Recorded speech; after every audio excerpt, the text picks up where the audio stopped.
Johann Wolfgang von Goethe, Faust. Translated into English in the original meters by Bayard Taylor.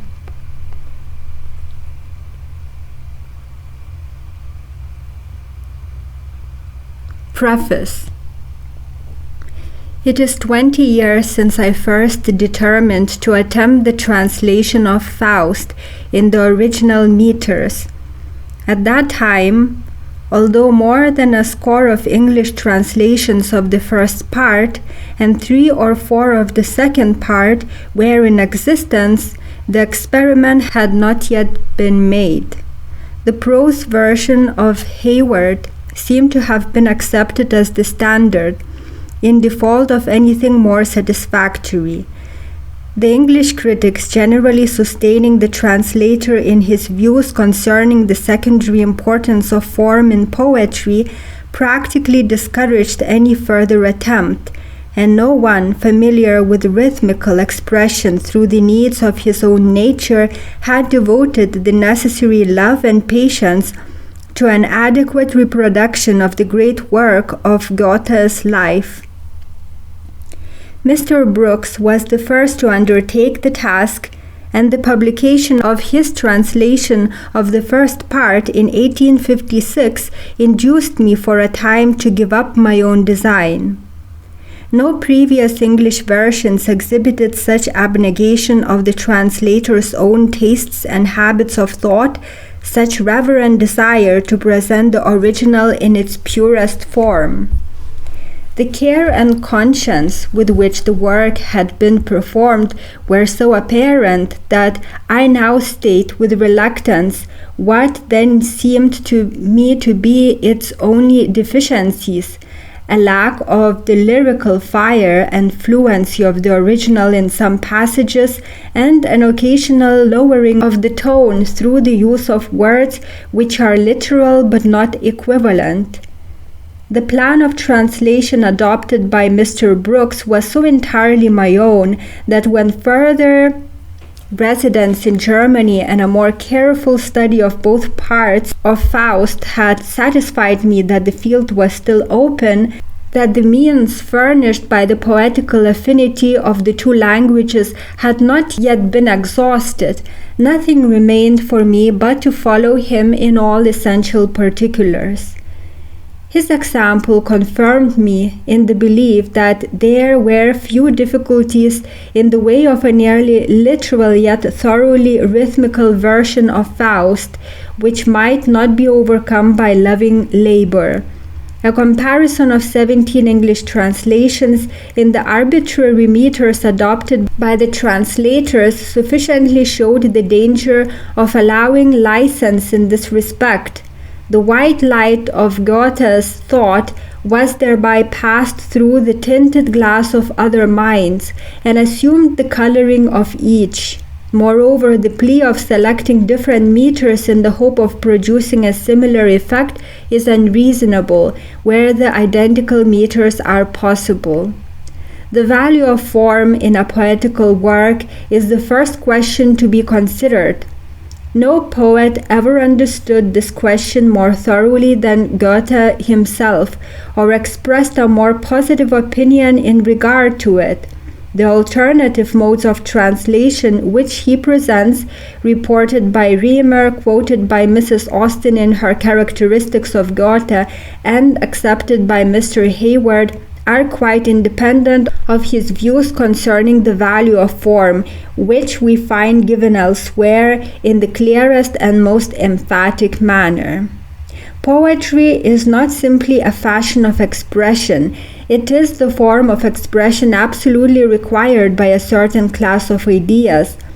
Poetry, indeed, may be distinguished from prose by the single circumstance, that is, the utterance of whatever in man cannot be perfectly uttered in any other than a rhythmical form.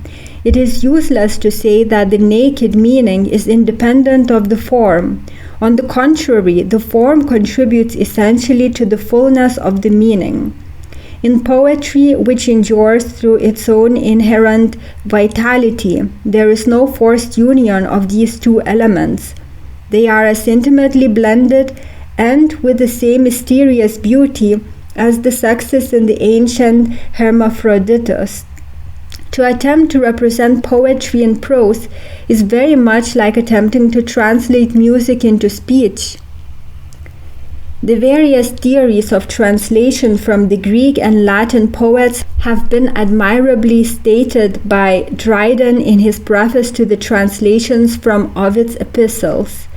And I do not wish to continue the endless discussion, especially as our literature needs examples, not opinions. A recent expression, however, carries with it so much authority that I feel bound to present some considerations which the accomplished scholar seems to have overlooked. Mr. Lewis justly says, "The effect of poetry is a compound of music and suggestion.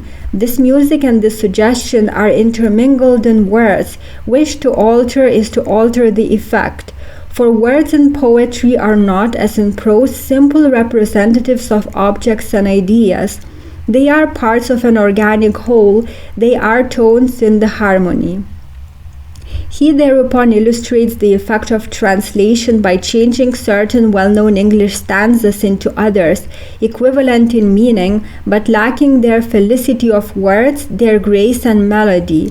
I cannot accept this illustration as valid because Mr. Lewis purposely omits the very quality which an honest translator should exhaust his skill in endeavoring to reproduce. He turns away from the one best word or phrase in the English lines he quotes, whereas the translator seeks precisely that one best word or phrase, having all the resources of his language at command, to represent what is said in another language. More than this, his task is not simply mechanical. He must feel and be guided by a secondary inspiration. Surrendering himself to the full possession of the Spirit, which shall speak through him, he receives also a portion of the same creative power. Mr. Lewis reaches this conclusion. If therefore we reflect what a poem Faust is, and that it contains almost every variety of style and meter, it will be tolerably evident that no one unacquainted with the original can form an adequate idea of it from translation, which is certainly correct of any translation wherein something of the rhythmical variety and beauty of the original is not retained. That very much of the rhythmical character may be retained in English was long ago shown by Mr. Carlyle in the passages which he translated both literally and rhythmically from the Helena, Part 2. In fact, we have so many instances of the possibility of reciprocally transferring the finest qualities of English and German poetry that there is no sufficient excuse for an unmetrical translation of Faust. I refer especially to such subtle and melodious lyrics as The Castle by the Sea of Oland and The Silent Land of Salis, translated by Mr. Longfellow, Goethe's Minstrel and Coptic Song by Dr. Hedge, Heine's Two Grenadiers by Dr. Furness, and many of Heine's songs by Mr. Leland, and also to the German translations of English lyrics by Freiligrath and Strothmann. I have a more serious objection, however, to urge against Mr. Hayward's prose translation. Where all the restraints of verse are flung aside, we should expect at least as accurate a reproduction of the sense, spirit, and tone of the original as the genius of our language will permit. So far from having given us such a reproduction, Mr. Hayward not only occasionally mistakes the exact meaning of the German text, but wherever two phrases may be used to express the meaning with equal fidelity, he very frequently selects that which has the less grace, strength, or beauty. For there are few things which may not be said in English in a twofold manner, one poetic and the other prosaic. In German equally, a word which in ordinary use has a bare prosaic character may receive a fairer and finer quality from its place in verse. The prose translator should certainly be able to feel the manifestation of this law in both languages and should so choose his words as to meet their reciprocal requirements. A man, however, who is not keenly sensible to the power and beauty and value of rhythm is likely to overlook these delicate yet most necessary distinctions. The author's thought is stripped of a last grace and passing through his mind, and frequently presents very much the same resemblance to the original as an unhewn shaft to the fluted column. Mr. Hayward unconsciously illustrates his lack of a refined appreciation of verse in giving, as he says, a sort of rhythmical arrangement to the lyrical parts, his object being to convey some notion of the variety of versification which forms one great charm of the poem. A literal translation is always possible in the unrhymed passages, but even here Mr. Hayward's air did not dictate to him the necessity of preserving the original rhythm. While therefore I heartily recognized his lofty appreciation of Faust, while I honor him for the patient and conscientious labor he has bestowed upon his translation, I cannot but feel that he has himself illustrated the unsoundness of his argument. Nevertheless, the circumstance that his prose translation of Faust has received so much acceptance proves those qualities of the original work which cannot be destroyed by a test so violent. From the cold bare outline thus produced, the reader unacquainted with the German language would scarcely guess what glow of color, what richness of changeful life, what fluent grace and energy of movement have been lost in the process. We must, of course, gratefully receive such an outline where a nearer approach to the form of the original is impossible, but until the latter has been demonstrated, we are wrong to remain content with a cheaper substitute. It seems to me that in all discussions upon the subject, the capacities of the English language have received but scanty justice. The intellectual tendencies of our race has always been somewhat conservative, and its standards of literary taste or belief once set up are not varied without a struggle. The English air is suspicious of new meters and unaccustomed forms of expression. There are critical detectives on the track of every author, and a violation of the accepted canons is followed by a summons to judgment. Thus the tendency is to contract rather than to expand the acknowledged excellences of the language.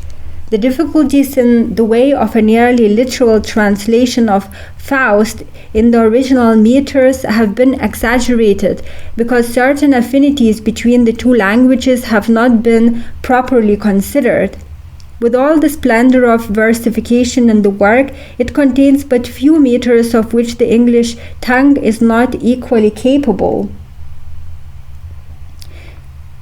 Hood has familiarized us with this dactylic triple rhymes, and they are remarkably abundant and skillful in Mr. Lowell's Fable for the Critics. Even the unrhymed iambic hexameter of the Helena occurs now and then in Milton's Samson Agonists. It is true that the metrical foot into which the German language most naturally falls is the trochaic, while in English it is the iambic. It is true that German is rich, involved, and tolerant of new combinations, while English is simple, direct, and rather shy of compounds. But precisely these differences are so modified in the German of Faust that there is a mutual approach of the two languages. In Faust, the iambic measure predominates, the style is compact, the many licenses which the author allows himself are all directed towards a shorter mode of construction. On the other hand, English meter compels the use of inversions, admits many verbal liberties prohibited to prose, and so inclines towards various flexible features of its sister tongue that many lines of Faust may be repeated in English without the slightest change of meaning, measure, or rhyme. There are words, it is true, with so delicate a bloom upon them that it can in no wise be preserved, but even such words will always lose less when they carry with them their rhythmical atmosphere. The flow of Goethe's verse is sometimes so similar to that of the corresponding English meter that not only its harmonies and caesural pauses, but even its punctuation may be easily retained. I am satisfied that the difference between a translation of Faust in prose or meter is chiefly one of labor, and of that labor which is successful in proportion as it is joyously performed. My own task has been chaired by the discovery that the more closely I reproduced the language of the original, the more of its rhythmical character was transferred at the same time. If now and then there was an inevitable alternative of meaning or music, I gave the preference to the former. By the term original meters, I do not mean a rigid, unyielding adherence to every foot, line, and rhyme of the German original, although this has very nearly been accomplished. Since the greater part of the work is written in an irregular measure, the lines varying from 3 to 6 feet, and the rhymes arranged according to the author's will, I do not consider that an occasional change in the number of feet or order of rhyme is any violation of the metrical plan. The single slight liberty I have taken with the lyrical passages is in Margaret's song, The King of Thule, in which, by omitting the alternate feminine rhymes, yet retaining the meter, I was enabled to make the translation strictly literal. If in 2 or 3 instances I have left a line unrhymed, I have balanced the omission by giving rhymes to other lines which stand unrhymed in the original text. For the same reason, I make no apologies for the imperfect rhymes, which are frequently a translation as well as a necessity. With all its supreme qualities, Faust is far from being a technically perfect work. The feminine and dactylic rhymes, which have been for the most part omitted by all metrical translators except Mr. Brooks, are indispensable. The characteristic tone of many passages would be nearly lost without them. They give spirit and grace to the dialogue, point to the aphoristic portions, especially in the second part, and an ever-changing music to the lyrical passages. The English language, though not so rich as the German in such rhymes, is less deficient than is generally supposed. The difficulty to be overcome is one of construction rather than of the vocabulary. The present participle can only be used to a limited extent on account of its weak termination, and the want of an accusative form to the noun also restricts the arrangement of words in English verse. I cannot hope to have been always successful, but I have at least labored long and patiently, bearing constantly in mind not only the meaning of the original and the mechanical structure of the lines, but also that subtle and haunting music which seems to govern rhythm instead of being governed by it. B.T.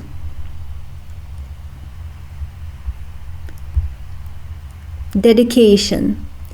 Again ye come, ye hovering forms, I find ye, as early to my clouded sight ye shone. Shall I attempt this once to seize and bind ye? Still over my heart is that illusion thrown. Ye crowd more near, then be the rein assigned ye, and sway me from your misty shadowy zone. My bosom thrills, with youthful passion shaken, from magic airs that round your march awaken. O joyous days, ye bring the blissful vision, the dear familiar phantoms rise again, and like an old and half-extinct tradition, first love returns, with friendship in his train. Renewed is pain, with mournful repetition, life tracks his devious labyrinthine chain, and names the good whose cheating fortune tore them from happy hours and left me to deplore them.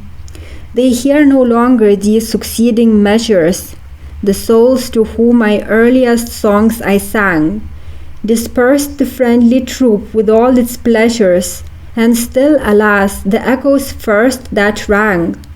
I bring the unknown multitude my treasures, their very plaudits give my heart a pang, and those beside whose joy my song so flattered, if still they live wide through the world are scattered. and grasps me now a long unwanted yearning for that serene and solemn spirit land, my song to faint Eloian murmurs turning, sways like a harp string by the breezes fanned. I thrill and tremble, tear on tear is burning, and this stern heart is tenderly unmanned. What I possess I see far distant lying, and what I lost grows real and undying. Manager, dramatic poet, Mary Andrew. Manager. You too, who oft a helping hand have lent in need and tribulation, come, let me know your expectation of this our enterprise in German land. I wish the crowd to feel itself well treated, especially since it lives and lets me live. The posts are set, the booth of boards completed, and each awaits the banquet I shall give. Already there, with curious eyebrows raised, they sit sedate and hope to be amazed.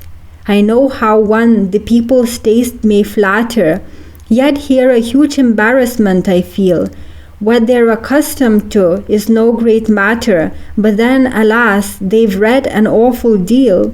How shall we plan that all be fresh and new, important matter yet attractive too?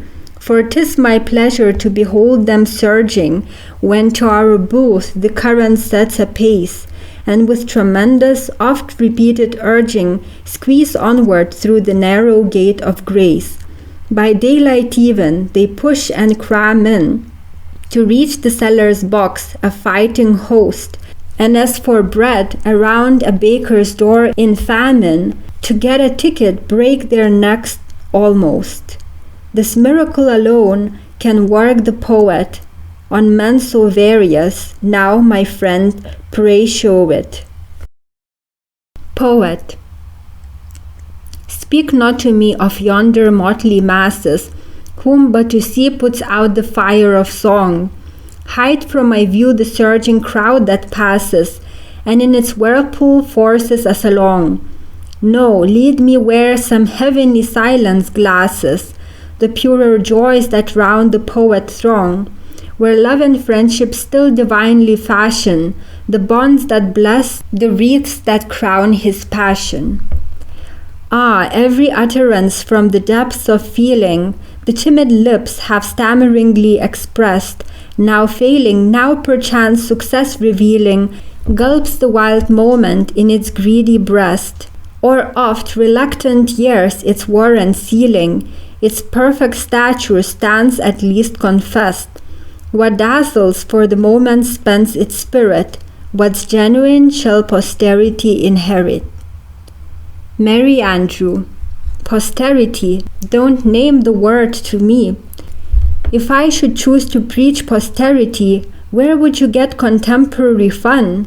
That men will have it, there's no blinking. A fine young fellow's presence, to my thinking, is something worth to everyone, who genially his nature can outpour, takes from the people's moods no irritation.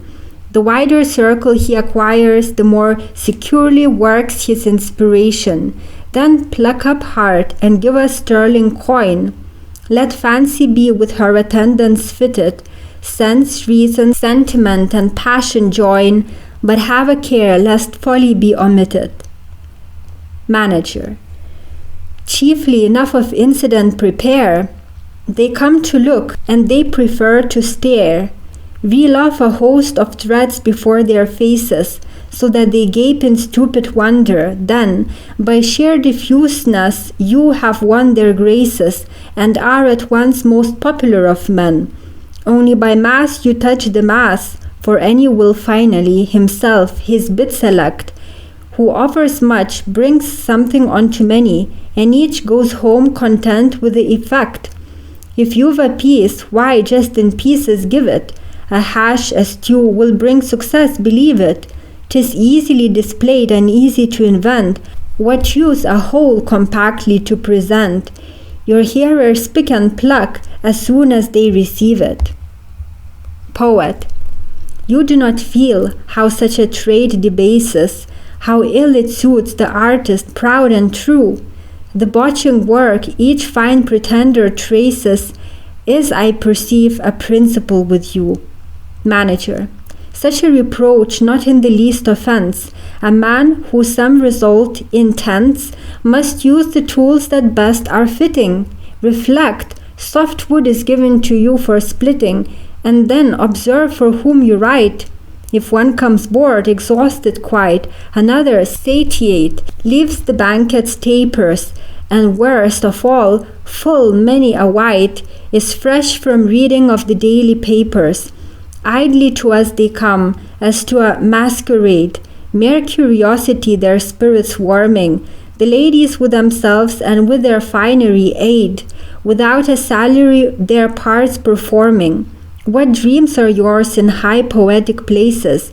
You're pleased, forsooth, full houses to behold. Draw near and view your patrons' faces. The half are coarse, the half are cold.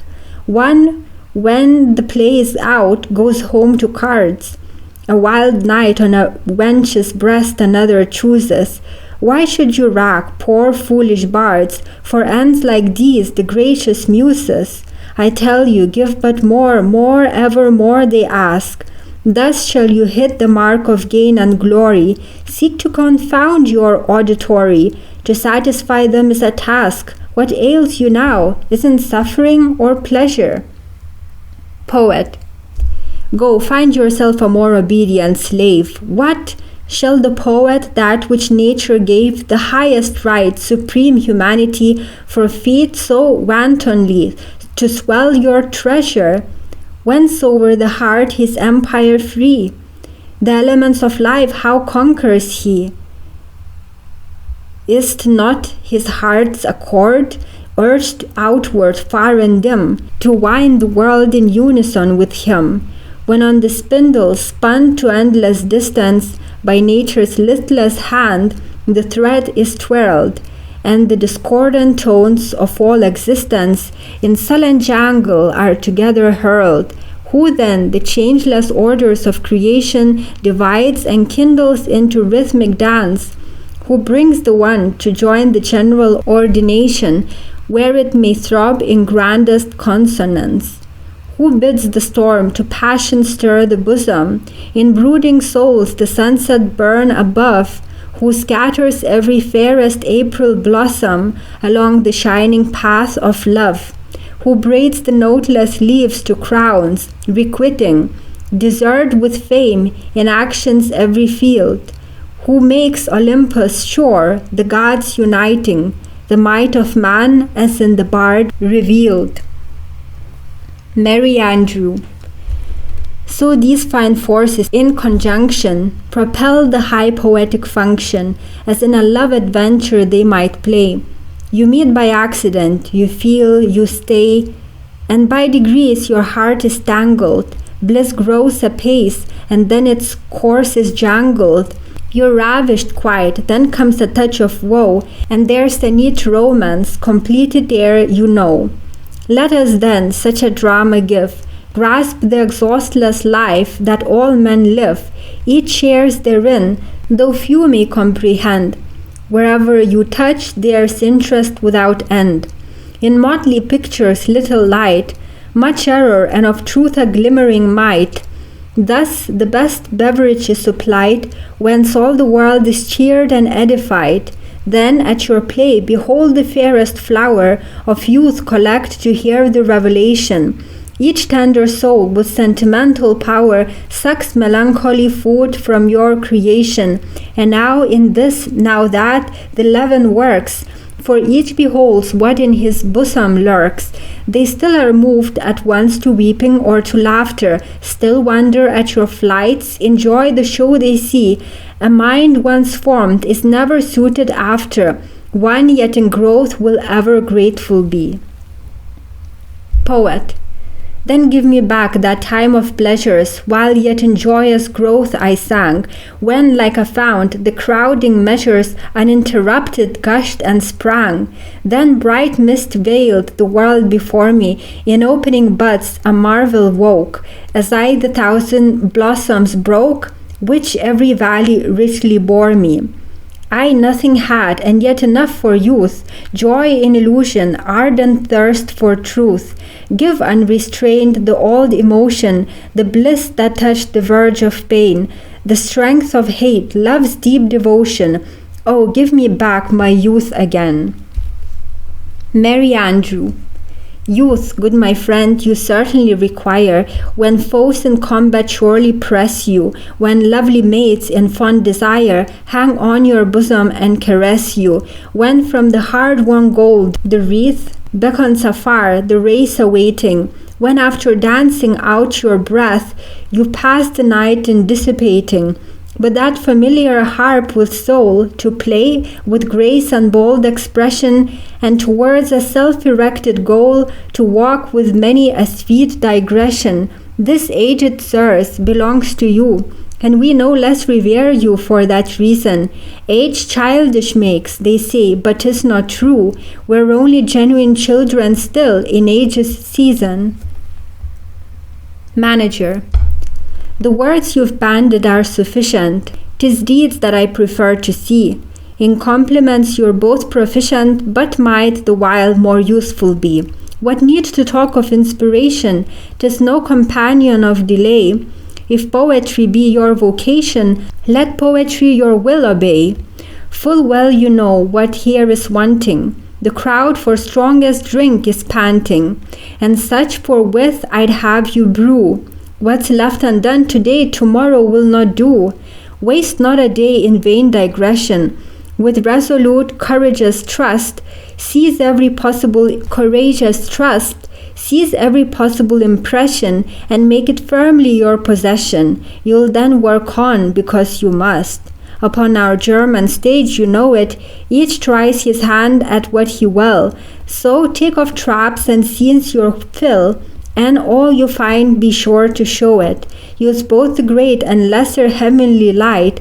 Squander the stars in any number, beasts, birds, trees, rocks, and all such lumber, fire, water, darkness, day and night.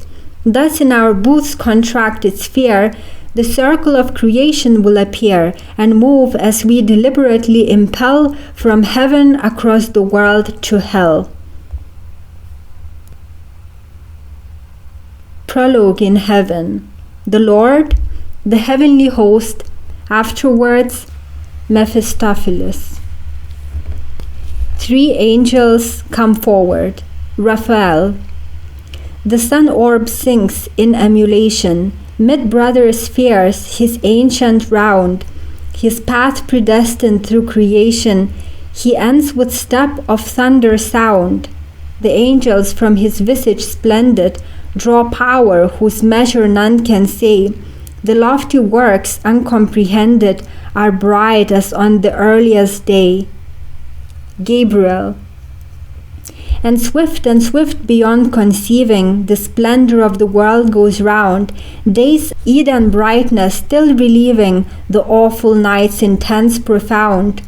The ocean tides in foam are breaking, against the rock's deep bases hurled, and both the spheric race partaking, eternal swift our onward whirled. Michael. And rival storms abroad are surging, from sea to land, from land to sea, a chain of deepest action forging round all in wrathful energy. Their flames a desolation blazing before the thunder's crashing way. Yet, Lord, thy messengers are praising the gentle movement of thy day. The 3. Though still by them uncomprehended, from these the angels draw their power, and all thy works sublime and splendid are bright as in creation's hour. Mephistopheles. Since thou, O Lord, deignst to approach again, and ask us how we do in manner kindest, and heretofore to meet myself wert fain, among thy menials now my face thou findest. Pardon, this troop I cannot follow after, with lofty speech, though by them scorned and spurned.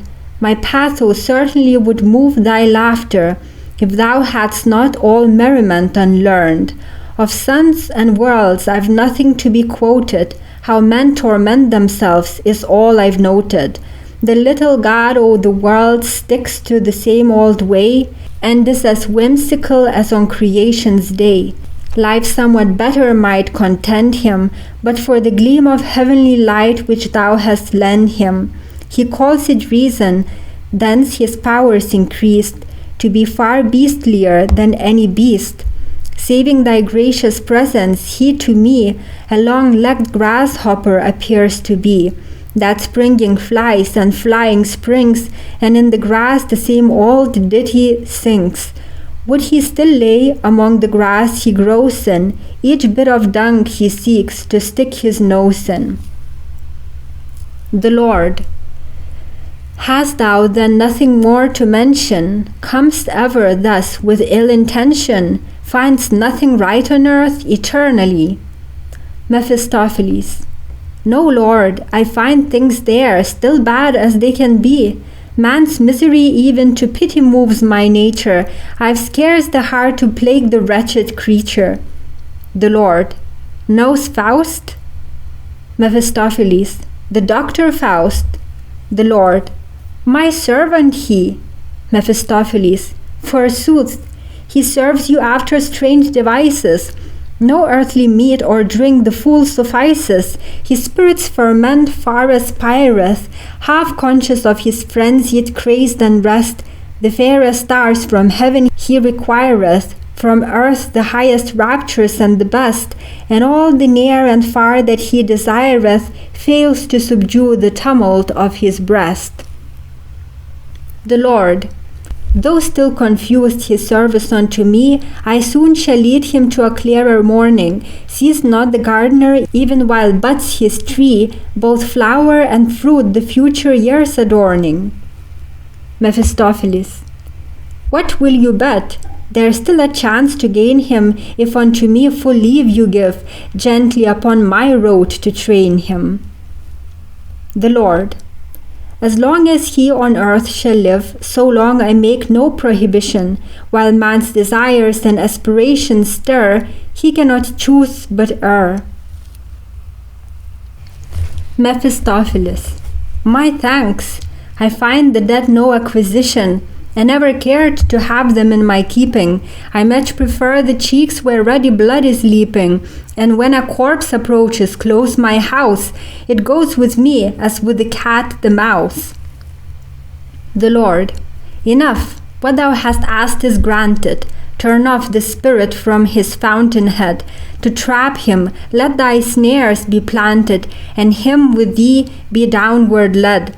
Then stand abashed when thou art forced to say, a good man, through obscurest aspiration, has still an instinct of the one true way. Mephistopheles. Agreed, but 'tis a short probation. About my bed I feel no trepidation. If I fulfill my expectation, you'll let me triumph with a swelling breast. Dust shall he eat, and with a zest, as did a certain snake, my near relation. The Lord.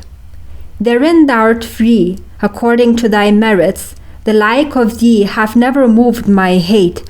Of all the bold, denying spirits, the waggish knave least trouble doth create.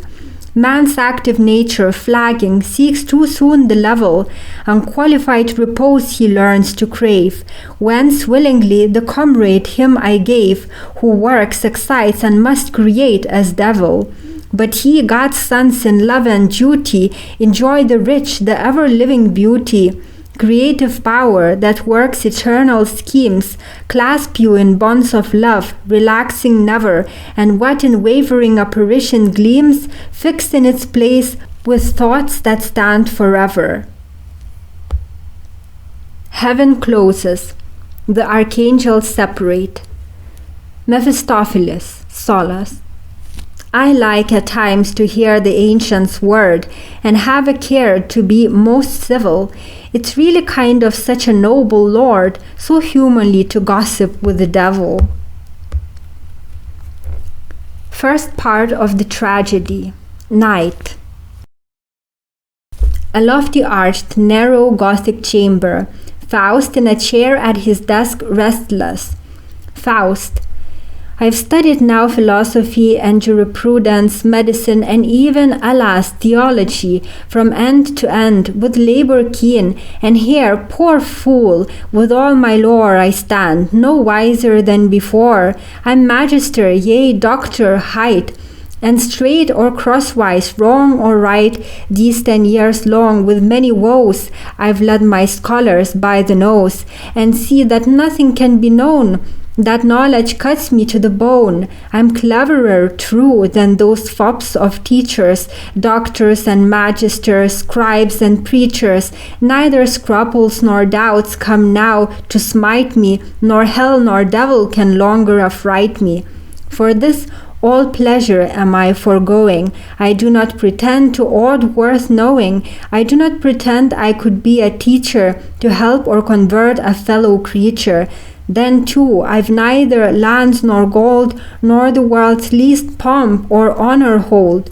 No dog would endure such a crust existence, wherefore from magic I seek assistance, that many a secret perchance I reach, through spirit power and spirit speech, and thus the bitter task forego of saying the things I do not know, that I may detect the inmost force which binds the world and guides its course, its germs, productive powers explore, and rummage in empty words no more. O full and splendid moon, whom I have from this dusk seen climb in the sky, so many a midnight, would thy glow for the last time beheld my woe. Ever thine eye, most mournful friend, over books and papers saw me bend. But would that I on mountains grand, amid thy blessed light could stand, with spirits through mountain caverns hover, float in thy twilight the meadows over, and freed from the fumes of lore that swathe me, to health in thy dewy mountains bathe me. Ah me, this dungeon still I see, this drear accursed masonry, wherever the welcome daylight strains, but duskly through the painted panes, hemmed in by many a toppling heap of books worm-eaten, grey with dust, which do the vaulted ceiling creep against the smoky paper thrust, with glasses boxes round me stacked, and instruments together hurled, ancestral lumber stuffed and packed. Such is my world, and what a world! And do I ask wherefore my heart falters, oppressed with unknown needs? Why some inexplicable smart all movement of my life impedes? Alas, in living nature's stead, where God his human creature set, in smoke and mold the fleshless dead, and bones of beasts surround me yet. Fly up and seek the broad free land, and this one book of mystery from Nostradamus' very hand, isn't not sufficient company? When I the starry courses know, and nature's wise instruction seek, with light of power my soul shall glow, as when to spirits speak. 'Tis vain, this empty brooding here, though guessed the holy symbols be. Ye spirits, come, ye hover near. Oh, if you hear me, answer me. He opens the book and perceives the sign of the macrocosm. Ha! What a sudden rapture leaps from this! I view, through all my senses swiftly flowing. I feel a youthful, holy, vital bliss, in every vein and fibre newly glowing. Was it a God who traced the sign, with calm across my tumult stealing, my troubled heart to joy unsealing, with impulse mystic and divine, the powers of nature here around my path revealing? Am I a God? So clear mine eyes, in these pure features I behold, creative nature to my soul unfold. What says the sage now first I recognize? The spirit world no closures fasten, thy sense is shut, thy heart is dead. Disciple, up, untiring hasten, to bathe thy breast in morning red. He contemplates the sign. How each the whole its substance gives, each in the other works and lives. like heavenly forces rising and descending, their golden urns reciprocally lending, with wings that winnow blessing. From heaven through earth I see them pressing, filling the all with harmony unceasing. How grand a show, but a show alone! Thee, boundless nature, how make thee my own? Were you, ye beasts? Founts of all being shining, whereon hang heavens and earth's desire, whereto our withered hearts aspire, ye flow, ye feed, and am I vainly pinning? He turns the leaves impatiently, and perceives the sign of the earth spirit. How otherwise upon me works the sign? Thou, spirit of the earth, art nearer. Even now my powers are loftier, clearer. I glow as drunk with new-made wine. New strength and heart to meet the world incite me. The woe of earth, the bliss of earth invite me. And though the shock of storms may smite me, no crash of shipwreck shall have power to fright me. Clouds gather over me. The moon conceals her light. The lamps extinguished, mists arise, red, angry rays are darting around my head. There falls a horror from the vaulted roof and seizes me. I feel thy presence, spirit I invoke, reveal thyself. Ha! In my heart what rending stroke! With new impulsion my senses heave in this convulsion.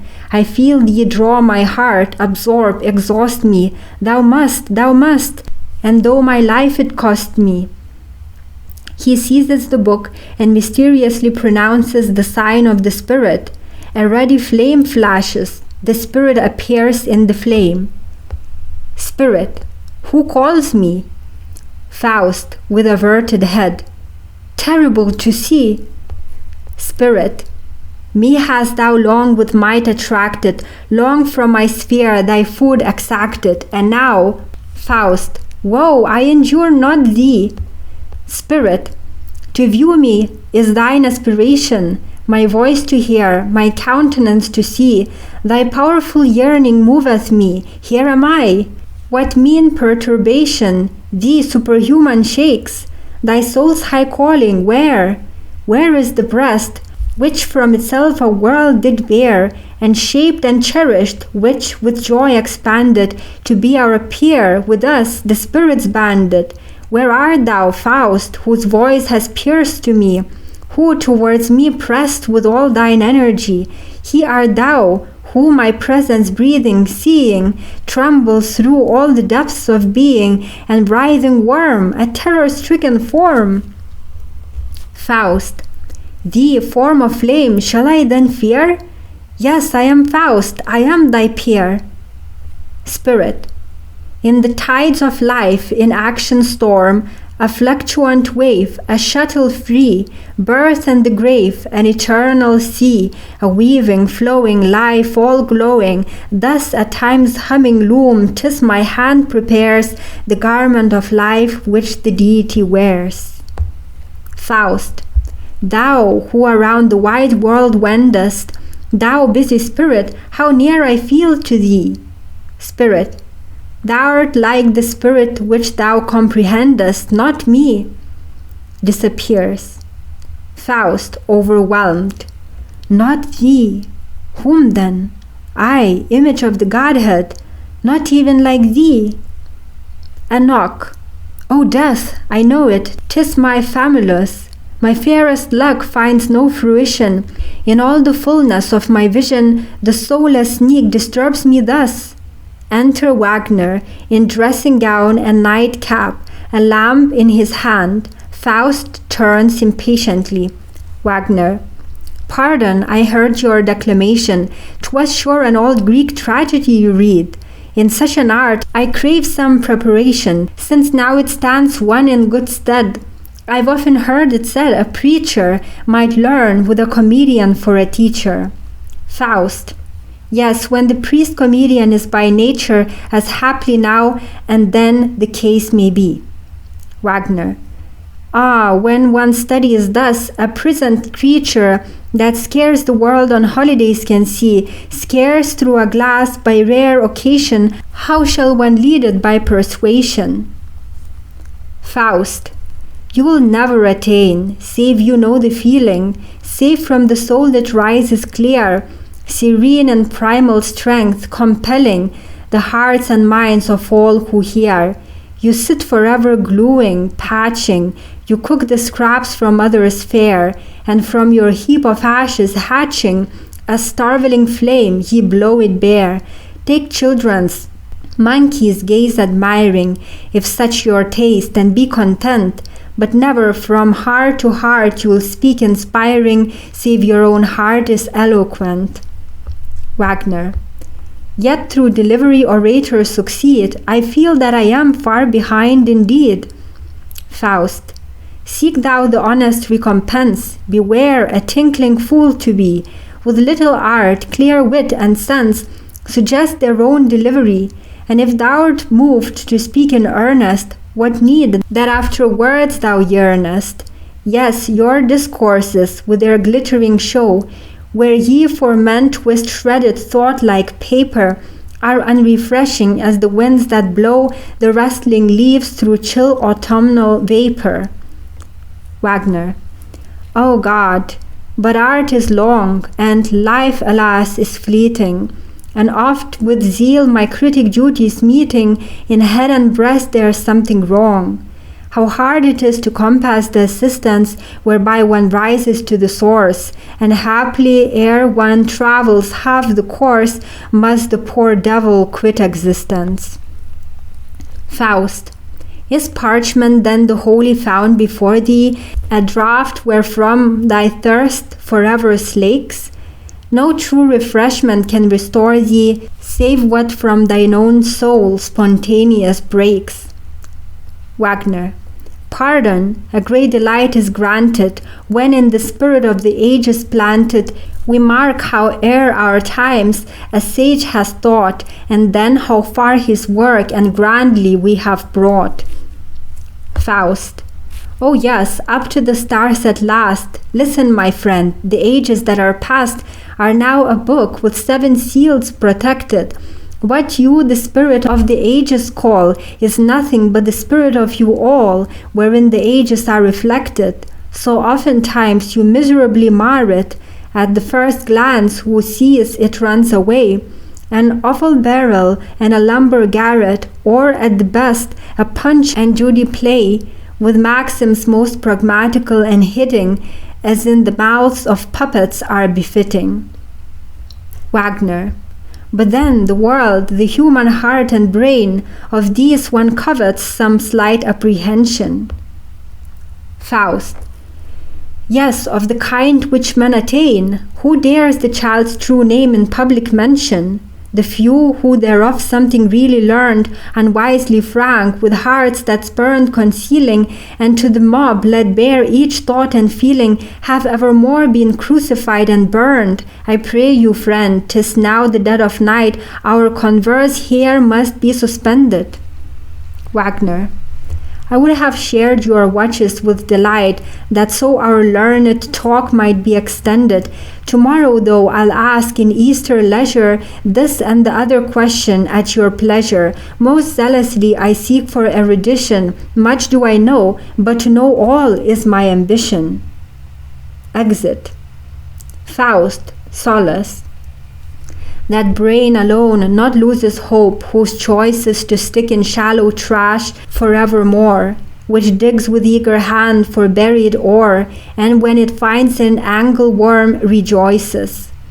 Dare such a human voice disturb the flow around me here of spirit presence fullest, and yet 'tis once my thanks I owe to thee of all earth's sons the poorest, dullest.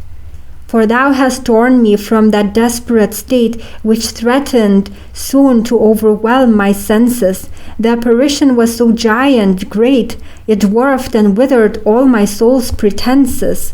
I, image of the Godhead, who began, deeming eternal truth secure in nearness, to sun myself in heavenly light and clearness, and let aside the earthly man, I, more than cherub, whose free force had planted to flow through nature veins in glad pulsation, to reach beyond, enjoying in creation the life of gods. Behold my expiation. A thunder word hath swept me from my stand. With thee I dare not venture to compare me, though I possessed the power to draw thee near me, the power to keep thee was denied my hand.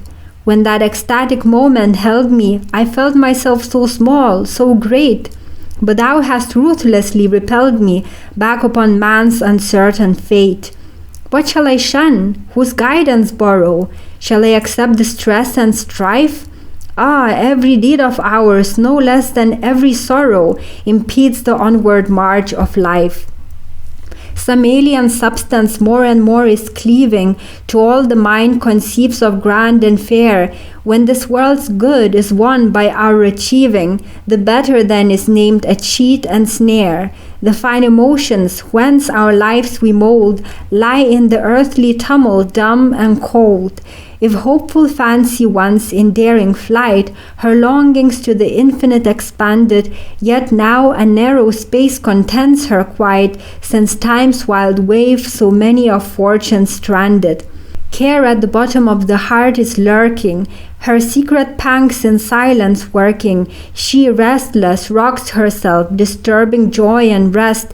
In newer masks her face is ever dressed, by turns as house and land, as wife and child presented, as water, fire, as poison, steel. We dread the blows we never feel, and what we never lose is yet by us lamented.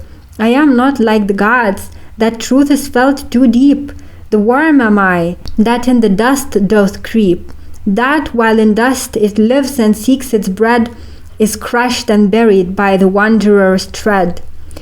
Is not this dust, these walls within them hold, the 100 shelves which cramp and chain me, the frippery, the trinkets thousandfold, that in this mothy den restrain me? Here shall I find the help I need? Shall here 1,000 volumes teach me only that man self-tortured everywhere must bleed, and here and there one happy man sits lonely? What meanest thou by that grin, thou hollow skull, save that thy brain, like mine, a cloudy mirror, sought once the shining day, and then in twilight dull, thirsting for truth, went wretchedly to error? Ye instruments, forsooth, but jeer at me, with wheel and cog, and shapes uncouth of wonder. I found the portal, you the keys should be. Your words are deftly wrought, but drive no bolts asunder. Mysterious even in open day, nature retains her veil despite our clamors. That which she does not willingly display cannot be wrenched from her with levers, screws, and hammers. Ye ancient tools whose use I never knew, here, since my father used ye, still ye moulder. Thou ancient scroll hast worn thy smoky hue, since at this desk the dim lamp wont to smoulder. 'Twere better far had I my little idly spent, than now to sweat beneath its burden, I confess it. What from your father's heritage is lent, earn it anew to really possess it. What serves not is a sore impediment. The moment's need creates the thing to serve and bless it. Yet wherefore turns my gaze to yonder point so lightly? Is yonder flask a magnet for mine eyes?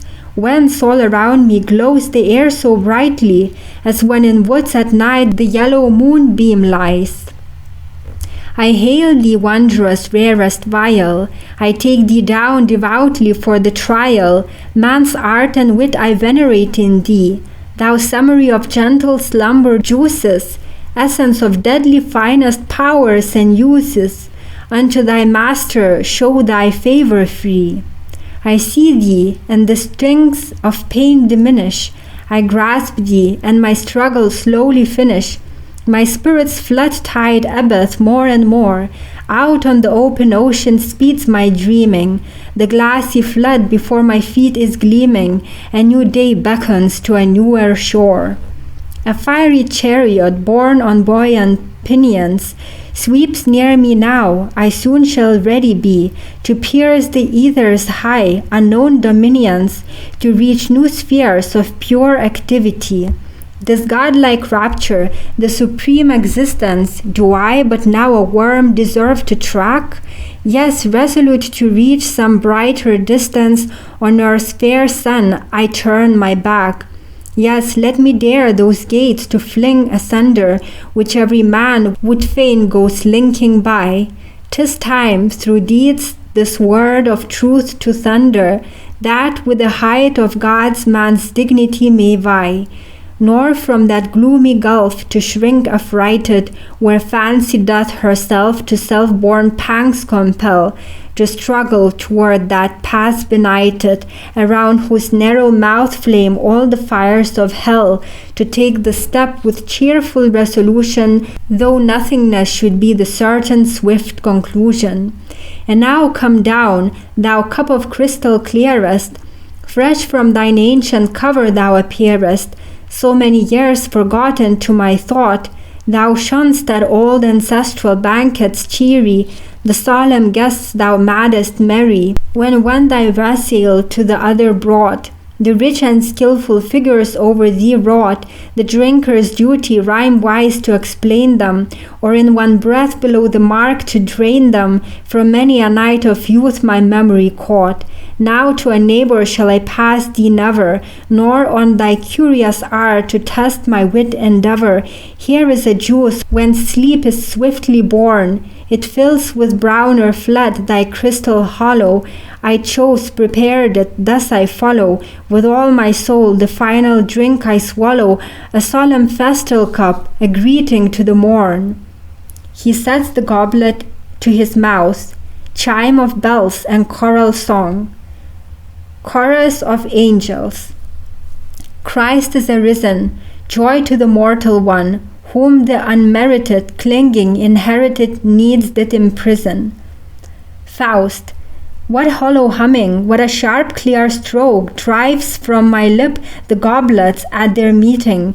Announce the booming bells already woke, the first glad hour of Easter's festal greeting?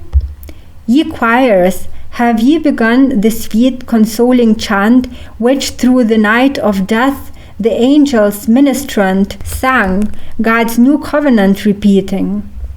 Chorus of women. With spices and precious balm we arrayed him, faithful and gracious we tenderly led him, linen to bind him, cleanlily wound we, ah, when we would find him, Christ no more found we. Chorus of angels. Christ is ascended, bliss hath invested him, woes that molested him, trials that tested him, gloriously ended. Faust. Why here in dust entice me with your spell, ye gentle, powerful sounds of heaven? Peal rather there, where tender natures dwell. Your messages I hear, but faith has not been given. The dearest child of faith is miracle. I venture not to soar to yonder regions, whence the glad tidings hither float. And yet from childhood up familiar with the note, to life it now renews the old allegiance, whence heavenly love sent down a burning kiss upon my brow in Sabbath silence holy, and filled with mystic presage chimed the church bell slowly, and prayer dissolved me in a fervent bliss. A sweet uncomprehended yearning drove forth my feet through woods and meadows free, and while 1,000 tears were burning, I felt a world arise for me.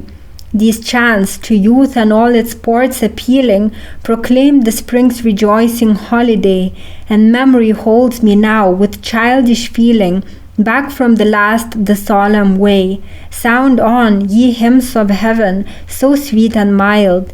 My tears gush forth, the earth takes back her child. Chorus of disciples. Has he victoriously burst from the vaulted grave, and all gloriously now sits exalted? Is he in glow of birth, rapture creative near? Ah, to the woe of earth, still are we native here. We, his aspiring followers, him we miss, weeping, desiring, Master, thy bliss. Chorus of angels. Christ is arisen out of corruption's womb. Burst ye the prison, break from your gloom, praising and pleading him, lovingly needing him, brotherly feeding him, preaching and speeding him, blessing succeeding him. Thus is the Master near, thus is he here. 2. Before the city gate, pedestrians of all kinds come forth. Several apprentices. Why do you go that way? Others. Wherefore the hunters lodge today? The first. We'll saunter to the mill in yonder hollow. An apprentice. Go to the river tavern, I should say. Second apprentice. But then it's not a pleasant way. The others. And what will you? A third. As goes the crowd, I follow. A fourth. Come up to Bergdorf. There you'll find good cheer, the finest lasses and the best of beer, and jolly rows and squabbles, trust me. A fifth. You swaggering fellow, is your hide a third time itching to be tried? I won't go there, your jolly rows disgust me. Servant girl. No, I'll turn and go to town again. Another. We'll surely find him by those poplars yonder. The first. That's no great luck for me, 'tis plain. You'll have him when and where you wonder. His partner in the dance you'll be, but what is all your fun to me? The other. He's surely not alone today. He'll be with Curlyhead, I heard him say. A student. Deuce, how they step, the buxom wenches. Come, brother, we must see them to the benches. A strong old bear, a pipe that stings and bites, a girl in Sunday clothes, these three are my delights. Citizen's daughter. Just see those handsome fellows there. It's really shameful, I declare, to follow servant girls when they might have the most genteel society today. Second student to the first. Not quite so fast. Two others come behind, those dressed so prettily and neatly. My neighbor's one of them, I find, a girl that takes my heart completely. They go their way with looks demure, but they'll accept us after all, I'm sure. The first. No, brother, not for me their formal ways. Quick, lest our game escape us in the press. The hand that wields the broom on Saturdays will best on Sundays fondle and caress. Citizen. He suits me not at all, our new-made burgomaster. Since he's installed, his arrogance grows faster. How has he helped the town, I say? Things worsen. What improvement names he? Obedience more than ever claims he, and more than ever we must pay. Beggar sings. Good gentlemen and lovely ladies, so red of cheek and fine of dress, behold how needful here your aid is, and see and lighten my distress. Let me not vainly sing my ditty, he's only glad who gives away. A holiday that shows your pity shall be for me a harvest day. Another citizen. On Sundays, holidays, there's naught I take delight in, like gossiping of war and war's array. When down in Turkey, far away, the foreign people are a-fighting, one at the window sits with glass and friends, and sees all sorts of ships go down the river gliding, and blesses then, as home he wends at night, our times of peace abiding. Third citizen. Yes, neighbor, that's my notion too. Why let them break their heads, let loose their passions, and mix things madly through and through, so here we keep our good old fashions. Old woman to the citizen's daughter. Dear me, how fine, so handsome and so young. Who wouldn't lose his heart that met you? Don't be so proud, I'll hold my tongue, and what you'd like I'll undertake to get you. Citizen's daughter. Come, Agatha, I shun the witch's sight before folks, lest there be misgiving. 'Tis true, she showed me on St. Andrew's night my future sweetheart just as he were living. The other. She showed me mine in crystal clear, with several wild young blades, a soldier lover. I seek him everywhere, I pry and peer, and yet somehow his face I can't discover. Soldiers. Castles with lofty ramparts and towers, maidens disdainful in beauty's array, both shall be ours. Bold is the venture, splendid the pay. Lads, let the trumpets for us be suing, calling to pleasure, calling to ruin. Stormy our life is, such is its boon. Maidens and castles capitulate soon. Bold is the venture, splendid the pay, and the soldiers go marching, marching away. Faust and Wagner. Faust. Released from ice our brook and river by the quickening glance of the gracious spring, the colors of hope to the valley cling, and weak old winter himself must shiver, withdrawn to the mountains, a crownless king, whence ever retreating he sends again impotent showers of sleet and darkle in belts across the green o' the plain. But the sun will permit no white to sparkle. Everywhere form in development moveth, he will brighten to the world with the tints he loveth, and lacking blossoms blue, yellow, and red, he takes these gaudy people instead. Turn thee about, and from this height, back on the town direct thy sight. Out of the hollow gloomy gate, the motley throngs come forth elate, each will the joy of the sunshine hoard, to honor the day of the risen Lord. They feel themselves their resurrection, from the low dark rooms scarce habitable, from the bonds of work, from trade's restriction, from the pressing weight of roof and gable, from the narrow crushing streets and alleys, from the church's solemn and reverent night, all come forth to the cheerful light. How lively, see, the multitude sallies, scattering through gardens and fields remote, while over the river that broadly dallies dances so many a festive boat, and overladen, nigh to sinking, the last full wherry takes the stream. Yonder afar from the hill paths blinking, their clothes are colors that softly gleam. I hear the noise of the village even. Here is the people's proper heaven. Here high and low contented see. Here I am man, dear man to be. Wagner. To stroll with you, Sir Doctor, flatters. This honor profit unto me. But I alone would shun these shallow matters, since all that's coarse provokes my enmity. This fiddling, shouting, ten-pin rolling, I hate these noises of the throng. They rave as Satan were their sports controlling, and call it mirth and call it song. Peasants under the linden tree, dance and song.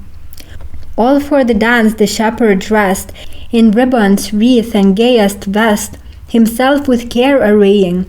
Around the linden lass and lad already footed it like mad. Hurrah, hurrah, hurrah, tarara, la. The fiddle bow was playing. He broke the ranks, no whit afraid, and with his elbow punched a maid, who stood the dance surveying. The buxom wench, she turned and said, Now you I call a stupid head. Hurrah, hurrah, hurrah, tarara, la. Be decent while you're saying. Then round the circle went their flight, they danced to left, they danced to right, their kirtles all were playing. They first grew red and then grew warm, and rested panting arm in arm, hurrah, hurrah, hurrah, tarara, la, and hips and elbows straying. Now don't be so familiar here. How many a one has fooled his dear, waylaying and betraying, and yet he coaxed her soon aside, and round the linden sounded wide, hurrah, hurrah, hurrah, tarara, la, and the fiddle bow was playing. Old Peasant. Sir Doctor, it is good of you that thus you condescend today among this crowd of merry folk and highly learned man to stray. Then also take the finest can we fill with fresh wine for your sake. I offer it and humbly wish that not alone your thirst is slake, that as the drops below its brink, so many days of life you drink. Faust.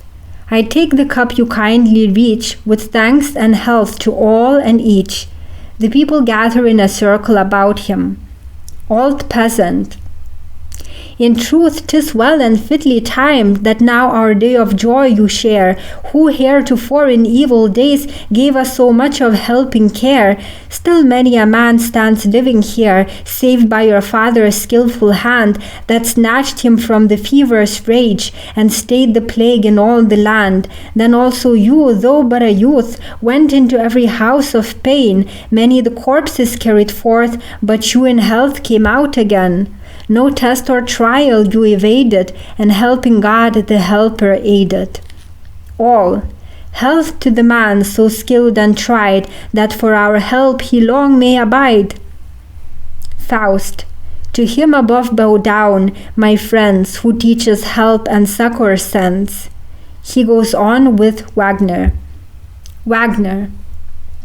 With what a feeling, thou great man, must thou receive the people's honest veneration. How lucky he whose gifts his station with such advantages endow. Thou art shown to all the younger generation, each asks and presses near to gaze. The fiddle stops, the dance delays. Thou goest, they stand in rows to see, and all the caps are lifted high, a little more, and they would bend the knee, as if the holy host came by. Faust. A few more steps ascend as far as yonder stone. Here from our wandering will we rest contented. Here lost in thought I've lingered oft alone, when foolish fasts and prayers my life tormented. Here rich in hope and firm in faith, with tears, wrung hands and sighs I've striven the end of that far-spreading death, entreating from the Lord of heaven. Now like contempt the crowd's applauses seem. Couldst thou but read within mine inmost spirit, how little now I deem that sire or son such praises merit. My father's was a sombre, brooding brain, which through the holy spheres of nature groped and wondered, and honestly in his own fashion pondered, with labor whimsical and pain, who in his dusky workshop bending, with proved adepts in company, made from his recipes unending, opposing substances agree. There was a lion red, a wooer daring, within the lily's tepid bath espoused, and both tormented then by flame unsparing, by turns in either bridal chamber housed. If then appeared with colour splendid the young queen in her crystal shell, this was the medicine, the patient's woes soon ended, and none demanded who got well. Thus we, our hellish boluses compounding, among these vales and hills surrounding, worse than the pestilence have passed. Thousands were done to death from poison of my giving, and I must hear by all the living the shameless murderers praised at last. Wagner. Why therefore yield to such depression? A good man does his honest share in exercising with the strictest care the art bequeathed to his possession. Dost thou thy father honor as a youth, then may his teaching cheerfully impel thee. Dost thou as man increase the stores of truth, then may thine own son afterwards excel thee. O happy he who still renews the hope from error's deeps to rise forever. That which one does not know, one needs to use, and what one knows, one uses never. But let us not by such despondence sow the fortune of this hour embitter. Mark how beneath the evening sunlight's glow the green embosomed houses glitter. The glow retreats, done is the day of toil. It yonder hastes, new fields of life exploring. Ah, that no wing can lift me from the soil, upon its track to follow soaring. Then would I see eternal evening gild the silent world beneath me glowing, on fire each mountain peak, with peace each valley filled, the silver brook to golden rivers flowing. The mountain chain, with all its gorges deep, would then no more impede my godlike motion, and now before mine eyes expands the ocean, with all its base in shining sleep. Yet finally the weary god is sinking. The newborn impulse fires my mind. I hasten on, his beams eternal drinking, the day before me and the night behind, above me heaven unfurled, the floor of waves beneath me, a glorious dream. though not the glory's fate. Alas, the wings that lift the mind no weight of wings to lift the body can bequeath me. Yet in each soul is born the pleasure of yearning onward, upward, and away, when over our heads, lost in the vaulted azure, the lark sends down his flickering lay. When over crags and piney highlands the poising eagle slowly soars, and over plains and lakes and islands the crane sails by to other shores. Wagner. I've had myself at times some odd caprices, but never yet such impulse felt as this is. One soon fatigues on woods and fields to look, nor would I beg the bird his wing to spare us, how otherwise the mental raptures bear us from page to page, from book to book. Then winter nights take loveliness untold, as warmer life in every limb had crowned you, and when your hands unroll some parchment rare and old, all heaven descends and opens bright around you. Faust. One impulse art thou conscious of at best, oh, never seek to know the other. Two souls, alas, reside within my breast, and each withdraws from and repels its brother. One with tenacious organs holds in love and clinging lust the world in its embraces. The other strongly sweeps this dust above into the high ancestral spaces.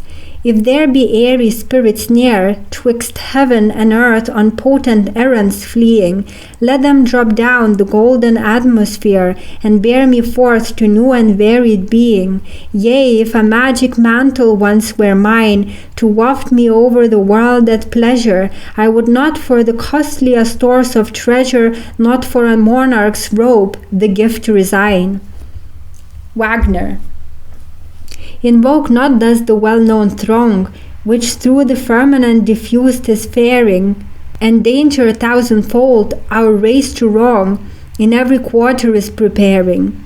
Swift from the north the spirit fangs so sharp sweep down, and with their barbed points assail you. Then from the east they come to dry and warp your lungs till breath and being fail you. If from the desert sendeth them the south, with fire on fire your throbbing forehead crowning, the west leads on a host to cure the drought, only when meadow, field, and you are drowning. They gladly hearken, prompt for injury, gladly obey, because they gladly cheat us. From heaven they represent themselves to be, and lisp like angels when with lies they meet us. But let us go, 'tis grey and dusky all, the air is cold, the vapours fall, at night one learns his house to prize. Why stand you thus with such astonished eyes? What in the twilight can your mind so trouble? Faust. Seest thou the black dog coursing there through corn and stubble? Wagner. Long since, yet deemed him not important in the least. Faust. Inspect him close. For what takest thou the beast? Wagner. Why, for a poodle who has lost his master and scents about his track to find. Faust. Seest thou the spiral circles narrowing faster, which he approaching round us seems to wind? A streaming trail of fire, if I see rightly, follows his path of mystery. Wagner. It may be that your eyes deceive you slightly. Not but a plain black poodle do I see. Faust. It seems to me that with enchanted cunning he snares our feet some future chain to bind. Wagner. I see him timidly in doubt around us running, since in his master's stead two strangers doth he find. Faust. The circle narrows, he is near. Wagner. A dog thou seest, and not a phantom here. Behold him stop, upon his belly crawl, his tail set wagging, canine habits all. Faust. Come, follow us, come here at least. Wagner.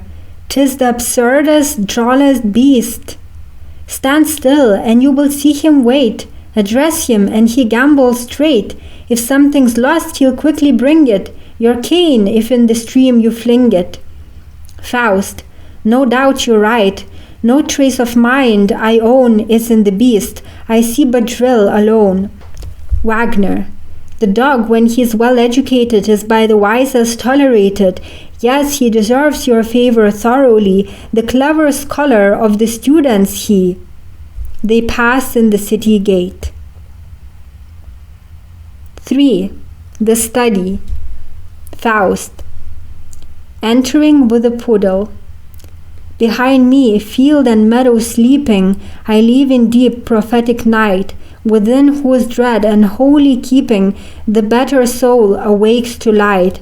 The wild desires no longer win us, the deeds of passion cease to chain, the love of man revives within us, the love of God revives again. Be still, thou poodle, make not such racket and riot. Why at the threshold wilt snuffing be? Behind the stove repose thee in quiet. My softest cushion I give to thee. As thou up yonder with running and leaping amused us hast on the mountain's crest, so now I take thee into my keeping, a welcome but also a silent guest. Ah, when within our narrow chamber the lamp with friendly lustre glows, flames in the breast each faded ember, and in the heart itself that knows, then hope again lends sweet assistance, and reason then resumes her speech. One yearns the rivers of existence, the very founts of life to reach. Snarl not, poodle, to the sound that rises, the sacred tones that my soul embrace. This bestial noise is out of place. We are used to see that man despises what he never comprehends, and the good and the beautiful vilipends, finding them often hard to measure. Will the dog-like man snarl his displeasure? But I feel, though will there to be stronger, contentment flows from out my breast no longer. Why must the stream so soon run dry and fail us, and burning thirst again assail us? Therein I've borne so much probation, and yet this want may be supplied us. We call the supernatural to guide us. We pine and thirst for revelation, which nowhere worthier is, more nobly sent than here in our New Testament. I feel impelled its meaning to determine with honest purpose once for all, the hallowed original to change to my beloved German. He opens a volume and commences. 'Tis written, in the beginning was the Word. Here am I balked, who now can help afford the word? Impossible so high to rate it, and otherwise must I translate it, if by the Spirit I am truly taught. Then thus in the beginning was the thought. This first line let me weigh completely, lest my impatient pen proceed too fleetly. Is it the thought which works, creates indeed? In the beginning was the power, I read. Yet as I write, a warning is suggested that I the sense may not have fairly tested. The Spirit aids me, now I see the light. In the beginning was the act, I write. If I must share my chamber with thee, poodle, stop that howling, prithee. Cease to bark and bellow, such a noisy, disturbing fellow. I'll no longer suffer near me. One of us dost hear me, must leave, I fear me. No longer guest right I bestow. The door is open, art free to go. But what do I see in the creature? Is that in the course of nature? Isn't actual fact, or fancy's shows? How long and broad my poodle grows! He rises mightily, a canine form that cannot be. What a spectre I've harbored thus! He resembles a hippopotamus, with fiery eyes, teeth terrible to see. Oh, now I am sure of thee. For all of thy half-hellish brood, the key of Solomon is good. Spirits in the corridor. Someone within is caught. Stay without, follow him not. Like the fox in a snare, quakes the old hell lynx there. Take heed, look about, back and forth hover under and over, and he'll work himself out. If your aid avail him, let it not fail him. for he without measure has wrought for our pleasure. Faust. First to encounter the beast, the words of the four be addressed. Salamander, shine glorious, wave undine, as bidden. Sylph, be thou hidden, gnome, be laborious. Who knows not their sense, these elements, their properties, and power not sees, no mastery he inherits over the spirits. Vanish in flaming ether, salamander, flow foamingly together, undine. Shine in meteor sheen, sylph. Bring help to hearth and shelf. Incubus, incubus, step forward and finish thus. Of the four, no feature lurks in the creature. Quiet he lies and grins disdain. Not yet it seems have I given him pain.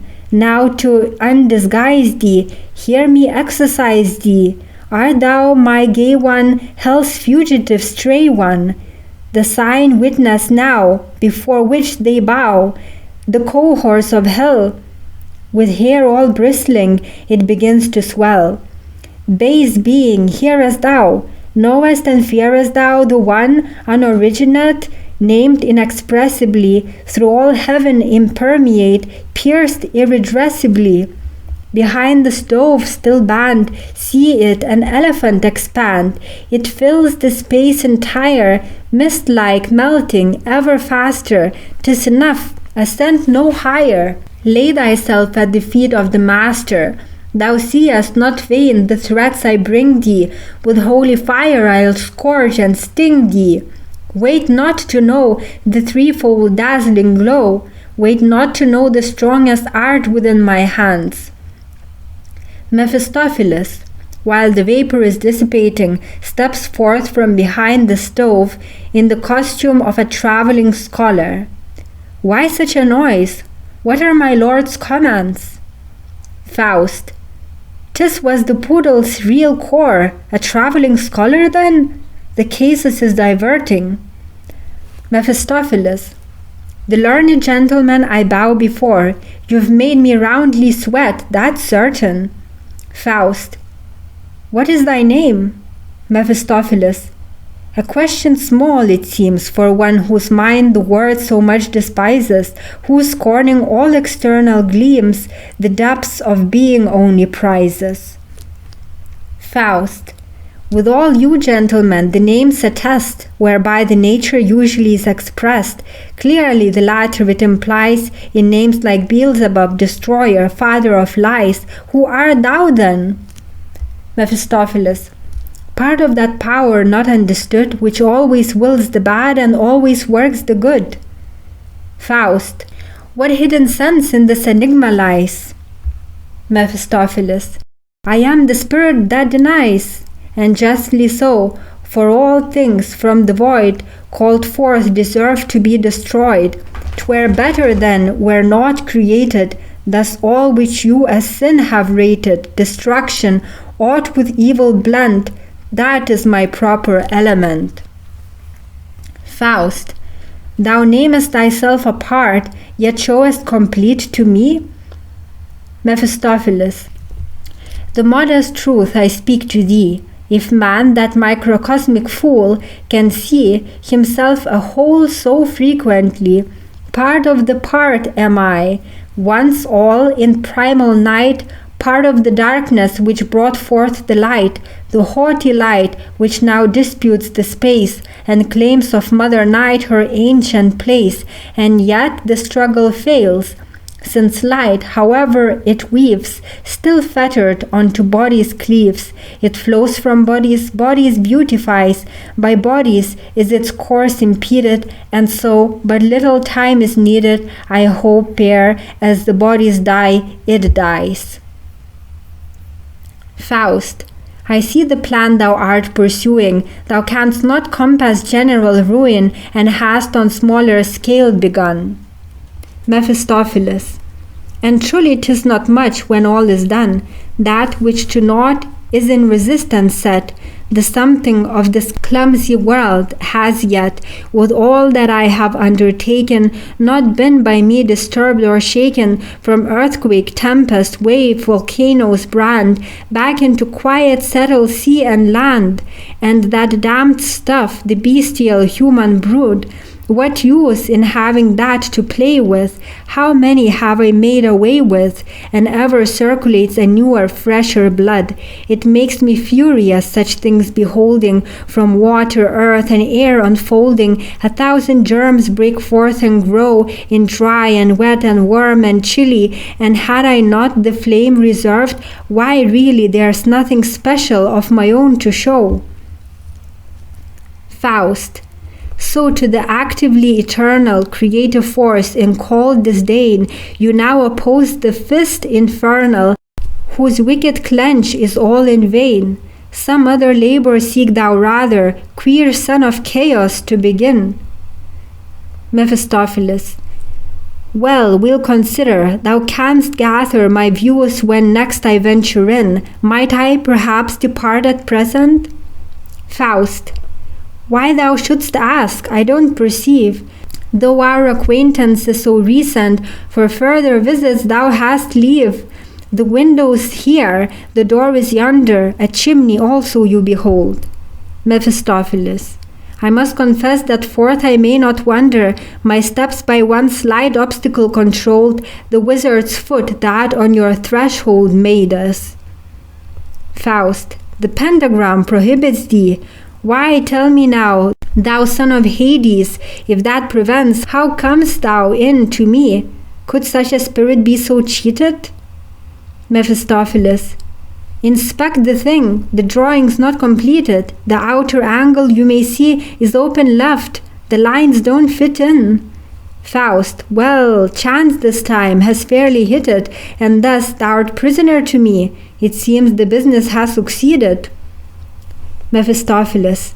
The poodle not remarked, as after thee he speeded, but other aspects now obtain, the devil can't get out again. Faust. Try then the open window pane. Mephistopheles. For devils and for spectres this is law. Where they have entered in, there also they withdraw. The first is free to us, we are governed by the second. Faust. In hell itself then laws are reckoned? That's well. So might a compact be, made with you gentlemen, and binding surely? Mephistopheles. All that is promised shall delight thee purely. No skinflint bargain shalt thou see. But this is not of swift conclusion. We'll talk about the matter soon. And now I do entreat this boon, leave to withdraw from my intrusion. Faust. One moment more I ask thee to remain, some pleasant news at least to tell me. Mephistopheles. Release me now. I soon shall come again. Then thou at will mayst question and compel me. Faust. I have not snares around thee cast. Thyself has led thyself into the meshes. Who traps the devil, hold him fast. Not soon a second time he'll catch a prey so precious. Mephistopheles. An't pleased thee, also I'm content to stay, and serve thee in a social station, but stipulating that I may with arts of mine afford thee recreation. Faust. Thereto I willingly agree, if the diversion pleasant be. Mephistopheles. My friend, thou'lt win, past all pretenses, more in this hour to soothe thy senses than in the year's monotony. That which the dainty spirits sing thee, the lovely pictures they shall bring thee, are more than magic's empty show. Thy scent will be to bliss invited, thy palate then will taste delighted, thy nerves of touch ecstatic glow. All unprepared, the charm I spin. We are here together, so begin. Spirits. Vanish ye darking arches above him, loveliest weather born of blue ether. Break from the sky. Oh, that the darkling clouds had departed, starlight is sparkling, tranquiller hearted, suns are on high. Heaven's own children, in beauty bewildering, waveringly bending, pass as they hover, longing unending follows them over. They with their glowing garments outflowing, cover and going landscape and bower, where in seclusion lovers are plighted, lost in illusion. Bower on bower, tendrils unblighted, lo, in a shower, grapes that overcluster, gush into must, or flow into rivers of foaming and flashing, wine that is dashing, jumps as it boundeth down the high places, and spreading surroundeth with crystalline spaces in happy embraces, blossoming forelands, emerald shorelands, and the winged races drink and fly onward, fly ever sunward, to the enticing islands that flatter, dipping and rising, light on the water. Hark the inspiring sound of their choiring, see the entrancing whirl of their dancing. All in the air are, freer and fairer, some of them scaling boldly the highlands, others are sailing, circling the islands, others are flying, lifeward all highing, all for the distant star of existent rapture and love. Mephistopheles. He sleeps. Enough, ye fays, you airy number, have sung him truly into slumber. For this performance I you debtor prove. Not yet art thou the man to catch the fiend and hold him, with fairest images of dreams enfold him, plunge him in seas of sweet untruth. Yet for the threshold's magic which controlled him, the devil needs a rat's quick tooth. I use no lengthened invocation, here wrestles one that soon will work my liberation. The lord of rats and eke of mice, of flies and bedbugs, frogs and lice, summons thee hither to the door still, to gnaw it where with just a morsel of oil he paints the spot for thee. There comest thou, hopping unto me, to work at once. The point which made me craven is forward on the ledge engraven. Another bite makes free the door. So dream thy dreams, O Faust, until we meet once more. Faust awaking. Am I again so foully cheated? Remains there naught of lofty spirit sway, but that a dream the devil counterfeited, and that a poodle ran away? 4. The Study. Faust, Mephistopheles. Faust. A knock. Come in. Again my quiet broken? Mephistopheles. 'Tis I. Faust. Come in. Mephistopheles. Thrice must the words be spoken. Faust. Come in then. Mephistopheles. Thus thou pleasest me. I hope we'll suit each other well, for now thy vapours to dispel, I come a squire of high degree, in scarlet coat with golden trimming, a cloak in silken lustre swimming, a tall cock's feather in my hat, a long sharp sword for show or quarrel, and I advise thee brief and flat to don the selfsame gay apparel, that from this den released and free, life be at last revealed to thee. Faust. This life of earth, whatever my attire, would pain me in its wonted fashion. Too old am I to play with passion, too young to be without desire. What from the world have I to gain? Thou shalt abstain, renounce, refrain. Such is the everlasting song that in the ears of all men rings, that unrelieved our whole life long, each hour in passing hoarsely sinks. In very terror I at morn awake, upon the verge of bitter weeping, to see the day of disappointment break, to know one hope of mine, not one, its promise keeping, that even each joy's presentiment with wilful cavil would diminish, with grinning masks of life prevent my mind its fairest work to finish. Then too, when night descends, how anxiously upon my couch of sleep I lay me. There also comes no rest to me, but some wild dream is sent to fray me. The God that in my breast is owned can deeply stir the inner sources, the God above my powers enthroned. He cannot change external forces, so by the burden of my days oppressed, death is desired and life a thing unblessed. Mephistopheles. And yet is never death a wholly welcome guest? Faust. O fortunate for whom, when victory glances, the bloody laurels on the brow he bindeth, whom after rapid maddening dances, in clasping maiden arms he findeth. Oh, would that I before the spirit power, ravished and rapt from life, had sunken. Mephistopheles. And yet by someone in that nightly hour a certain liquid was not drunken. Faust. Eavesdropping, ha! Thy pleasure seems to be. Mephistopheles. Omniscient am I not, yet much is known to me. Faust.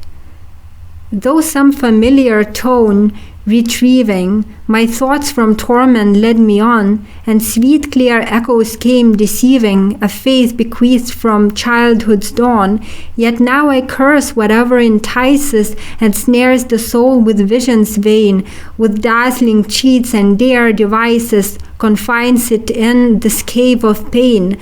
Cursed be at once the high ambition wherewith the mind itself eludes.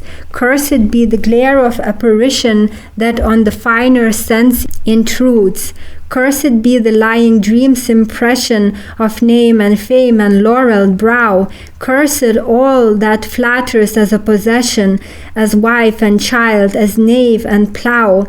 Cursed Mammon be, when he with treasures to restless action spurs our fate. Cursed when, for soft, indulgent leisures, he lays for us the pillow straight. Cursed be the vine's transcendent nectar, the highest flavor love lets fall.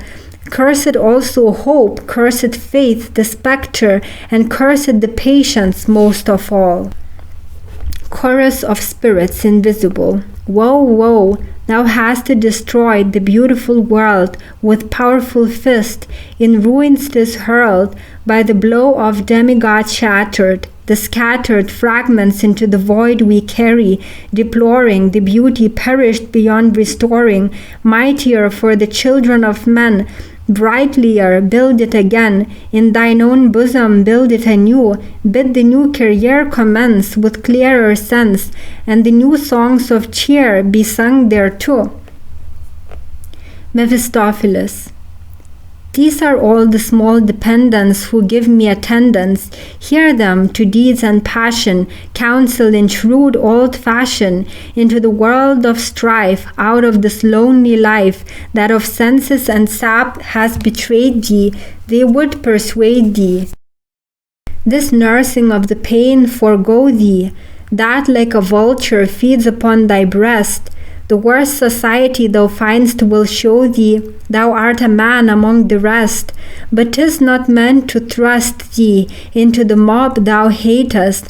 I am not one of the greatest, yet wilt thou to me entrust thy steps through life. I'll guide thee, will willingly walk beside thee, will serve thee at once and forever with best endeavor, and with thou art satisfied, will a servant slave with thee abide. Faust. And what shall be my counter service therefore? Mephistopheles. The time is long, thou needst not now insist.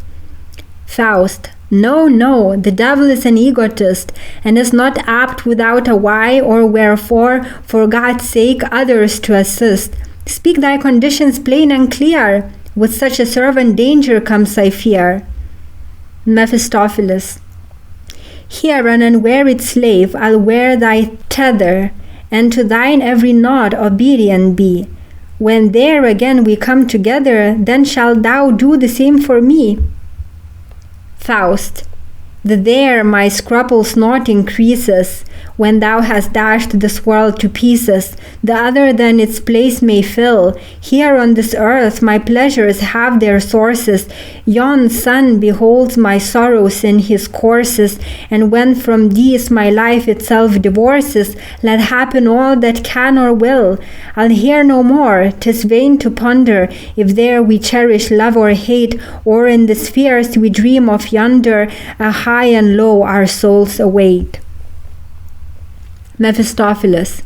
In this sense even canst thou venture, come, bind thyself by prompt indenture, and thou mine arts with joy shalt see.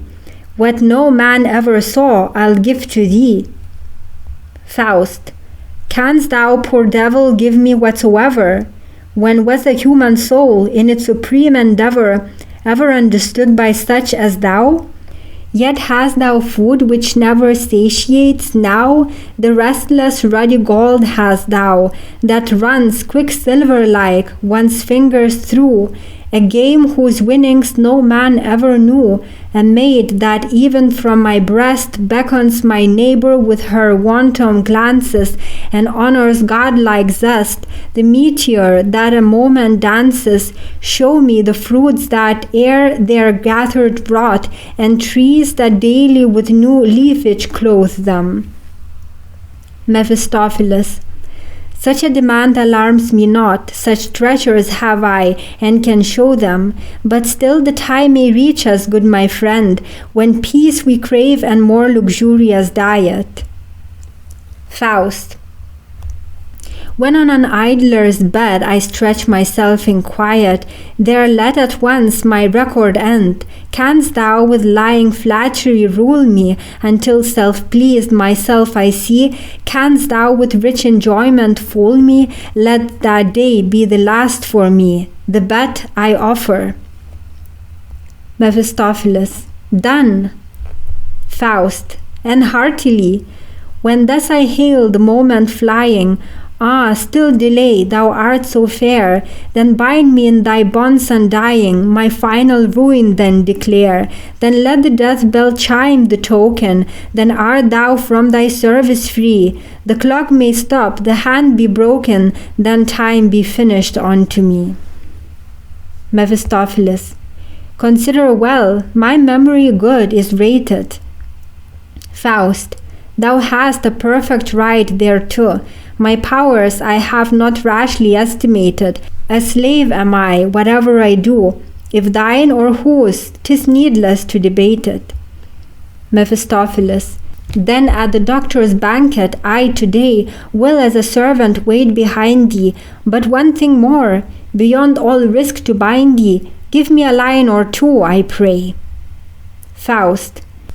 Demand'st thou pedant too a document? Hast never known a man nor proved his word's intent? Is it not enough that what I speak today shall stand with all my future days agreeing? In all its tide sweeps not the world away, and shall a promise bind my being? Yet this delusion in our hearts we bear, who would himself therefrom deliver? Blessed he whose bosom truth makes pure and fair, no sacrifice shall he repent of ever. Nathless a parchment, writ and stamped with care, a specteress, which all to shun endeavor. The world, alas, dies even in the pen, and wax and leather keep the lordship then. What wilt from me, base spirit, say? Brass, marble, parchment, paper, clay? The terms with graver, quill, or chisel stated, I freely leave the choice to thee. Mephistopheles.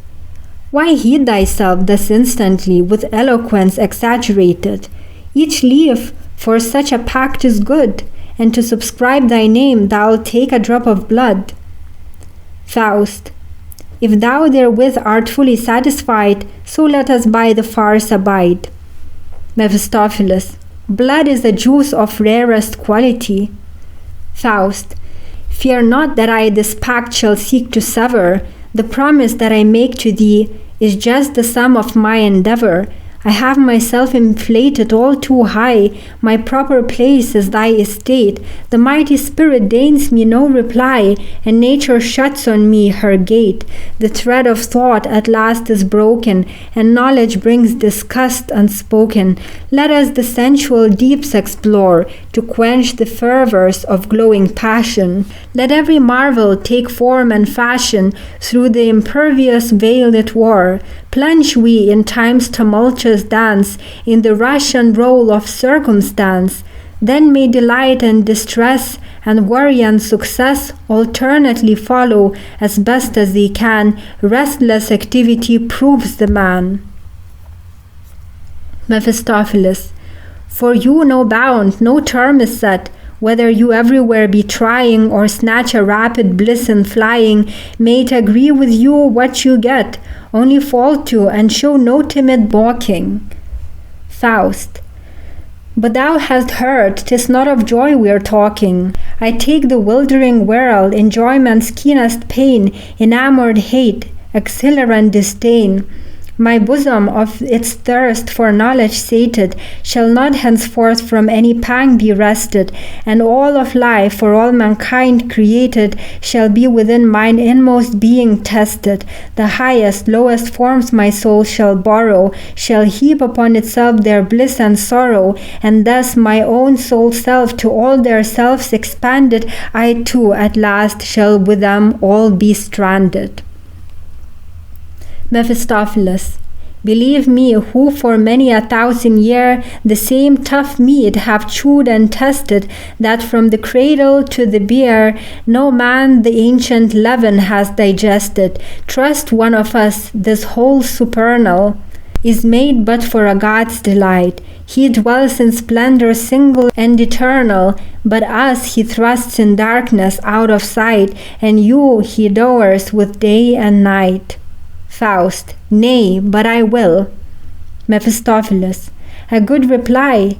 One only fear still needs repeating. The art is long, the time is fleeting. Then let thyself be taught, say I. Go, league thyself with a poet. Give the rein to his imagination. Then wear the crown and show it of the qualities of his creation. The courage of the lion's breed, the wild stag's speed, the Italian's fiery blood, the North's firm fortitude. Let him find for thee the secret tether that binds the noble and mean together, and teach thy pulses of youth and pleasure to love by rule and hate by measure. I like myself such a one to see, Sir Microcosm his name should be. Faust. What am I then, if 'tis denied my part, the crown of all humanity to win me, whereto yearns every sense within me? Mephistopheles. Why on the whole thou'rt what thou art? Set wigs of million curls upon thy head to raise thee, wear shoes on ell in height, the truth betrays thee, and thou remainest what thou art. Faust. I feel indeed that I have made the treasure of human thought and knowledge mine in vain, and if I now sit down in restful leisure, no fount of newer strength is in my brain. I am no hair breadths more in height, nor nearer to the infinite. Mephistopheles.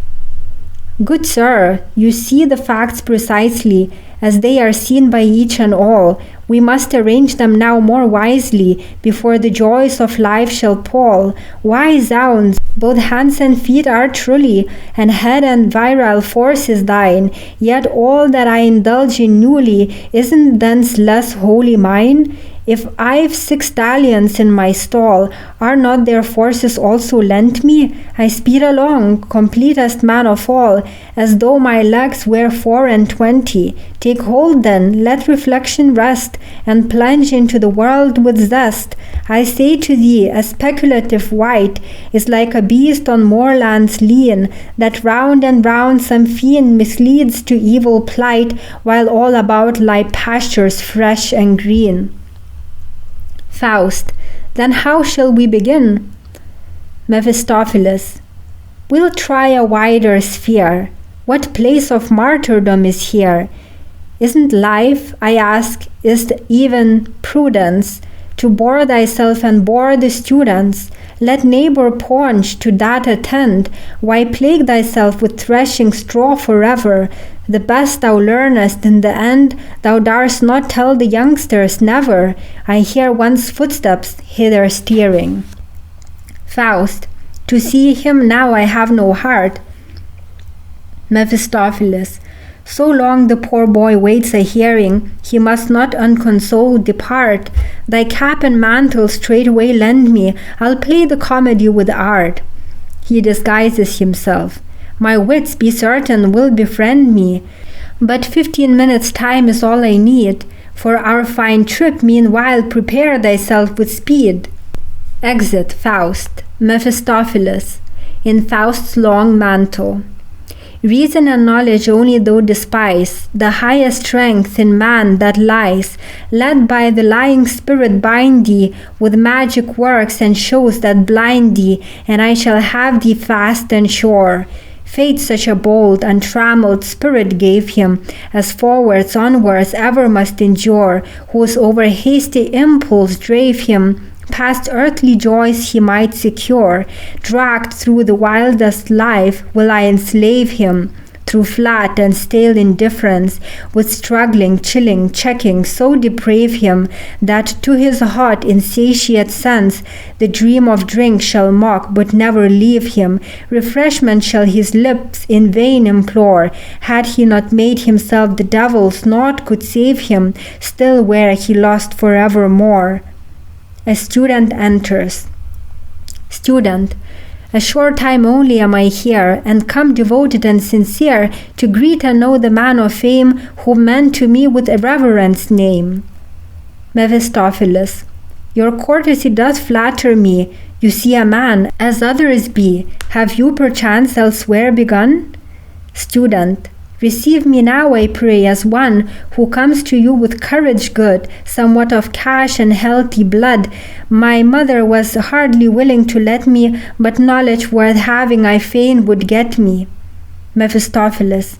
Then you have reached the right place now. Student.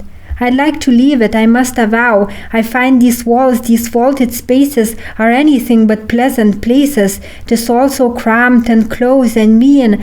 One sees no tree, no glimpse of green. And when the lecture halls receive me, seeing, hearing, and thinking leave me. Mephistopheles. All that depends on habitude. So from its mother's breast a child, at first reluctant, takes its food, but soon to seek them is beguiled. Thus, as the breasts of wisdom clinging, thou'lt find each day a greater rapture bringing. Student. I'll hang thereon with joy, and freely drain them, but tell me, pray, the proper means to gain them. Mephistopheles. Explain before you further speak the special faculty you seek. Student. I crave the highest erudition, and fain would make my acquisition all that there is in earth and heaven, in nature and in science too. Mephistopheles. Here is the genuine path for you, yet strict attention must be given. Student. Body and soul thereon I'll wreak, yet truly I've some inclination on summer holidays to seek a little freedom and recreation. Mephistopheles. Use well your time, it flies so swiftly from us, but time through order may be won, I promise. So, friend, my views to briefly sum, first the Collegium Logicum. There will your mind be drilled and braced, as if in Spanish boots 'twere laced, and thus to graver paces brought, 'twill plod along the path of thought, instead of shooting here and there a will-o'-the-wisp in murky air. Days will be spent to bid you know what once you did at a single blow, like eating and drinking, free and strong, that 1, 2, 3 thereto belong. Truly the fabric of mental fleece resembles a weaver's masterpiece, where 1,000 threads one treadle throws, where fly the shuttles hither and thither, unseen, and threads are knit together, and an infinite combination grows. Then the philosopher steps in and shows no otherwise it could have been. The first was so, the second so, therefore the third and fourth are so. Were not the first and second, then the third and fourth had never been.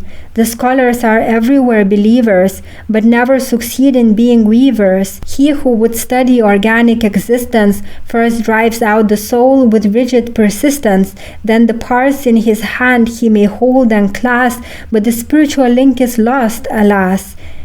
Encheiresin naturae, this chemistry names, nor knows how herself she banters and blames. Student: I cannot understand you quite. Mephistopheles: Your mind will shortly be set aright when you have learned all things, reducing to classify them for your using. Student: I feel as stupid from all you've said as if a mill-wheel whirled in my head. Mephistopheles: And after first and foremost duty of metaphysics, learn the use and beauty. See that you most profoundly gain what does not suit the human brain. A splendid word to serve you'll find for what goes in or won't go in your mind. But first, at least this half a year, to order rigidly adhere, 5 hours a day, you understand, and when the clock strikes, be on hand. Prepare beforehand for your part, with paragraphs all got by heart, so you can better watch and look that naught is said but what is in the book. Yet in thy writing as unwearied be, as did the Holy Ghost dictate to thee. Student: No need to tell me twice to do it. I think how useful 'tis to write, for what one has in black and white, one carries home and then goes through it. Mephistopheles: Yet choose thyself a faculty. Student: I cannot reconcile myself to jurisprudence. Mephistopheles: Nor can I therefore greatly blame you, students. I know what science this has come to be. All rights and laws are still transmitted like an eternal sickness of the race, from generation unto generation fitted and shifted round from place to place. Reason becomes a sham, beneficence a worry. Thou art a grandchild, therefore woe to thee. The right born with us, ours in verity, this to consider, there's alas no hurry. Student: My own disgust is strengthened by your speech. O lucky he whom you shall teach, I've almost for theology decided. Mephistopheles: I should not wish to see you here misguided, for as regards the science, let me hint, 'tis very hard to shun the false direction. There's so much secret poison lurking in it, so like the medicine it baffles your detection. Here therefore one alone, for that is best in sooth, and simply take your master's words for truth. On words let your attention center, then through the safest gate you'll enter the temple halls of certainty. Student: Yet in the word must some idea be. Mephistopheles: Of course, but only shun too over-sharp attention.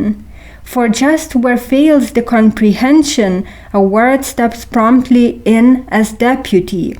With words 'tis excellent disputing, systems to words 'tis easy suiting, on words 'tis excellent believing, no word can ever lose a jot from thieving.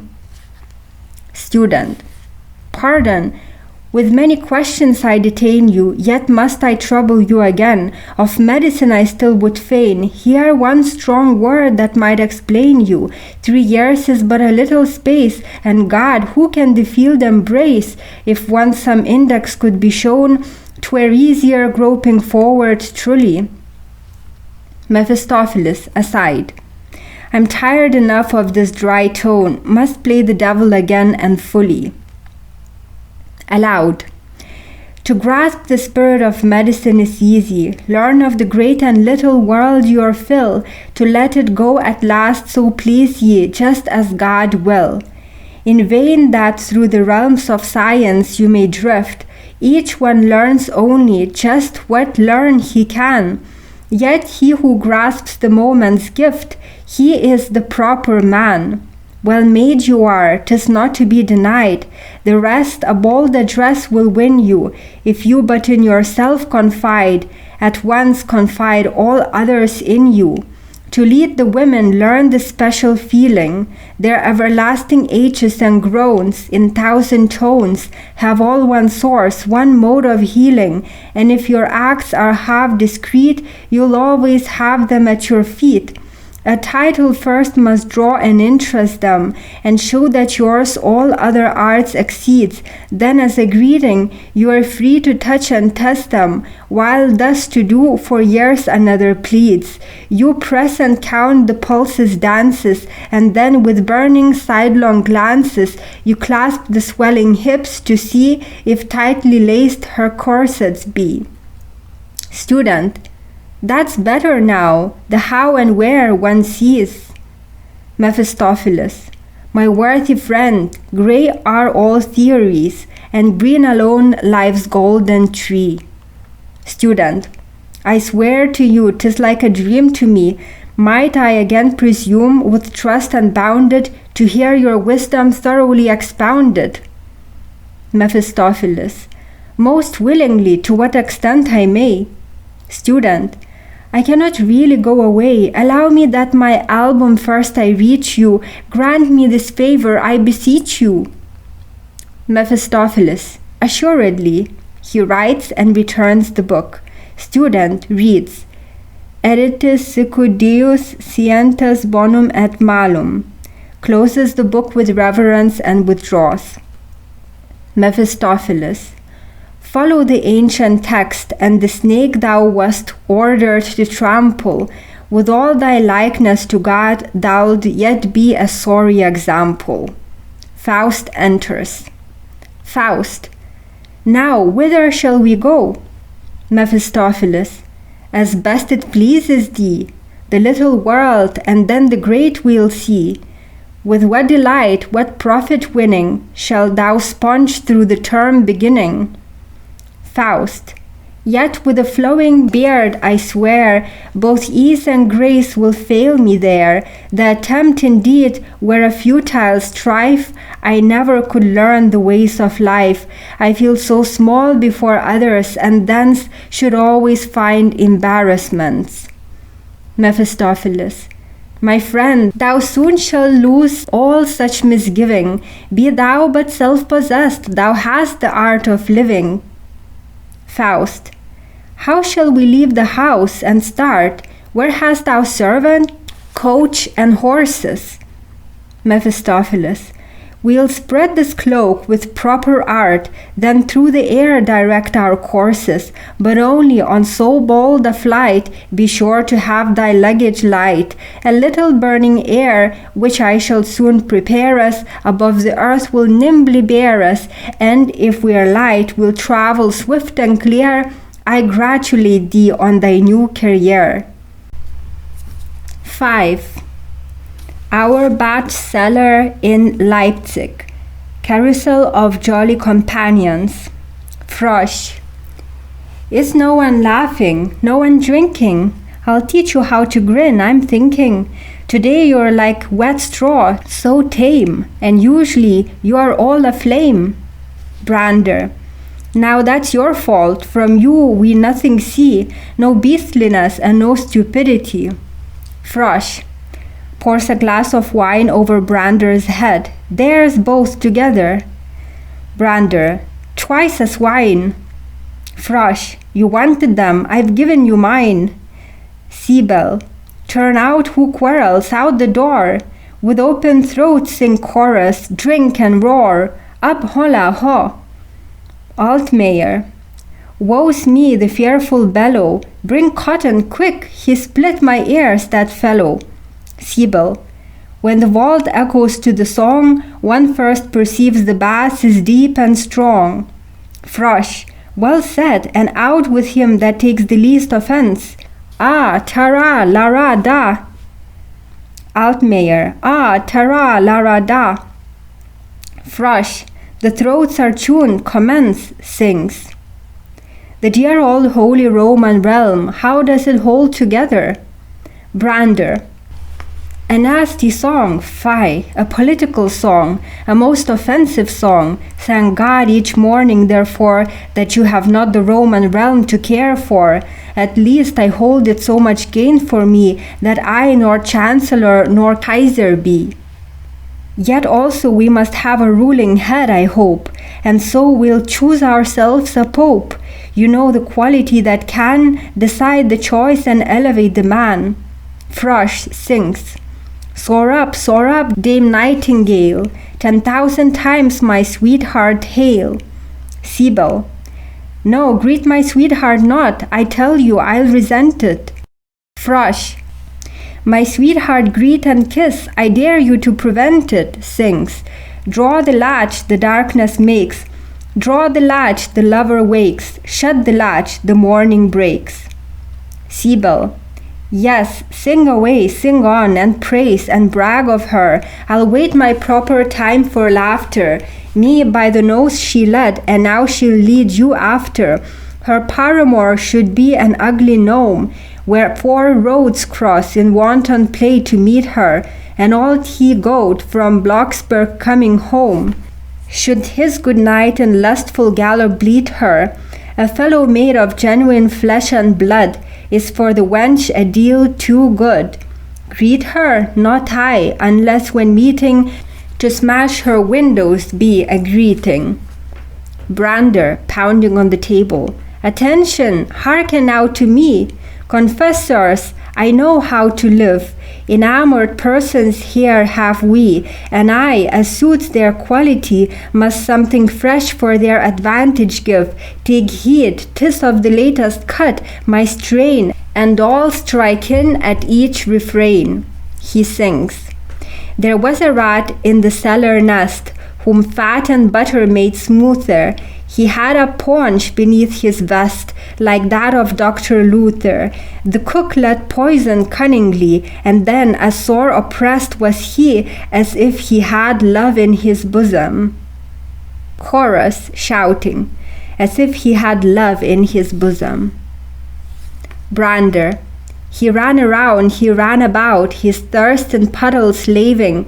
He gnawed and scratched the house throughout, but nothing cured his raving.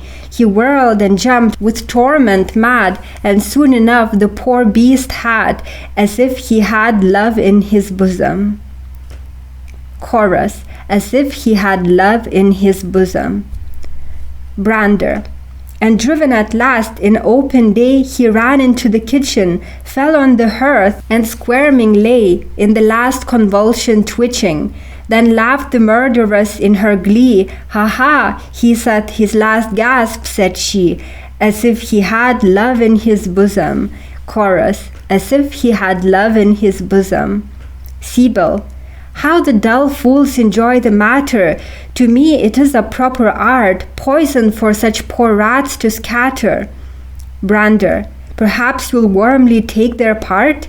Altmayer. The bald pate, pot-belly I have noted, misfortune tames him by degrees, for in the rat by poison bloated, his own most natural form he sees. Faust and Mephistopheles. Mephistopheles. Before all else, I bring thee hither, where boon companions meet together, to let thee see how smooth life runs away. Here for the folk each day's a holiday, with little wit and ease to suit them, they whirl in narrow circling trails, like kittens playing with their tails, and if no headache persecute them, so long the host may credit give, they merrily and careless live. Brander.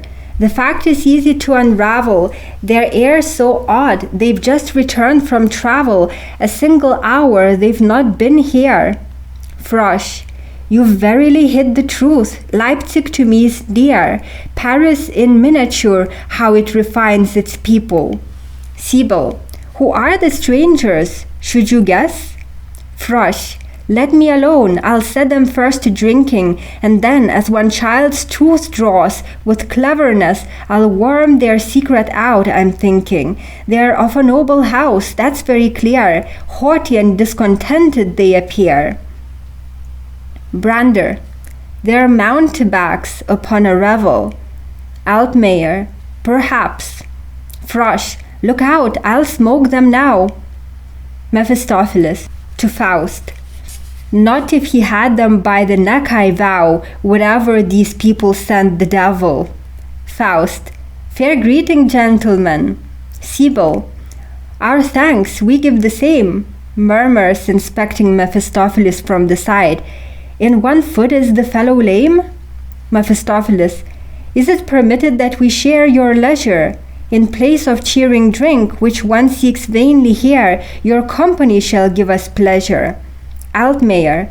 A most fastidious person you appear. Frosh. No doubt 'twas late when you from Rippach started, and supping there with Hans occasioned your delay? Mephistopheles.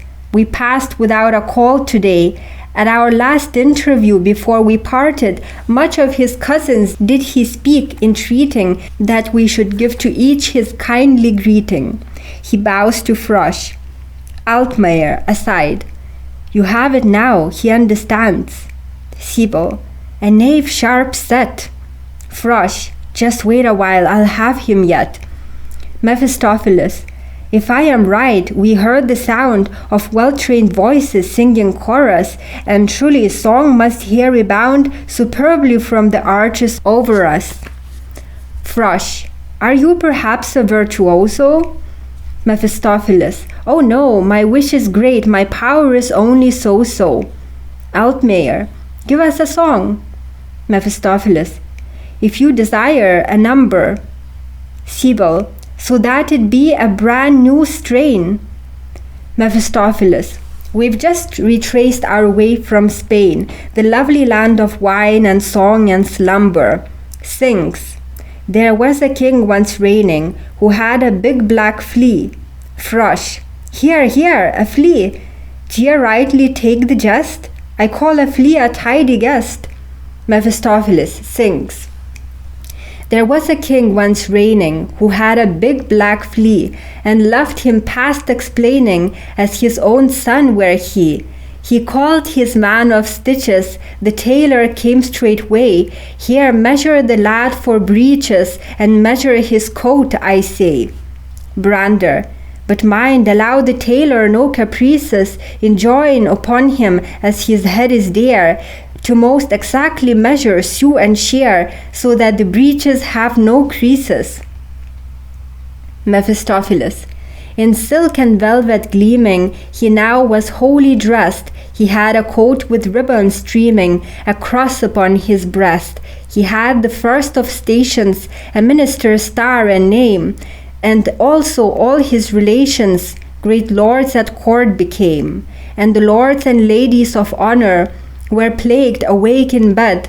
The queen she got them upon her, the maids were bitten and bled, and they did not dare to brush them, or scratch them day or night. We crack them and we crush them at once whenever they bite. Chorus shouting. We crack them and we crush them at once whenever they bite. Frosh. Bravo, bravo, that was fine. Sibyl. Every flea may it so befall. Brander. Point your fingers and nip them all. Altmayer. Hurrah for freedom, hurrah for wine. Mephistopheles. I fain would drink with you, my glass to freedom clinking, if 'twere a better wine that here I see you drinking. Sibyl. Don't let us hear that speech again. Mephistopheles. Did I not fear the landlord might complain, I'd treat these worthy guests with pleasure to some from out our cellar's treasure. Sibyl. Just treat and let the landlord me arraign. Frosh. And if the wine be good, our praises shall be ample, but do not give too very small a sample, for if its quality I decide, with a good mouthful I must be supplied. Altmayer, aside. They're from the Rhine, I guessed as much before. Mephistopheles. Bring me a gimlet here. Brander. What shall therewith be done? You've not the casks already at the door? Altmayer. Yonder, within the landlord's box of tools, there's one. Mephistopheles takes the gimlet. To Frosh. Now, give me of your taste some intimation. Frosh. How do you mean? Have you so many kinds? Mephistopheles. The choice is free. Make up your minds. Altmayer to Frosh. Aha, you lick your chops from sheer anticipation. Frosh. Good, if I have the choice, so let the wine be Rhenish. Our fatherland can best the sparkling cup replenish. Mephistopheles, boring a hole in the edge of the table at the place where Frosh sits. Get me a little wax to make the stoppers, quick. Altmayer. Oh, I perceive a juggler's trick. Mephistopheles to Brander. And you? Brander. Champagne shall be my wine, and let it sparkle fresh and fine. Mephistopheles. Bors. In the meantime, one has made the wax stoppers and plugged the holes with them. Brander. What's foreign one can't always keep quite clear of, for good things oft are not so near. A German can't endure the French to see or hear of, yet drinks their wines with heart to cheer. Sibyl, as Mephistopheles approaches his seat. For me, I grant sour wine is out of place. Fill up my glass with sweetest, will you? Mephistopheles, boring. Tokay shall flow at once to fill you. Altmayer. No, look me, sir, straight in the face. I see you have your fun at our expense. Mephistopheles. Oh no, with gentlemen of such pretense that were to venture far indeed. Speak out, I make your choice with speed. With what a vintage can I serve you? Altmayer. With any, only satisfy our need. After the holes have been bored and plugged. Mephistopheles, with singular gestures. Grapes the vine stem bears, horns the he-goat wears. The grapes are juicy, the vines are wood. The wooden table gives wine as good. Into the depths of nature peer, only believe there's a miracle here. Now draw the stoppers and drink your fill. All. As they draw out the stoppers, and the wine which has been desired flows into the glass of each. O beautiful fountain that flows at will! Mephistopheles. But have a care that you nothing spill. They drink repeatedly. All sing. As 'twere 500 hogs we feel, so cannibalic jolly. Mephistopheles. See now, the race is happy, it is free. Faust. To leave them is my inclination. Mephistopheles. Take notice first, their bestiality will make a brilliant demonstration. Sibyl. Drinks carelessly, the wine spills upon the earth and turns to flame. Help, fire, help! Hellfire is sent. Mephistopheles, charming away the flame. Be quiet, friendly element. To the revellers. A bit of purgatory 'twas for this time merely. Sibyl. What mean you? Wait, you'll pay for it dearly. You'll know us to your detriment. Frosh. Don't try that game a second time upon us. Altmayer. I think we'd better send him packing quietly. Sibyl. What, sir? You dare to make so free and play your hocus-pocus upon us? Mephistopheles. Be still, old wine tub. Sibyl. Broomstick you! You face it out, impertinent and heady. Brander. Just wait, a shower of blows is ready. Altmayer draws a stopper out of the table. Fire flies in his face. I burn, I burn. Sibyl. 'Tis magic, strike. The knave is outlawed. Cut him as you like. They draw their knives and rush upon Mephistopheles. Mephistopheles, with solemn gestures.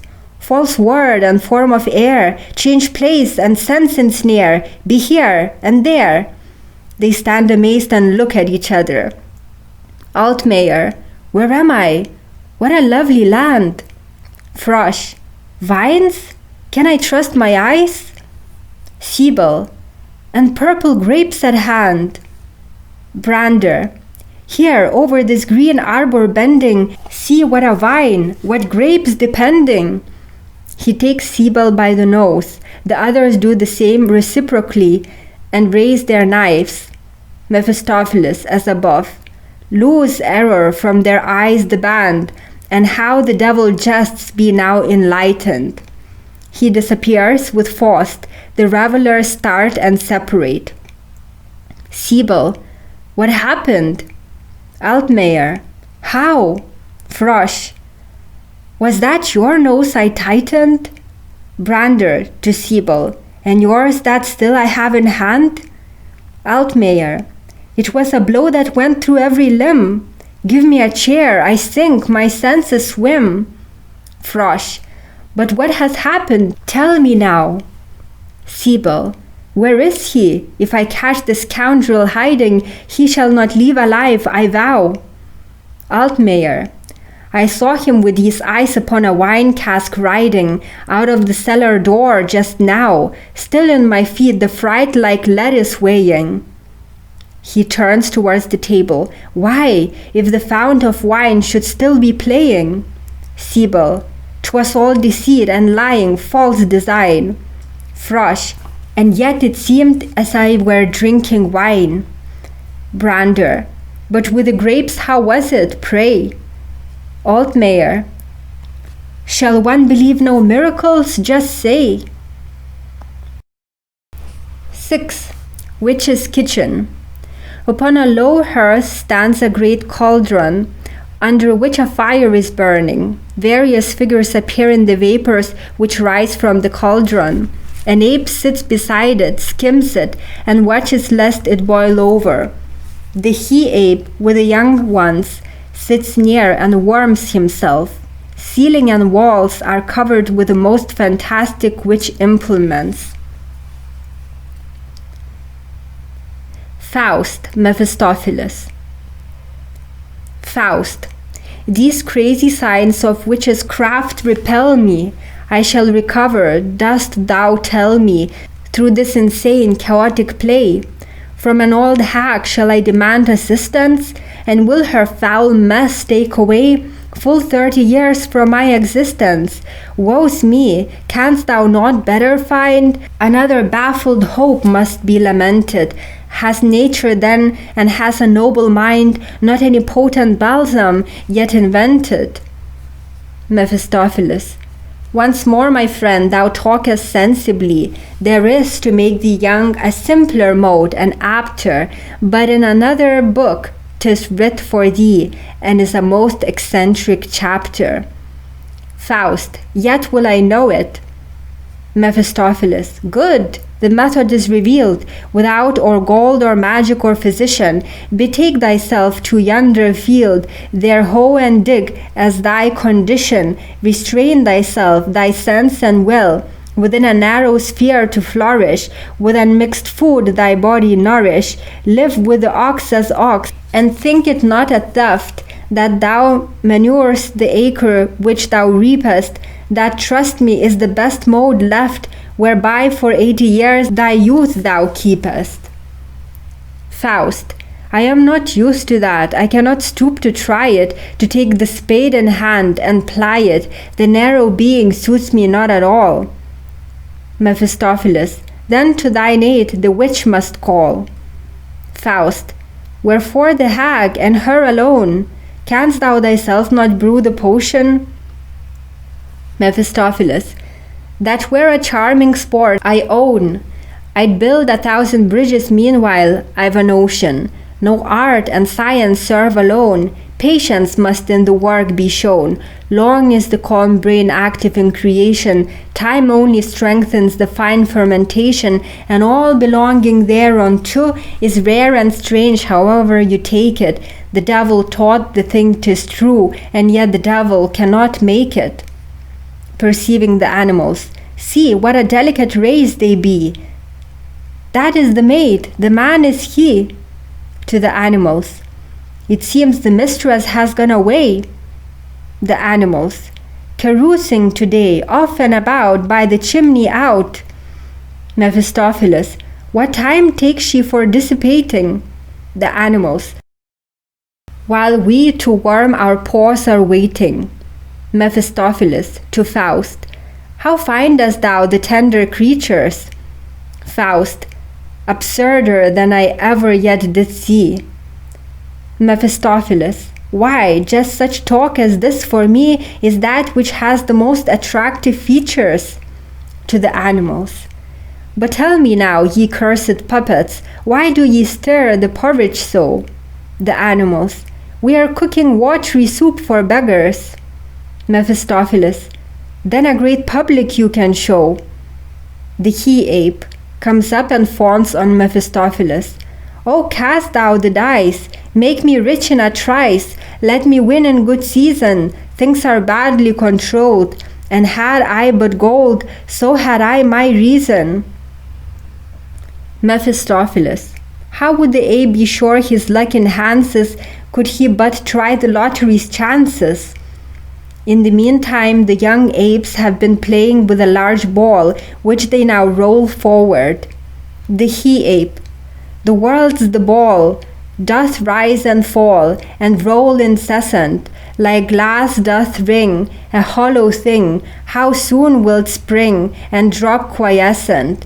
Here bright it gleams, here brighter seems, I live at present. Dear son, I say, keep thou away, thy doom is spoken, 'tis made of clay, and will be broken. Mephistopheles. What means the thief? The he-ape taking it down. Wert thou the thief, I'd know him and shame him. He runs to the she-ape and lets her look through it. Look through the thief. Knowest thou the thief, and darest not name him? Mephistopheles approaching the fire. And what's the spot? He-ape and she-ape. The fool knows it not. He knows not the pot. He knows not the kettle. Mephistopheles. Impertinent beast. The he-ape. Take the brush here at least, and sit down on the settle. He invites Mephistopheles to sit down. Faust, who during all this time has been standing before a mirror, now approaching and now retreating from it. What do I see? What heavenly form revealed shows through the glass from magic's fair dominions? O lend me, love, the swiftest of thy pinions, and bear me to her beauteous field. Ah, if I leave the spot with fond designing, if I attempt to venture near, dim as through gathering mist her charms appear. A woman's form in beauty shining, can woman then so lovely be? And must I find her body there reclining, of all the heavens the bright epitome? Can earth with such a thing be mated? Mephistopheles. Why surely, if a god first plagues himself 6 days, then self-contented bravo says, must something clever be created, this time thine eyes be satiate. I'll yet detect thy sweetheart and ensnare her, and blessed is he who has the lucky fate some day as bridegroom home to bear her. Faust gazes continually in the mirror, Mephistopheles stretching himself out on the settle and playing with the brush continues to speak. So sit I like the king upon his throne. I hold the scepter here and lack the crown alone. Animals, who up to this time have been making all kinds of fantastic movements together, bring a crown to Mephistopheles with great noise. Oh, be thou so good, with sweat and with blood, the crown to belime. They handle the crown awkwardly and break it into 2 pieces with which they spring around. 'Tis done, let it be. We speak and we see, we hear and we rhyme. Faust before the mirror. Woe's me, I fear to lose my wits. Mephistopheles pointing to the animals. My own head now is really nigh to sinking. The animals. If lucky hour hits and everything fits, 'tis thoughts and we are thinking. Faust as above. My bosom burns with that sweet vision. Let us with speed away from here. Mephistopheles, in the same attitude. One must at least make this admission, they're poets, genuine and sincere. The cauldron which the she-ape has up to this time neglected to watch begins to boil over. There ensues a great flame, which blazes out the chimney. The witch comes carrying down through the flame with terrible cries. The witch, "Ow, ow, ow!" The damned beast, the cursed sow, to leave the kettle and singe the Frau, accursed fear. Perceiving Faust and Mephistopheles, "What is that here? Who are you here? What want you thus? Who sneaks to us? The fire pain, burn bone and brain." She plunges the skimming ladle into the cauldron and scatters flames towards Faust, Mephistopheles, and the animals. The animals whimper. Mephistopheles, reversing the brush which he has been holding in his hand and striking among the jars and glasses. In two, there lies the brew, there lies the glass. The joke will pass, as time, foul ass, to the singing of thy crew. As the witch starts back, full of wrath and horror, "Ha, knowest thou me? Abomination thou! Knowest thou at last thy lord and master? What hinders me from smiting now thee and thy monkey sprites with fell disaster? Hast for the scarlet coat no reverence? Dost recognize no more the tall cock's feather? Have I concealed this countenance? Must tell my name, old face of leather?" The witch, "Oh, pardon, sir, the rough salute, yet I perceive no cloven foot, and both your ravens, where are they now?" Mephistopheles, "This time I let thee escape the death, for since we two together met, 'tis verily full many a day now. Culture which smooths the whole world licks, also unto the devil sticks. The days of that old northern phantom now are over. Where canst thou horns and tail and claws discover? And as regards the foot, which I can't spare in truth, 'twould only make the people shun me. Therefore I've sworn, like many a spindly youth, false calves these many years upon me." The witch, dancing, "Reason and sense forsake my brain, since I behold Squire Satan here again." Mephistopheles, "Woman, from such a name refrain." The witch, "Why so? What has it done to thee?" Mephistopheles, "It's long been written in the book of fable, yet therefore no whit better men we see. The evil one has left, the evil ones are stable. Sir Baron, call me thou. Then is the matter good. A cavalier am I, like others in my bearing. Thou hast no doubt about my noble blood, so here's the coat of arms that I am wearing." He makes an indecent gesture. The witch laughs immoderately. "Ha ha, that's just your way, I know. A rogue you are, and you were always so." Mephistopheles, to Faust, "My friend, take proper heed, I pray. To manage witches, this is just the way." The witch, "Wherein, sirs, can I be of use?" Mephistopheles, "Give us a goblet of the well-known juice. But I must beg you of the oldest brewage, the years a double strength produce." The witch, "With all my heart. Now here's a bottle, wherefrom sometimes I wet my throttle, which also not the slightest stinks, and willingly a glass I'll fill him." Whispering, "Yet if this man without due preparation drinks, as well thou knowest, within an hour 'twill kill him." Mephistopheles, "He is a friend of mine, with whom it will agree, and he deserves thy kitchen's best potation. Come, draw thy circle, speak thine adjuration, and fill thy goblet full and free." The witch, with fantastic gestures, draws a circle and places mysterious articles therein. Meanwhile, the glasses begin to ring, the cauldron to sound, and make a musical accompaniment. Finally, she brings a great book and stations in the circle the apes, who are obliged to serve as reading desk and to hold the torches. She then beckons Faust to approach. Faust, to Mephistopheles, Now, what shall come of this? The creatures antic, the crazy stuff, the gestures frantic, all the repulsive cheats I view, are known to me and hated too. Mephistopheles. Oh, nonsense, that's a thing for laughter. Don't be so terribly severe. She juggles you as doctor now, that after the beverage may work the proper cheer. He persuades Faust to step into the circle. The witch begins to declaim with much emphasis from the book. See, thus it's done. Make 10 of 1, and 2 let be. Make even 3, and rich thou'lt be. Cast over the 4, from 5 and 6, the witch's tricks. Make 7 and 8, 'tis finished straight. And 9 is 1, and 10 is none. This is the witch's once won. Faust. She talks like one who raves in fever. Mephistopheles. Thou'lt hear much more before we leave her. 'Tis all the same, the book I can repeat, such time I've squandered over the history. A contradiction thus complete is always for the wise no less than fools a mystery.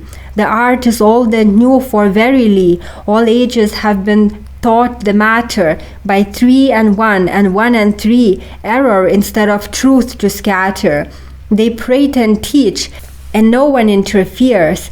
All from the fellowship of fools are shrinking. Man usually believes, if only words he hears, that also with them goes material for thinking.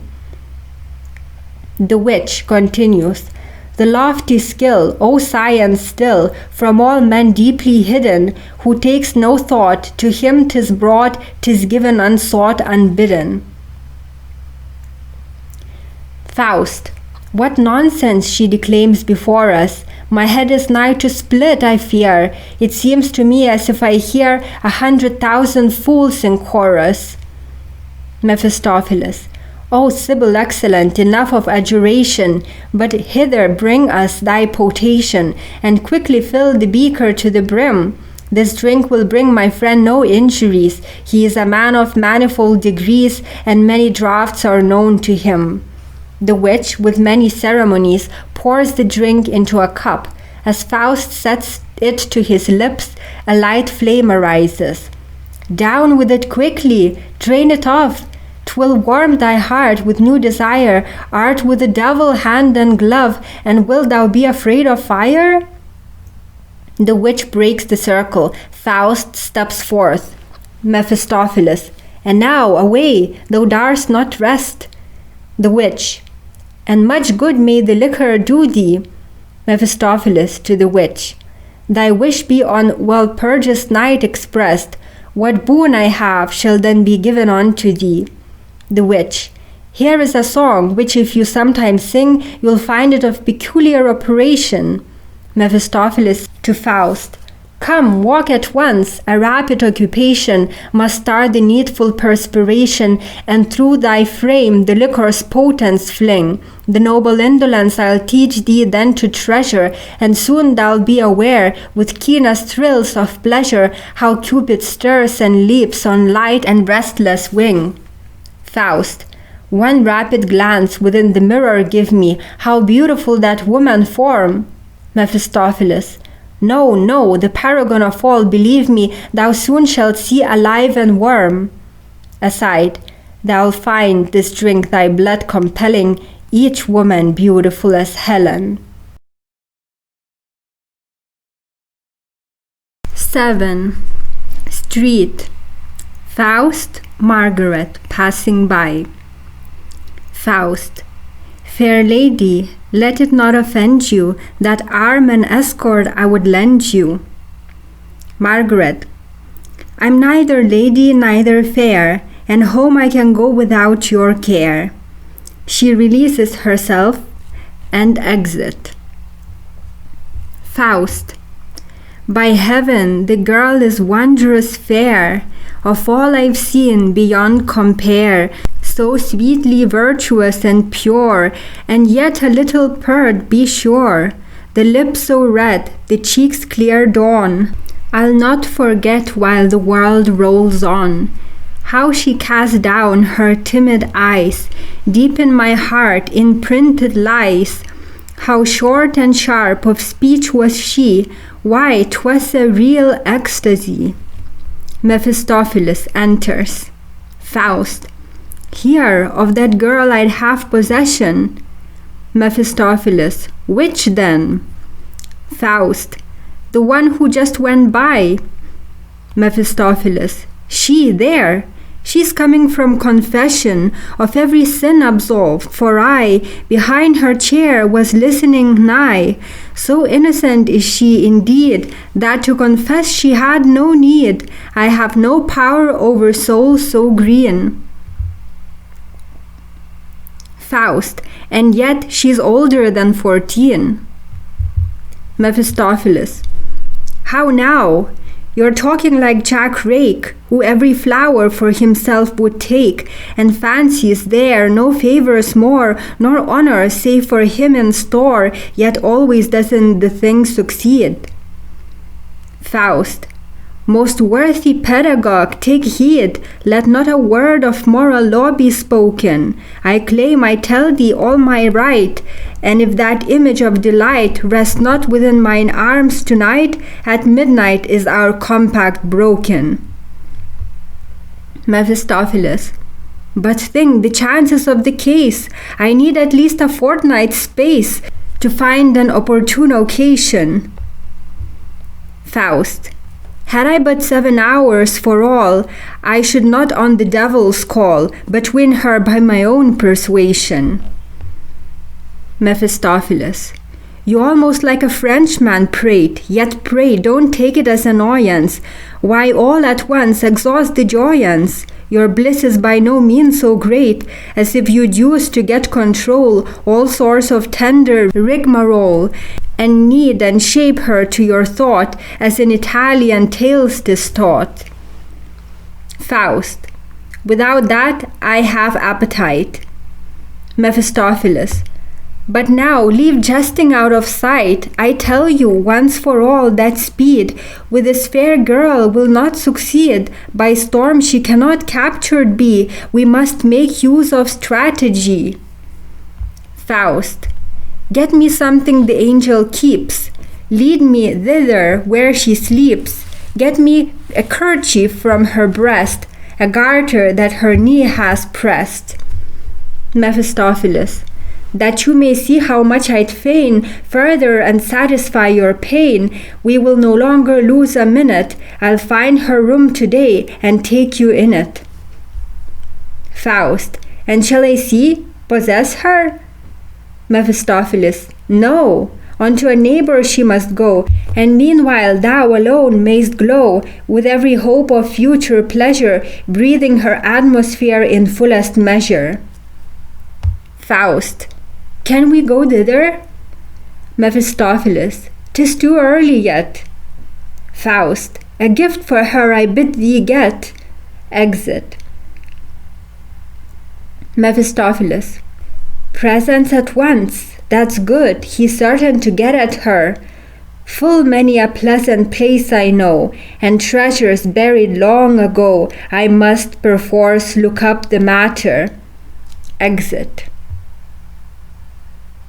8. Evening. A small, neatly kept chamber. Margaret. Plaiting and binding up the braids of her hair. I'd something give, could I but say, who was the gentleman today. Surely a gallant man was he, and of a noble family, and much could I in his face behold, and he wouldn't else have been so bold. Exit. Mephistopheles. Faust. Mephistopheles. Come in, but gently, follow me. Faust, after a moment's silence. Leave me alone, I beg of thee. Mephistopheles, prying about. Not every girl keeps things so neat. Faust, looking round. O welcome twilight soft and sweet, that breathes throughout this hallowed shrine. Sweet pain of love, bind thou with fetters fleet the heart that on the dew of hope must pine. How all around a sense impresses of quiet order and content. This poverty what bounty blesses, what bliss within this narrow den is pent. He throws himself into a leathern armchair near the bed. Receive me, thou, that in thine open arms departed joy and pain were wont to gather. How oft the children, with their ruddy charms, hung here around this throne where sat the Father. Perchance my love, amid the childish band, grateful for gifts the holy Christmas gave her, meekly kissed the grandsire's withered hand. Oh, feel, O maid, thy very soul of order and content around me whisper, which leads thee with its motherly control. The cloth upon thy board bids smoothly thee unroll. The sand beneath thy feet makes whiter, crisper. O dearest hand, to thee 'tis given to change this hut into a lower heaven. And here, he lifts one of the bed curtains. What sweetest thrill is in my blood? Here could I spend whole hours delaying, her nature shaped as if in sportive playing, the angel blossom from the bud. Here lay the child with life's warm essence, the tender bosom filled with fair, and here was wrought through holier, purer presence, the form diviner being swear. And I? What drew me here with power? How deeply am I moved this hour? What seek I? Why so full my heart and sore? Miserable Faust, I know thee now no more. Is there a magic vapor here? I came with lust of instant pleasure, and lie dissolved in dreams of love's sweet leisure. Are we the sport of every changeful atmosphere? And if this moment came she into me, how would I for the fault atonement render? How small the giant lout would be, prone at her feet, relaxed and tender. Mephistopheles. Be quick, I see her there, returning. Faust. Go, go, I never will retreat. Mephistopheles. Here is a casket, not unmeet, which elsewhere I have just been earning. Here, set in it the press with haste. I swear 'twill turn her head to spy it. Some baubles I therein had placed, that you might win another by it. True, child is child, and play is play. Faust. I know not, should I do it? Mephistopheles. Ask you, pray? Yourself perhaps would keep the bubble? Then I suggest 'twere fair and just to spare the lovely day your lust, and spare to me the further trouble. You are not miserly, I trust. I rub my hands in expectation tender. He places the casket in the press and locks it again. Now, quick, away! The sweet young maiden to betray, so that by wish and will you bend her, and you look as though to the lecture hall you were forced to go, as if stood before you grey and loath, physics and metaphysics both. But away! Accent. Margaret, with a lamp. It is so close, so sultry here. She opens the window. And yet 'tis not so warm outside. I feel, I know not why, such fear. Would mother came, where can she bide? My body's chill and shuddering. I'm but a silly, fearsome thing. She begins to sing while undressing. There was a king in Thule, was faithful till the grave, to whom his mistress dying a golden goblet gave. Naught was to him more precious. He drained it at every bout. His eyes with tears ran over, as oft as he drank thereout. When came his time of dying, the towns in his land he told, naught else to his hair denying, except the goblet of gold. He sat at the royal banquet, with his knights of high degree, in the lofty hall of his fathers, in the castle by the sea. There stood the old carouser, and drank the last live glow, and hurled the hollowed goblet into the tide below. He saw it plunging and filling, and sinking deep in the sea. Then fell his eyelids forever, and never more drank he. She opens the press in order to arrange her clothes, and perceives the casket of jewels. How comes that lovely casket here to me? I locked the press, most certainly. This truly wonderful, what can within it be? Perhaps 'twas brought by someone as a pawn, and mother gave a loan thereon. And here there hangs a key to fit. I have a mind to open it. What is that? God in heaven, whence came such things? Never beheld I aught so fair. Rich ornaments, such as a noble dame on highest holidays might wear. How would the pearl chain suit my hair? Ah, who may all this splendor own? She adorns herself with jewelry and steps before the mirror. Were but the earrings mine alone, one has at once another pair. What helps one's beauty, youthful blood? One may possess them well and good, but none the more do others care. They praise us half in pity sure, to gold still tends, on gold depends. All, alas, we poor. 9. Promenade. Faust walking thoughtfully up and down. To him Mephistopheles. Mephistopheles. By all love ever rejected, by hellfire hot and unsparing, I wish I knew something worse, that I might use it for swearing. Faust. What ails thee? What gripes thee, elf? A face like thine beheld I never. Mephistopheles. I would myself unto the devil deliver, if I were not a devil myself. Faust. Thy head is out of order, sadly. It much becomes thee to be raving madly. Mephistopheles. Just think, the pocket of a priest should get the trinkets left for Margaret. The mother saw them, and instanter a secret dread began to haunt her. Keen scent has she for tainted air. She snuffs within her book of prayer, and smells each article to see if sacred or profane it be. So here she guessed from every gem that not much blessing came with them. My child, she said, ill-gotten good ensnares the soul, consumes the blood. Before the Mother of God will lay it, with heavenly manna she'll repay it. But Margaret thought, with sour grimace, a gift horse is not out of place, and truly godless cannot be the one who brought such things to me. A parson came, by the mother bidden. He saw at once where the game was hidden, and viewed it with a favor stealthy. He spake, that is the proper view, who overcometh winneth too.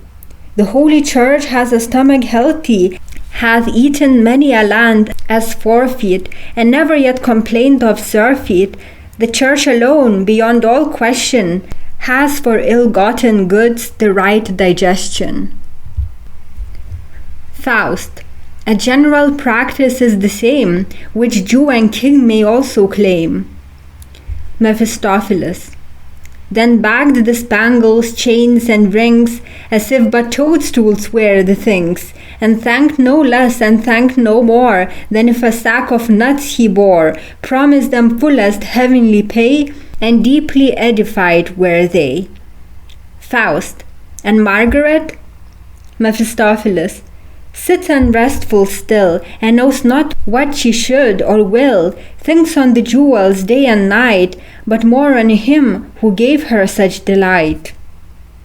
Faust. The darling sorrow gives me pain. Get thou a set for her again. The first was not a great display. Mephistopheles. Oh yes, the gentleman finds it all child's play. Faust. Fix and arrange it to my will, and on her neighbor try thy skill. Don't be a devil stiff as paste, but get fresh jewels to her taste. Mephistopheles.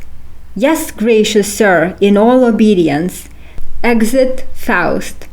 Such an enamored fool in air would blow, sun, moon, and all the starry legions, to give his sweetheart a diverting show.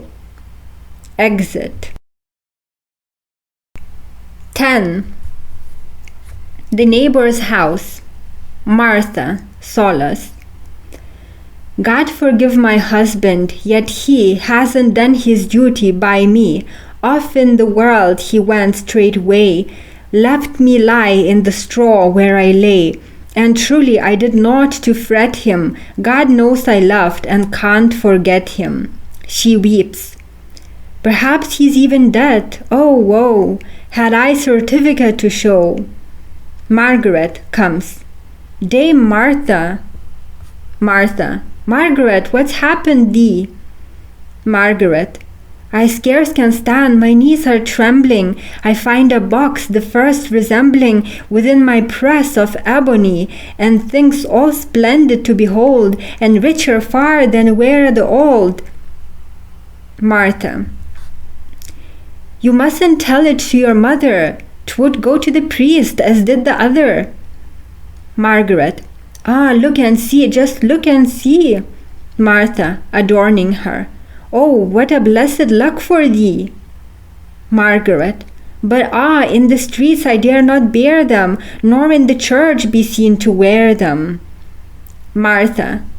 Yet thou canst often this way wander, and secretly the jewels don. Walk up and down an hour before the mirror yonder. We'll have our private joy thereon. And then a chance will come, a holiday, when piece by piece can one the things abroad display. A chain at first, then other ornament, thy mother will not see, and stories we'll invent. Margaret. Whoever could have brought me things so precious? That something's wrong, I feel suspicious. A knock. Good heaven, my mother, can that have been? Martha, peeping through the blind. 'Tis some strange gentleman. Come in. Mephistopheles enters. Mephistopheles. That I so boldly introduce me, I beg you ladies to excuse me. Steps back reverently on seeing Margaret. For Martha Schwertlein I inquire. Martha. I am she. What does the gentleman desire? Mephistopheles, aside to her.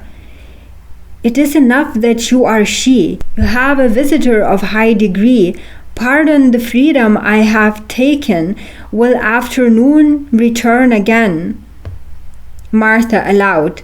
Of all things in the world, just here, he takes thee for a lady dear. Margaret. I am a creature young and poor. The gentleman's too kind, I'm sure. The jewels don't belong to me. Mephistopheles. Not alone the jewelry, the look, the manner, both betray. Rejoiced am I that I may stay. Martha. What is your business? I would fain. Mephistopheles. I would I had a more cheerful strain. Take not unkindly its repeating. Your husband's dead, and sends a greeting. Martha. Is dead? Alas, that heart so true. My husband dead, let me die too. Margaret. Dearest dame, let not your courage fail. Mephistopheles. Hear me relate the mournful tale. Margaret. Therefore I'd never love, believe me. A loss like this to death would grieve me. Mephistopheles. Joy follows woe, woe after joy comes flying. Martha. Relate his life sat close to me. Mephistopheles. In Padua buried he is lying, beside the good Saint Anthony, within a grave well consecrated, for cool eternal rest created. Martha. He gave you further no commission? Mephistopheles. Yes, one of weight, with many sighs, 300 masses by, to save him from perdition. My hands are empty otherwise. Martha. What? Not a pocket piece? No jewelry? What every journeyman within his wallet spares, and as a token with him bears, and rather starves or begs than loses. Mephistopheles. Madam, it is a grief to me, yet on my word his cash was put to proper uses. Besides, his penitence was very sore, and he lamented his ill fortune all the more. Margaret. Alack, that manner so unfortunate. Surely for his soul's sake full many a prayer I'll proffer. Mephistopheles. You well deserve a speedy marriage offer. You are so kind, compassionate. Margaret. Oh no, as yet it would not do. Mephistopheles. If not a husband, then a beau for you. It is the greatest heavenly blessing to have a dear thing for one's caressing. Margaret. The country's custom is not so. Mephistopheles. Custom or not, it happens though.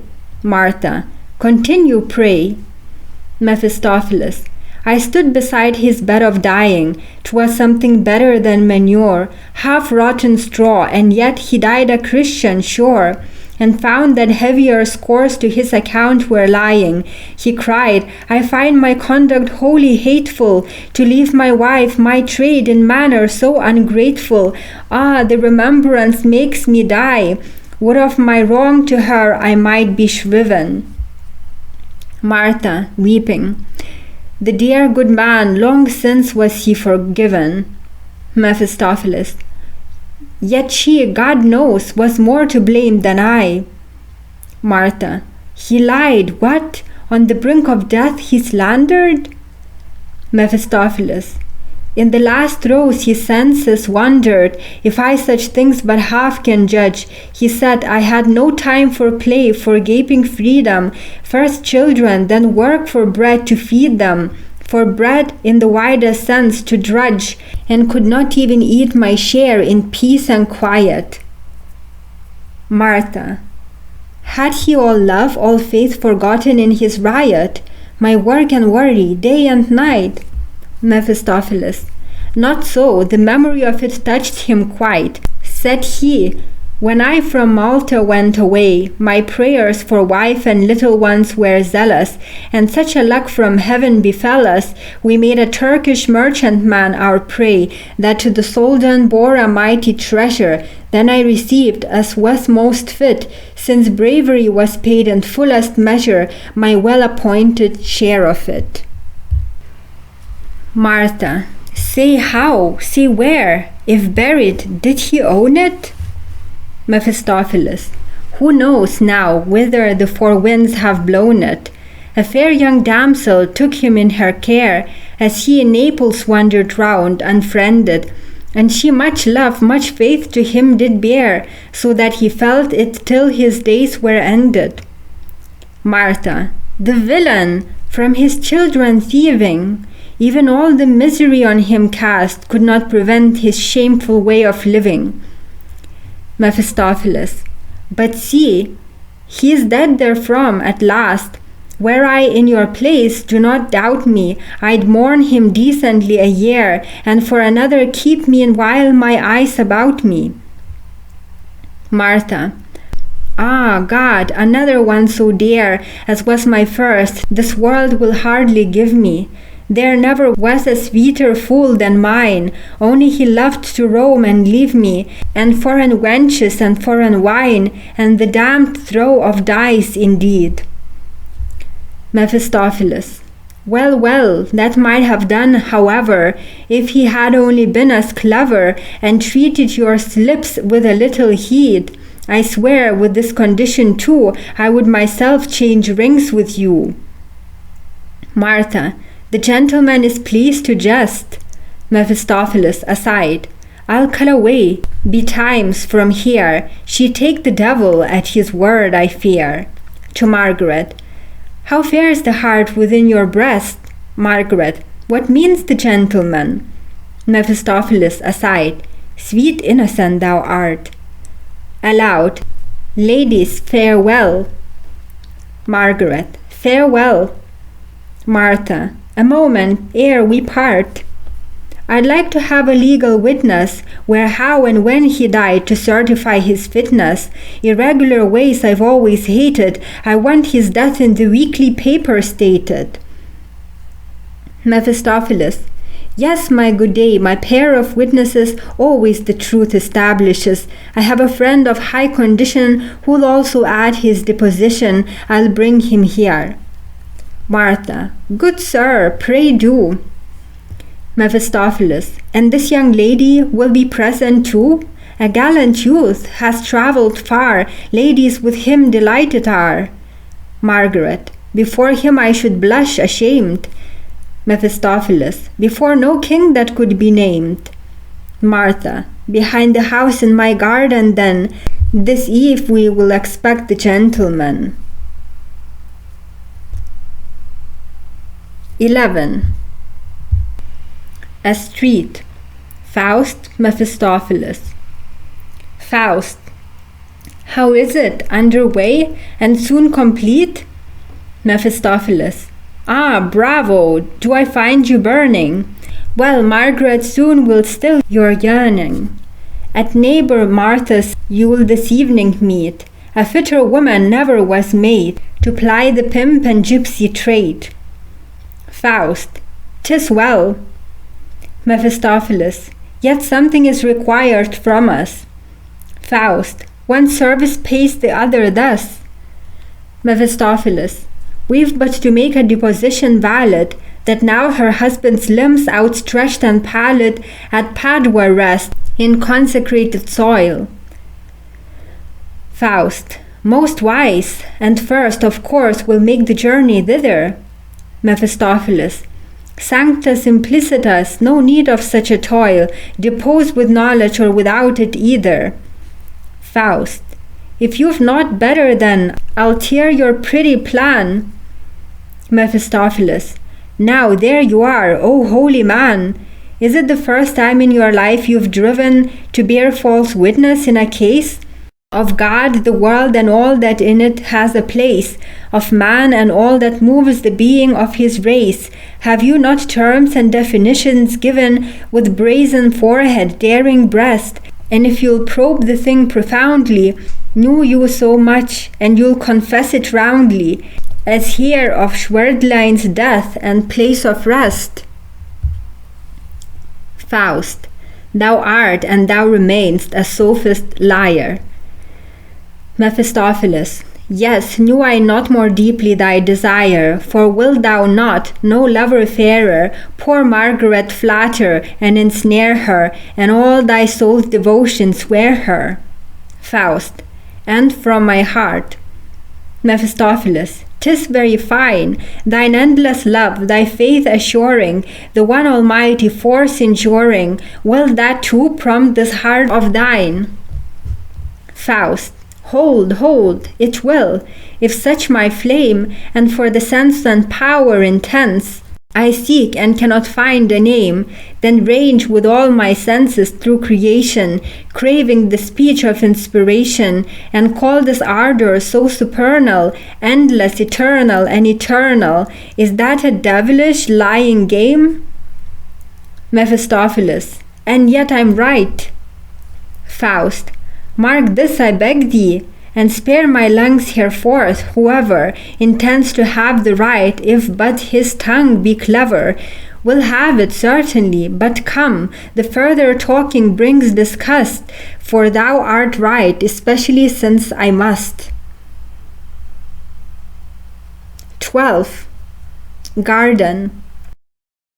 Margaret on Faust's arm, Martha and Mephistopheles walking up and down. Margaret. I feel the gentleman allows for me, demeans himself and shames me by it. A traveller is so used to be kindly content with any diet. I know too well that my poor gossip can never entertain such an experienced man. Faust. A look from thee, a word more entertains than all the lore of wisest brains. He kisses her hand. Margaret. Don't incommode yourself. How could you ever kiss it? It is so ugly, rough to see. What work I do, how hard and steady is it? Mother is much too close with me. They pass. Martha. And you, sir, travel always, do you not? Mephistopheles. Alas, that trade and duty are so hairy. With what a pang one leaves so many a spot, and dares not even now and then to tarry. Martha. In young wild years it suits your ways, this round and round the world in freedom sweeping. But then come on the evil days, and so as bachelor into his grave a creeping, none ever found a thing to praise. Mephistopheles. I dread to see how such a fate advances. Martha. Then, worthy sir, improve betimes your chances. They pass. Margaret. Yes, out of sight is out of mind, your courtesy and easy graces, but you have friends in other places, and sensibler than I you'll find. Faust. Trust me, dear heart, what men call sensible is oft mere vanity and narrowness. Margaret. How so? Faust. Ah, that simplicity and innocence never know themselves their holy value and their spell, that meekness, lowliness, the highest graces which nature portions out so lovingly. Margaret. So you but think a moment's space on me, all times I'll have to think on you, all places. Faust. No doubt you're much alone. Margaret. Yes, for our household small has grown, yet must be cared for, you will own.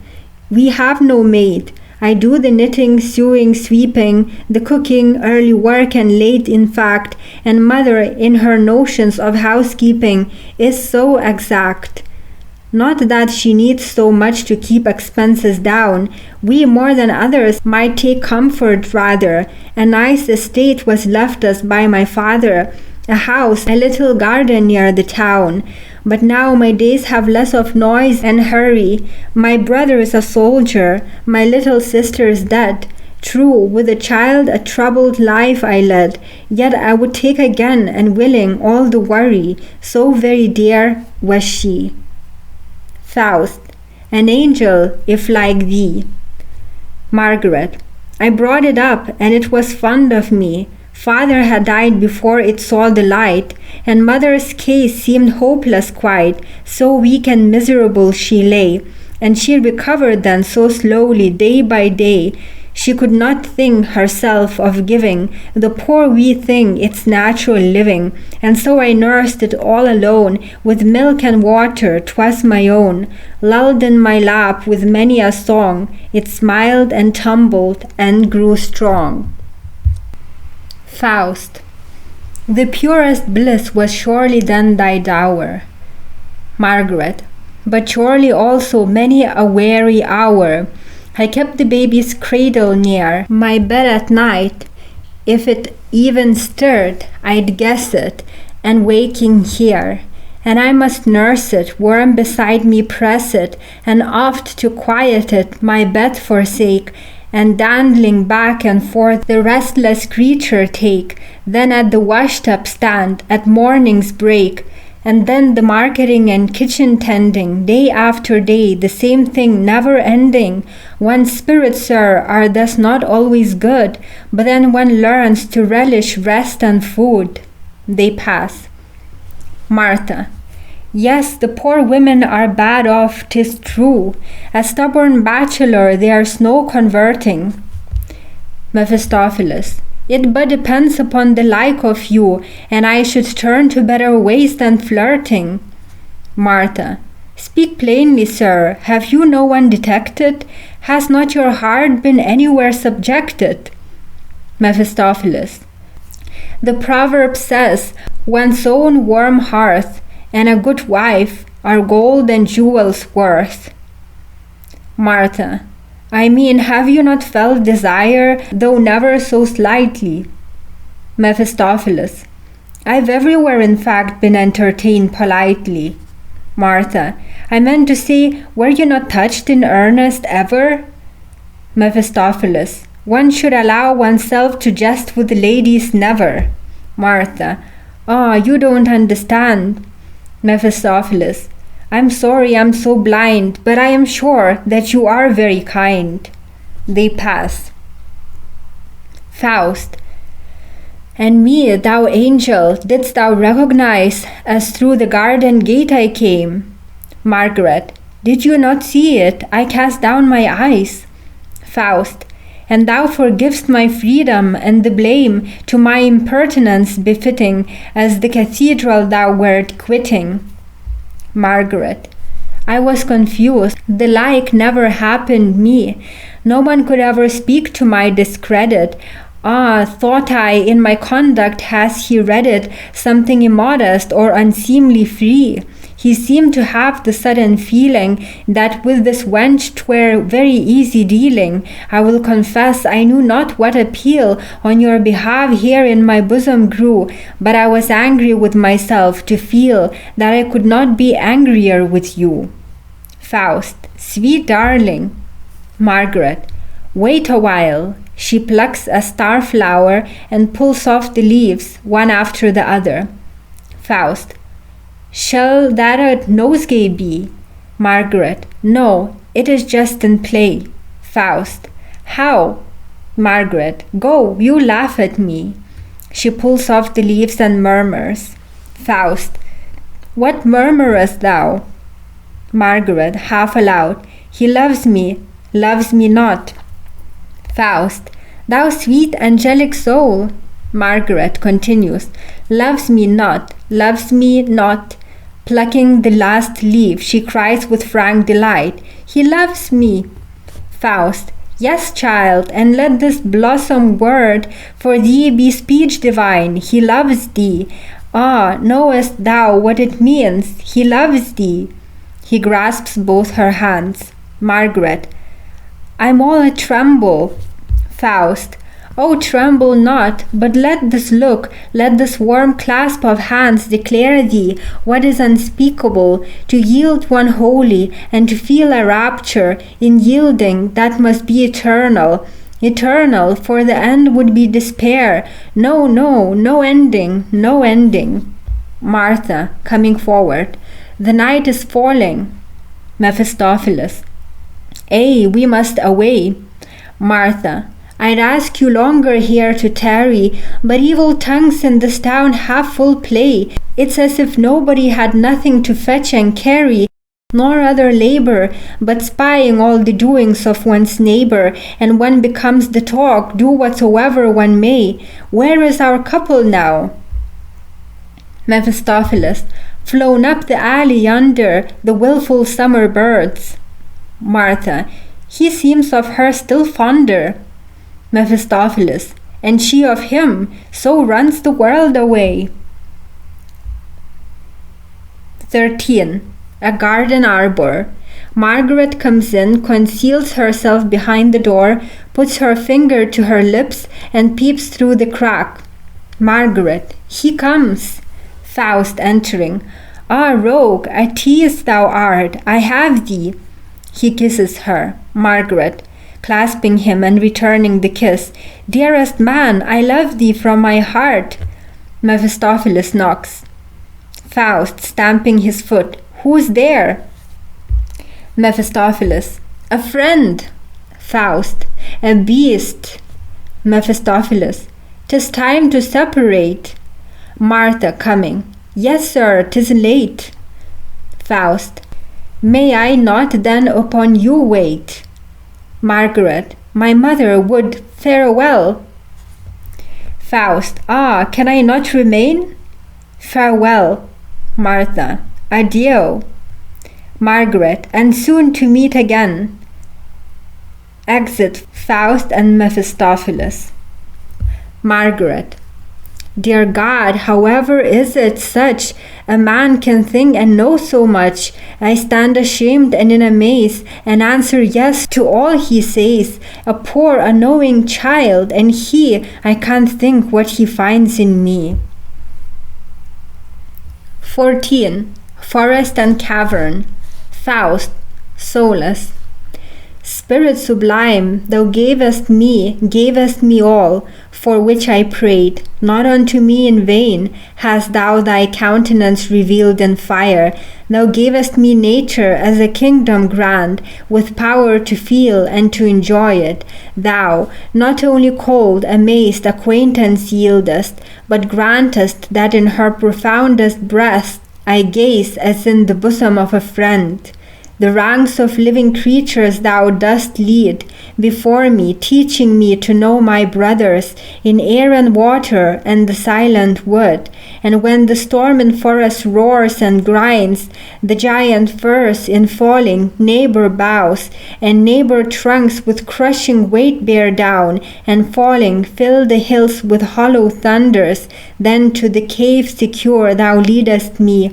Then showest me my known self, and in my breast the deep, mysterious miracles unfold. And when the perfect moon before my gaze comes up with soothing light, around me float from every precipice and thicket damp the silvery phantoms of the ages past, and temper the austere delight of thought. That nothing can be perfect unto man, I now am conscious, with this ecstasy which brings me near and nearer to the gods. Thou gavest the comrade whom I now no more can do without, though cold and scornful he demeans me to myself, and with a breath, a word transforms thy gifts to nothingness. Within my breast he fans a lawless fire, unwearied for that fair and lovely form. Thus in desire I hasten to enjoyment, and in enjoyment pine to feel desire. Mephistopheles enters. Mephistopheles. Have you not led this life quite long enough? How can a further test delight you? 'Tis very well that once one tries the stuff, but something new must then requite you. Faust. Would there were other work for thee, to plague my day auspicious thou returnest. Mephistopheles. Well, I'll engage to let thee be. Thou darest not tell me so in earnest. The loss of thee were truly very light, a comrade crazy, rude, repelling. One has one's hands full all the day and night, if what one does or leaves undone is right. From such a face as thine there is no telling. Faust. There is again thy proper tone. That thou hast borne me, I must thankful be. Mephistopheles. Poor son of earth, how couldst thou thus alone have led thy life bereft of me? I, for a time at least, have worked thy cure. Thy fancy's rickets plague thee not at all. Had I not been, so hadst thou sure walked thyself off this earthly ball. Why here to caverns, rocky hollows linking, sit'st thou, as 'twere an owl a-blinking? Why suck'st from sudden moss and dripping stone, toad-like thy nourishment alone? A fine way this thy time to fill, the doctors in thy body still. Faust. What fresh and vital forces canst thou guess spring from my commerce with the wilderness? But if thou hadst the power of guessing, thou wouldst be devil enough to grudge my soul the blessing. Mephistopheles. A blessing drawn from supernatural fountains, in night and dew to lie upon the mountains, all heaven and earth in rapture penetrating, thyself to godhood haughtily inflating, to grub with yearning force through earth's dark marrow, compress the 6 days' work within thy bosom narrow, to taste I know not what in haughty power, thine own ecstatic life on all things shower, thine earthly self behind thee cast, and then the lofty instinct thus, with a gesture, at last, I daren't say how, to pluck the final flower. Faust. Shame on thee. Mephistopheles. Yes, thou findest that unpleasant. Thou hast the moral right to cry me shame at present. One dares not that before chaste ears declare, which chaste hearts notwithstanding cannot spare, and once for all I grudge thee not the pleasure of lying to thyself in moderate measure, but such a course thou wilt not long endure, already art thou over-excited, and if it last, wilt soon be plighted to madness and to horror sure. Enough of that, thy love sits lonely yonder, by all things saddened and oppressed, her thoughts and yearnings seek thee tender, fonder, a mighty love is in her chest, First came thy passion's flood and poured around her, as when from melted snow a streamlet overflows. Thou hast therewith so filled and drowned her, that now thy stream all shallow shows. Methinks instead of it in forests lording, the noble sir should find it good, the love of this young silly blood, at once to set about rewarding. Her time is miserably long. She haunts her window, watching clouds that stray over the old city wall and far away. Were I a little bird, so runs her song, day long and half night long. Now she is lively, mostly sad, now wept beyond her tears, then again quiet she appears, always love mad. Faust. Serpent, serpent. Mephistopheles aside. Ha! Do I trap thee? Faust. Get thee away with thine offences, reprobate. Name not that fairest thing, nor the desire for her sweet body bring again before my half-distracted senses. Mephistopheles. What wouldst thou then? She thinks that thou art flown, and half thou art, I own. Faust. Yet I am near, and love keeps watch and ward. Though I were never so far, it cannot falter. I envy even the body of the Lord, the touching of her lips before the altar. Mephistopheles. 'Tis very well, my envy oft reposes on your twin pair that feed among the roses. Faust. Away, thou pimp. Mephistopheles. You rail, and it is fun to me. The God who fashioned youth and maid perceived the noblest purpose of his trade, and also made their opportunity. Go on, it is a woe profound. 'Tis for your sweetheart's room you're bound, and not for death indeed. Faust. What are within her arms the heavenly blisses? Though I be glowing with her kisses, do I not always share her need? I am the fugitive, all houseless roaming, the monster without air or rest, that like a cataract down rocks and gorges foaming, leaps maddened into the abyss's breast. And side warns she, with young unawakened senses, within her cabin on the alpine field. Her simple homely life commences, her little world therein concealed, and I, God's hate flung over me, had not enough to thrust the stubborn rocks before me and strike them into dust. She and her peace I yet must undermine. Thou, hell, hast claimed this sacrifice as thine. Help, devil, through the coming pangs to push me. What must be, let it quickly be. Let fall on me her fate, and also crush me, when ruin whelm both her and me. Mephistopheles. Again it seethes, again it glows. Thou fool, go in and comfort her. When such a head as thine no outlet knows, it thinks the end must soon occur. Hail him who keeps a steadfast mind. Thou else dost well the devil nature wear. Not so insipid in the world I find, as is a devil in despair.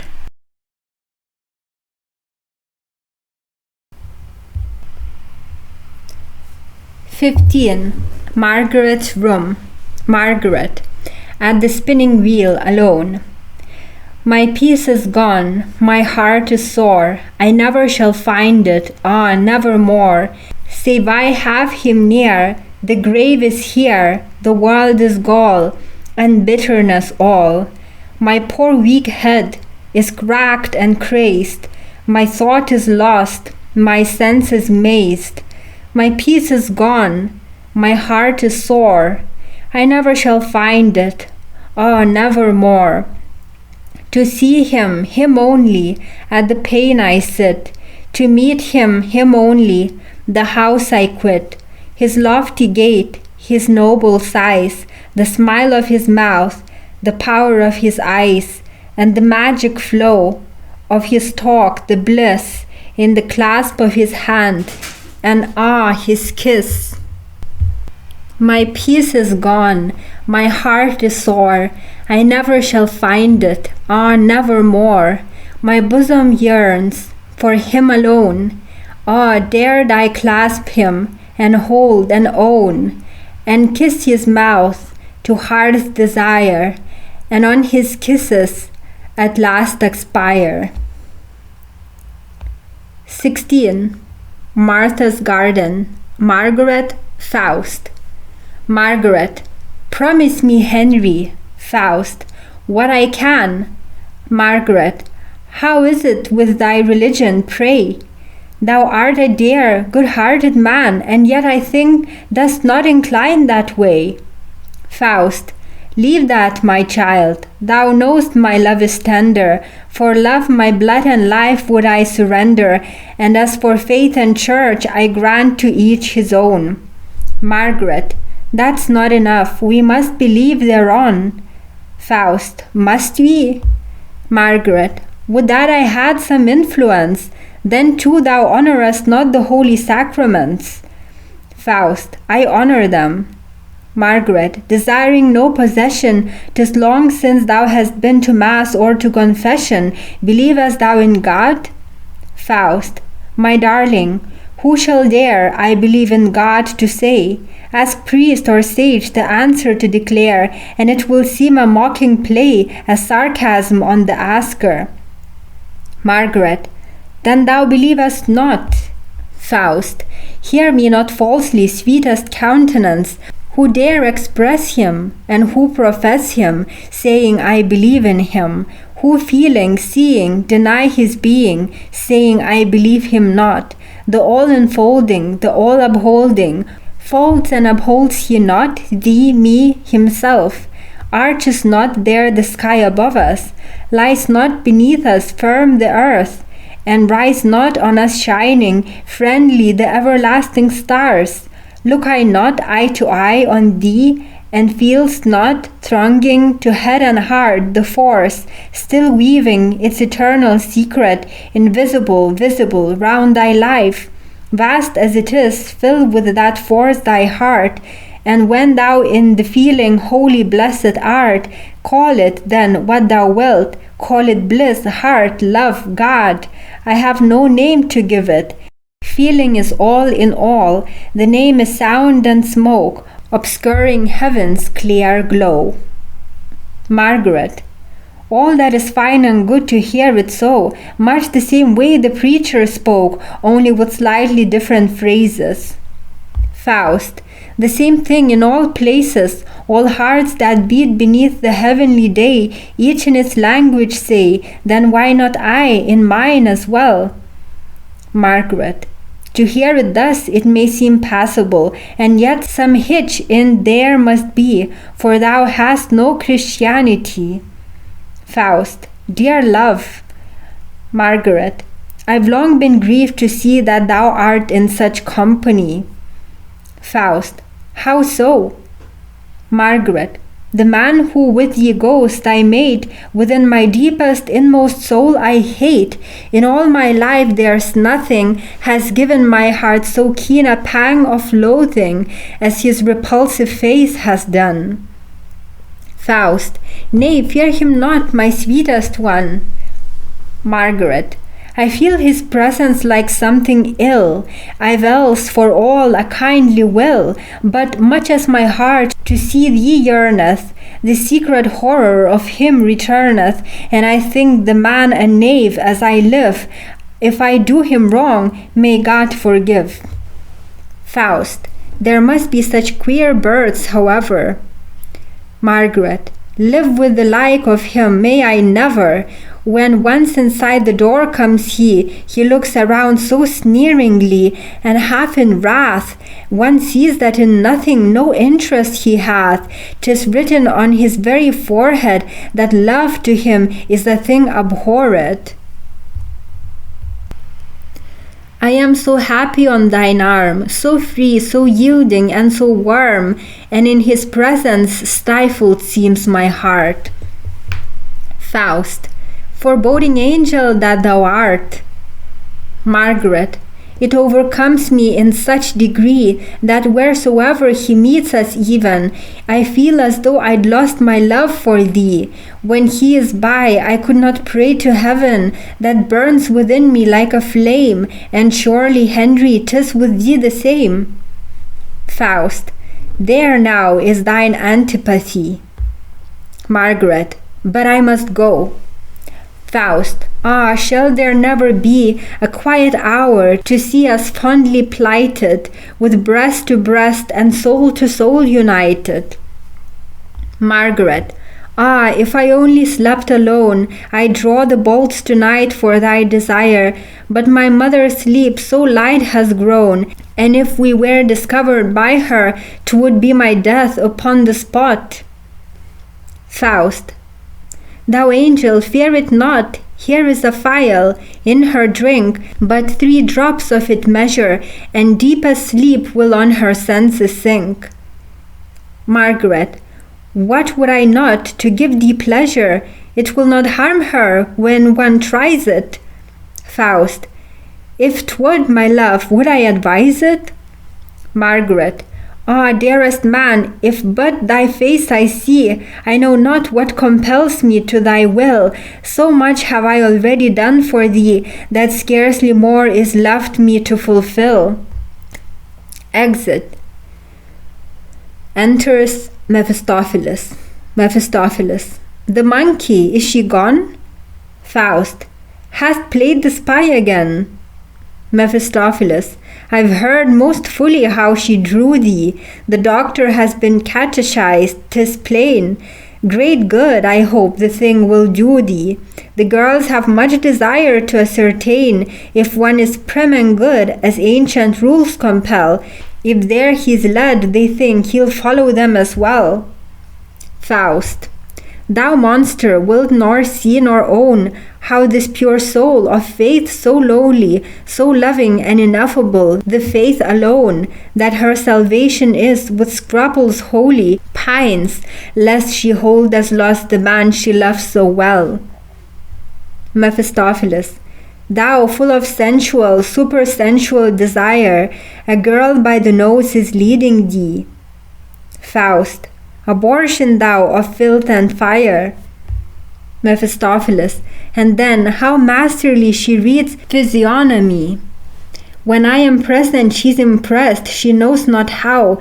She in my mask a hidden sense would read. She feels that surely I'm a genius now, perhaps the very devil indeed. Well, well, tonight.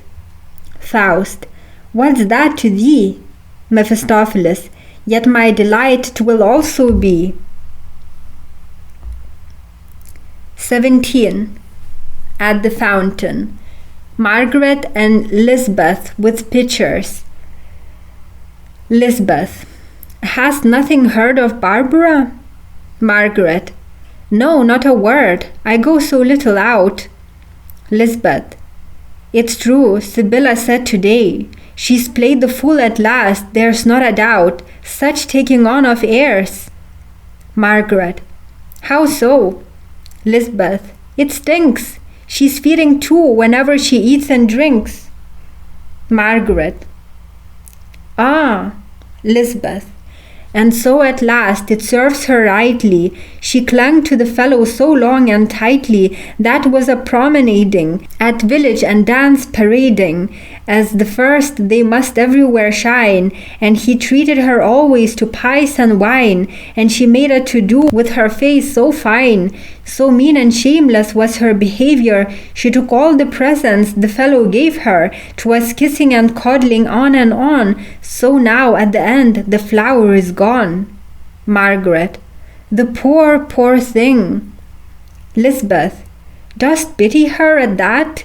When one of us at spinning sat, and mother nights never let us out the door, she sported with her paramour. On the door bench, in the passage dark, the length of the time they'd never mark. So now her head no more she lift, but do church penance in her sinner's shift. Margaret. He'll surely take her for his wife. Lisbeth. He'd be a fool. A brisk young blade has room elsewhere to ply his trade. Besides, he's gone. Margaret. That is not fair. Lisbeth. If him she gets, why let her beware? The boys shall dash her wreath on the floor, and we'll scatter chaff before her door. Exit. Margaret returning home. How scornfully I once reviled, when some poor maiden was beguiled. More speech than any tongue suffices I craved to censure others' vices. Black as it seemed, I blackened still, and blacker yet was in my will, and blessed myself and boasted high, and now a living sin am I. Yet all that drove my heart thereto, God was so good, so dear, so true. 18. Donjon. In a niche of the wall a shrine, with an image of the Mater Dolorosa. Pots of flowers before it. Margaret, putting fresh flowers in the pots. Incline, O maiden, thou sorrow laden, thy gracious countenance upon my pain. The sword thy hearten, with anguish smarting, thou lookest up to where thy son is slain. Thou seest the Father, thy sad sighs gather, and bear aloft thy sorrow and his pain. Ah, past guessing, beyond expressing, the pangs that wring my flesh and bone. Why this anxious heart so burneth? Why it trembleth? Why it yearneth? Knowest thou, and thou alone. Wherever I go, what sorrow, what woe and sorrow within my bosom aches. Alone and unsleeping, I'm weeping, weeping, weeping, the heart within me breaks. The pots before my window, alas, my tears did wet, as in the early morning, for thee these flowers I set. Within my lonely chamber, the morning sun shone red. I sat in utter sorrow, already on my bed. Help, rescue me from death and stain, O maiden, thou sorrow laden, incline thy countenance upon my pain. 19. Night. Street before Margaret's door. Valentine, a soldier, Margaret's brother. When I have sat at some carouse, where each to each his brag allows, and many a comrade praised to me his pink of girls right lustily, with brimming glass that spilled the toast, and elbows planted as in boast, I sat in unconcerned repose, and heard the swagger as it rose, and stroking then my beard, I'd say, smiling, the bumper in my hand, each well enough in her own way, but is there one in all the land like Sister Margaret, good as gold, one that to her can a candle hold? Cling, clang, here's to her, went around the board. He speaks the truth, cried some. In her the flower over the sexes found, and all the swaggerers were dumb. And now I could tear my hair with vexation, and dash out my brains in desperation. With turned up nose each scamp may face me, with sneers and stinging taunts disgrace me, and like a bankrupt debtor sitting, a chance-dropped word may set me sweating. Yet though I thresh them all together, I cannot call them liars either. But what comes sneaking there to view? If I mistake not, there are two. If he is one, let me at him drive. He shall not leave the spot alive. Faust, Mephistopheles. Faust. How from the window of the sacristy upward the eternal lamp sends forth a glimmer, that lessening sidewards fainter grows and dimmer, till darkness closes from the sky. The shadows thus within my bosom gather. Mephistopheles. I'm like a sentimental tomcat rather, that round the tall fire ladder sweeps, and stealthy then along the coping creeps, quite virtuous withal I come, a little thievish and a little frolicsome. I feel in every clime the presage, forerunning the grand Walpurgis-Night, Day after tomorrow brings its message, and one keeps watch then with delight. Faust. Meanwhile, may not the treasure risen be, which there behind I glimmering see? Mephistopheles. Shalt soon experience the pleasure to lift the kettle with its treasure. I lately gave therein a squint, saw splendid lion dollars in it. Faust. Not even a jewel, not a ring, to deck there with my darling girl. Mephistopheles. I saw among the rest a thing that seemed to be a chain of pearl. Faust. That's well indeed, for painful is it to bring no gift when her I visit. Mephistopheles. Thou shouldst not find it so annoying, without return to be enjoying. Now while the sky leads forth its starry throng, thou'lt hear a masterpiece, no work completer. I'll sing her first a moral song, the surer afterwards to cheat her. Sings to the zither. What dost thou here, in daybreak clear, Katharina dear, before thy lover's door? Beware, the blade lets in a maid, that out a maid despaireth nevermore. The coaxing shun of such a one, when once this done, good night to thee, poor thing. Love's time is brief, unto no thief, be worm and leaf, but with the wedding ring. Valentine comes forward. Whom wilt thou lure? God's element. Rat-catching piper thou, perdition. To the devil first the instrument, to the devil then the cursed musician. Mephistopheles. The zither smashed, for nothing more 'tis fitting. Valentine. There's yet a skull I must be splitting. Mephistopheles to Faust. Sir, doctor, don't retreat, I pray. Stand by, I lead, if you will but tarry. Out with your spit without delay. You've but a lunge, and I will parry. Valentine. Then parry that. Mephistopheles. Why not? 'Tis light. Valentine. That too. Mephistopheles. Of course. Valentine. I think the devil must fight. How is it then? My hand's already lame. Mephistopheles to Faust. Thrust home. Valentine. False. O God. Mephistopheles. Now is the lubber tame. But come away. 'Tis time for us to fly, for there arises now a murderous cry. With the police 'twere easy to compound it, but here the penal court will sift and sound it. Exit with Faust. Martha at the window. Come out, come out. Margaret at the window. Quick, bring a light. Martha as above. They swear and storm, they yell and fight. People. Here lies one dead already, see.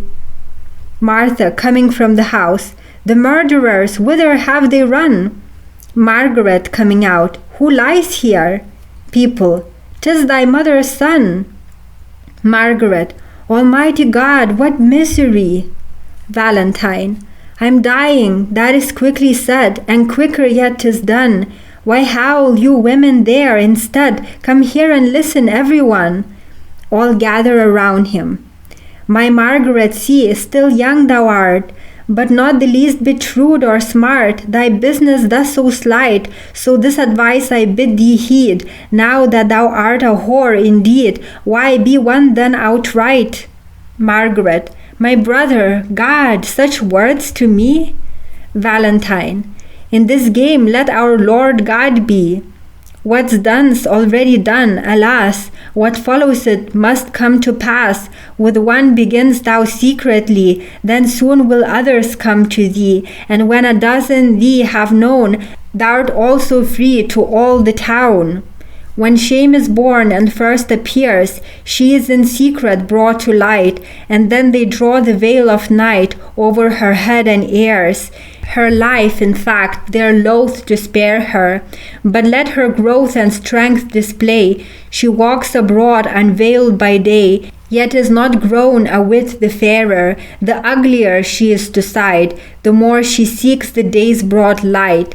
The time I verily can discern, when all the honest folk will turn from thee, thou jade, and seek protection, as from a corpse that breeds infection. Thy guilty heart shall then dismay thee, when they but look thee in the face, shall not in a golden chain array thee, nor at the altar take thy place, shalt not in lace and ribbons flowing make merry when the dance is going, but in some corner woe betide thee, among the beggars and cripples hide thee, and so, though even God forgive, on earth a damned existence live. Martha, commend your soul to God for pardon, that you your heart with slander harden.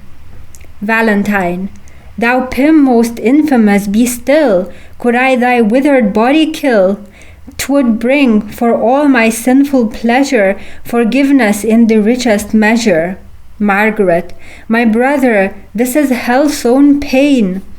Valentine, I tell thee, from thy tears refrain. When thou from honor didst depart, it stabbed me to the very heart. Now through the slumber of the grave I go to God as a soldier brave. Dies. 20. Cathedral.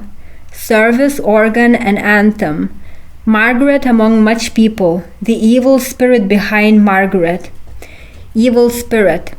How otherwise was it, Margaret, when thou, still innocent, here to the altars comest, and from the worn and fingered book thy prayers didst prattle, half sport of childhood, half God within thee. Margaret, where tends thy thought? Within thy bosom, what hidden crime?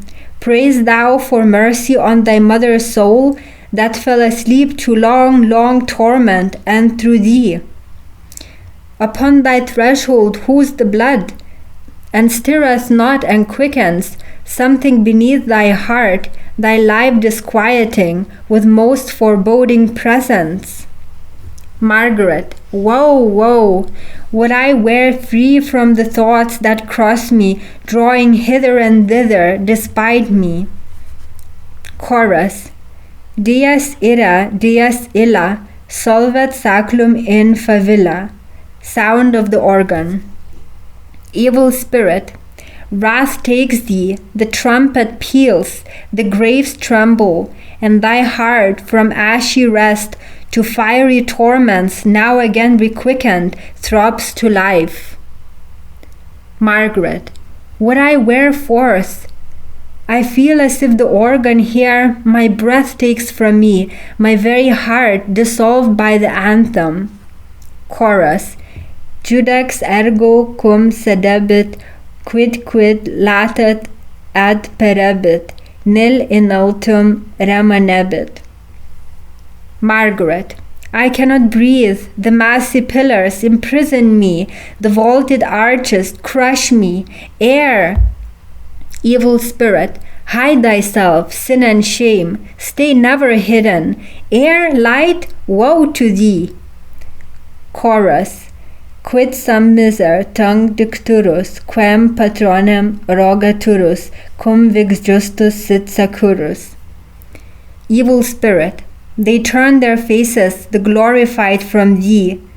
The pure their hands to offer, shuddering refuse thee. Woe! Chorus. Quid sum miser tung dicturus. Margaret, neighbor, you're cordial. She falls in a swoon. 21. Walpurgis-Night. The Harz Mountains, district of Schirke and Elend. Faust, Mephistopheles. Mephistopheles. Dost thou not wish a broomstick steed assistance? The sturdiest he-goat I would gladly see. The way we take, our goal is yet some distance. Faust. So long as in my legs I feel the fresh existence, this knotted staff suffices me. What need to shorten so the way, along this labyrinth of vales to wander, then climb the rocky ramparts yonder, where from the fountain flings eternal spray. is such delight, my steps would fain delay. The springtime stirs within the fragrant birches, and even the fir tree feels it now. Should then our limbs escape its gentle searches? Mephistopheles. I notice no such thing, I vow. 'Tis winter still within my body. Upon my path I wish for frost and snow.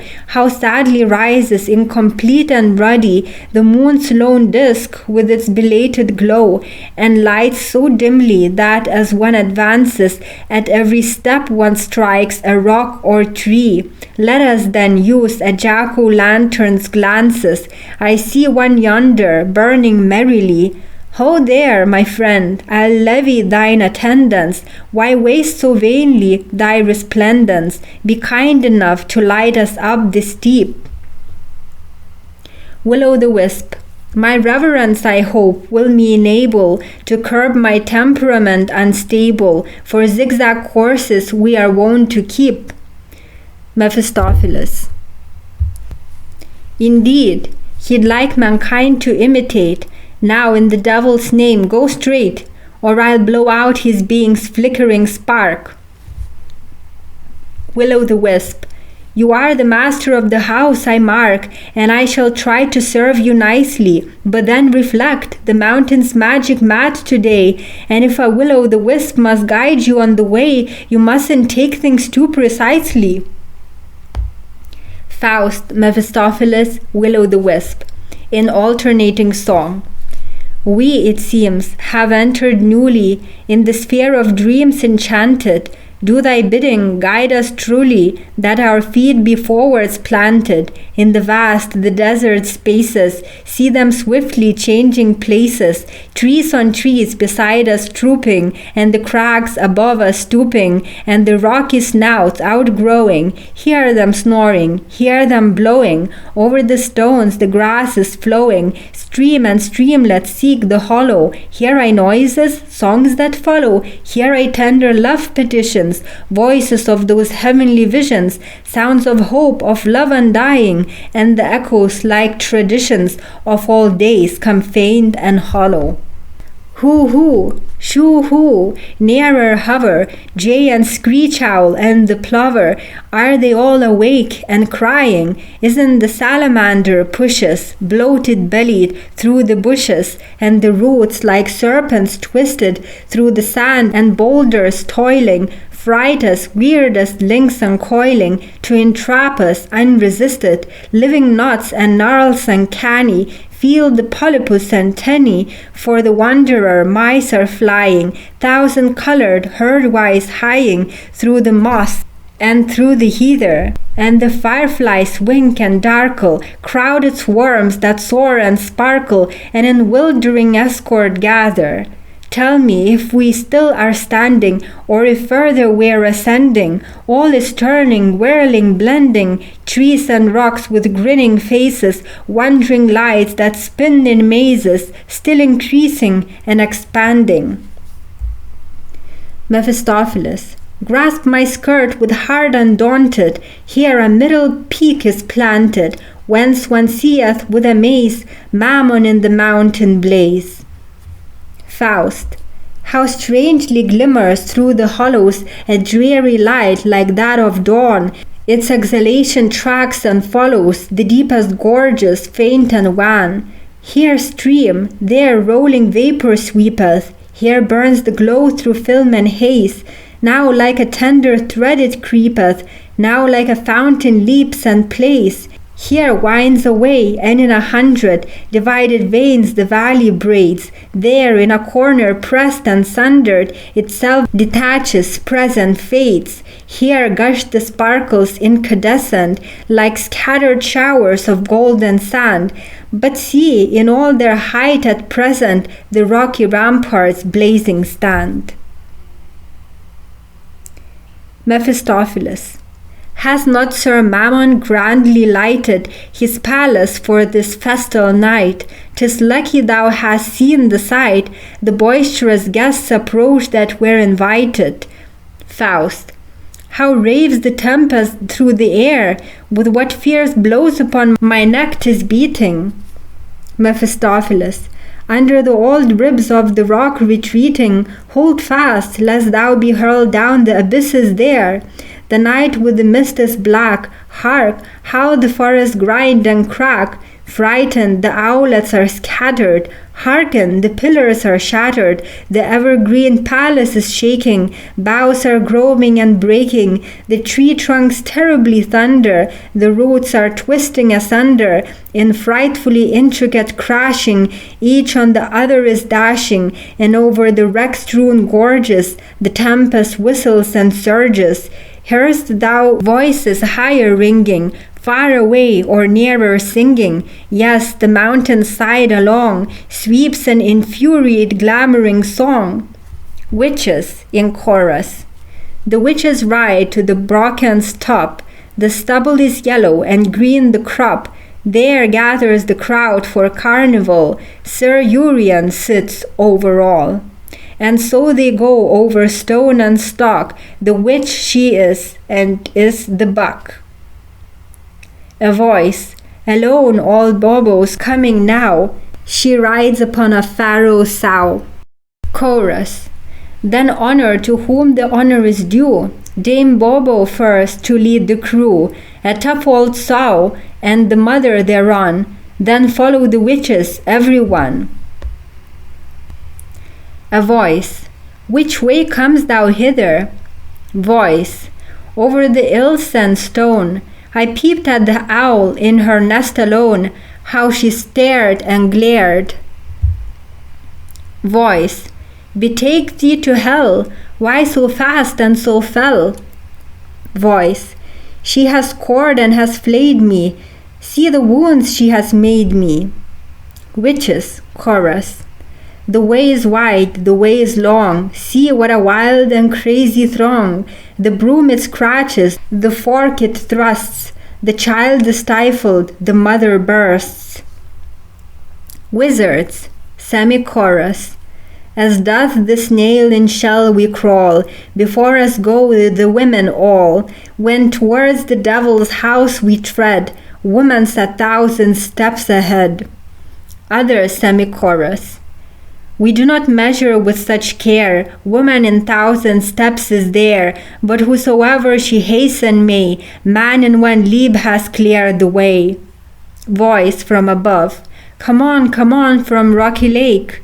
Voice from below. Aloft we'd fain ourselves betake. We've washed and are bride as ever you will, yet we've eternally sterile still.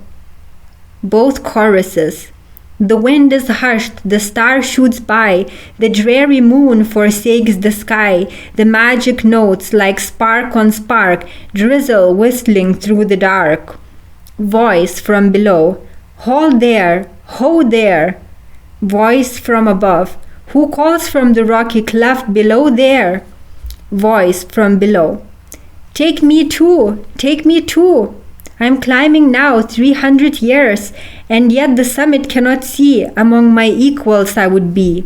Both choruses. Bears the broom and bears the stock, bears the fork and bears the buck. Who cannot raise himself tonight is evermore a ruined wight. Half witch below. So long I stumble, ill bestead, and the others are now so far ahead. At home I've never rest nor cheer, and yet I cannot gain them here. Chorus of witches. To cheer the witch will salve avail, a rag will answer for a sail, each through a goodly ship supplies, he never will fly, who now not flies. Both choruses. When round the summit whirls our flight, then lower and on the ground alight, and far and wide the heather press, with witchhood swarms of wantonness. They settle down. Mephistopheles. They crowd and push, they roar and clatter, they whirl and whistle, pull and chatter, they shine and spurt and stink and burn, the true witch element we learn. Keep close, or we are parted in our turn. Where art thou? Faust in the distance. Here. Mephistopheles. What? Where else so far away? Then house right I must use and clear the way. Make room. Squire Volant comes. Room. Gentle rabble. Room. Here, doctor, hold to me. In one jump we will resume an easier space and from the crowd be free. It's too much even for the like of me. Yonder, with special light, there's something shining clearer within those bushes. I've a mind to see. Come on, we'll slip a little nearer. Faust. Spirit of contradiction, on, I'll follow straight. 'Tis planned most wisely, if I judge aright. We climb the broken stop in the Walpurgis-Night, that arbitrarily here ourselves we isolate. Mephistopheles. But see what motley flames among the heather. There is a lively club together. In smaller circles one is not alone. Faust. Better the summit, I must own. Their fire and whirling smoke I see. They seek the evil one in wild confusion. Many enigmas there might find solution. Mephistopheles. But their enigmas also knotted be. Leave to the multitude their riot. Here we will house ourselves in quiet. It is an old transmitted trait that in the greater world the little worlds are made. I see stark-nude young witches congregate, and old ones veiled and hidden shrewdly. On my account be kind, nor treat them rudely. The trouble small, the fun is great. I hear the noise of instruments a-tuning. Vile din, yet one must learn to bear the crooning. Come, come along, it must be, I declare. I'll go ahead and introduce thee there, thine obligation newly earning. That is no little space. What sayest thou, friend? Look yonder. Thou canst scarcely see the end. 100 fires along the ranks are burning. They dance, they chat, they cook, they drink, they court. Now where, just tell me, is there better sport? Faust. Wilt thou, to introduce us to the revel, assume the part of wizard or of devil? Mephistopheles. I mostly used, 'tis true, to go incognito, but on a gala day one may his orders show. The garter does not deck my suit, but honored and at home is here the cloven foot. Perceivest thou yonder snail? It cometh, slow and steady, so delicately its feelers pry, that it hath scented me already. I cannot here disguise me if I try. But come, we'll go from this fire to a newer. I am the go-between, and thou the wooer.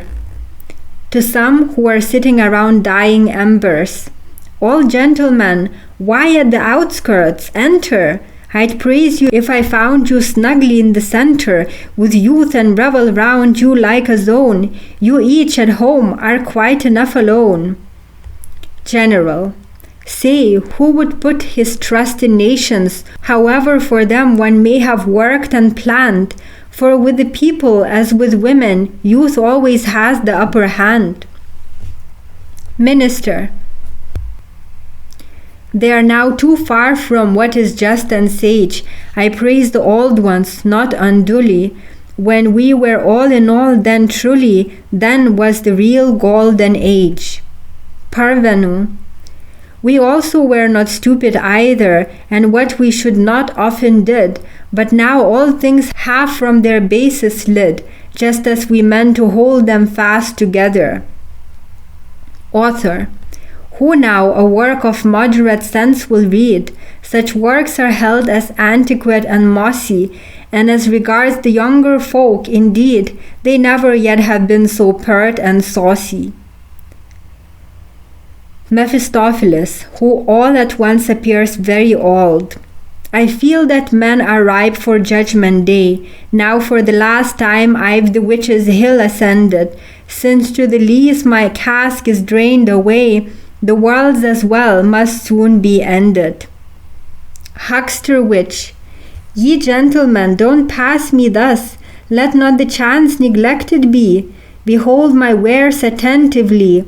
The stock is rare and various, and yet there's nothing I've collected, no shop on earth like this you'll find. which has not once sore hurt inflicted upon the world and on mankind. No daggers here that set not blood to flowing, no cup that hath not once within a healthy frame poured speedy death in poison glowing, no gems that have not brought a maid to shame, no sword, but severed ties for the unwary, or from behind struck down the adversary. Mephistopheles. Gossip!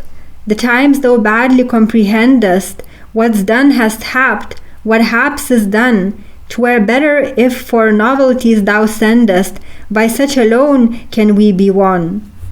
Faust. Let me not lose myself in all this pother. This is a fair, as never was another. Mephistopheles. The whirlpool swirls to get above, thou'rt shoved thyself, imagining to shove. Faust. But who is that? Mephistopheles. Note her especially, 'tis Lilith. Faust. Who? Mephistopheles. Adam's first wife is she. Beware the lure within her lovely tresses, the splendid sole adornment of her hair. When she succeeds therewith a youth to snare, not soon again she frees him from her jesses. Faust. Those two, the old one and the young one sitting, they've danced already more than fitting. Mephistopheles. No rest tonight for young or old. They start another dance. Come now, let us take hold. Faust. Dancing with a young witch. A lovely dream once came to me. I then beheld an apple tree, and there two fairest apples shone. They lured me so, I climbed thereon. The fair one. Apples have been desired by you, since first in paradise they grew, and I am moved with joy to know that such within my garden grow. Mephistopheles, dancing with the old one. A dissolute dream once came to me. Therein I saw a cloven tree, which had yet as 'twas, I fancied it. The old one. I offer here my best salute unto the knight with cloven foot. Let him prepare, if him does not care. Proctophantasmist. Accursed folk, how dare you venture thus? Had you not long since demonstration that ghosts can't stand on ordinary foundation, and now you even dance like one of us? The fair one, dancing. Why does he come then to our ball? Faust, dancing. Oh, everywhere on him you fall. When others dance, he weighs the matter. If he can't every step be chatter, then 'tis the same as were the step not made. But if you forwards go, his ire is most displayed. If you would whirl in regular gyration, as he does in his dull old mill, he'd show at any rate good will, especially if you heard and heeded his hortation. Proctophantasmist. You still are here? Nay, 'tis a thing unheard. Vanish at once. We've said the enlightening word. The pack of devils by no rules is daunted. We are so wise, and yet is Tegel haunted. To clear the folly out, how have I swept and stirred? 'Twill never be clean. Why, 'tis a thing unheard. The fair one. Then cease to bore us at our ball. Proctophantasmist. I tell you, spirit, to your face, I give to spirit despotism no place. My spirit cannot practice it at all. The dance continues. Naught will succeed, I see, amid such revels, yet something from a tour I always save, and hope before my last step to the grave to overcome the poets and the devils. Mephistopheles. He now will seat him in the nearest puddle, the solace this whereof he's most assured, and when upon his rump the leeches hang and fuddle, he'll be of spirits and of spirit cured. To Faust, who has left the dance. Wherefore forsakest thou the lovely maiden that in the dance so sweetly sang? Faust. Ah, in the midst of it there sprang a red mouse from her mouth, sufficient reason. Mephistopheles. That's nothing. One must not so squeamish be, so the mouse was not grey. Enough for thee. Would think of that in love's selected season? Faust. Then saw I... Mephistopheles. What? Faust. Mephisto, seest thou there, alone and far, a girl most pale and fair? She falters on her way scarce knowing, as if with fettered feet that stay her going. I must confess, it seems to me as if my kindly Margaret were she. Mephistopheles. Let the thing be. All thence have evil drawn. It is a magic shape, a lifeless eidolon. Such to encounter is not good. Their blank, set stare benumbs the human blood, and one is almost turned to stone. Medusa's tale to thee is known. Faust. Forsooth, the eyes they are of one whom dying, no hand with loving pressure closed.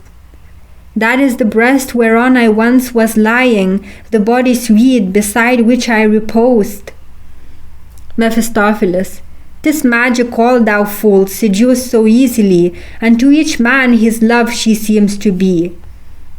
Faust.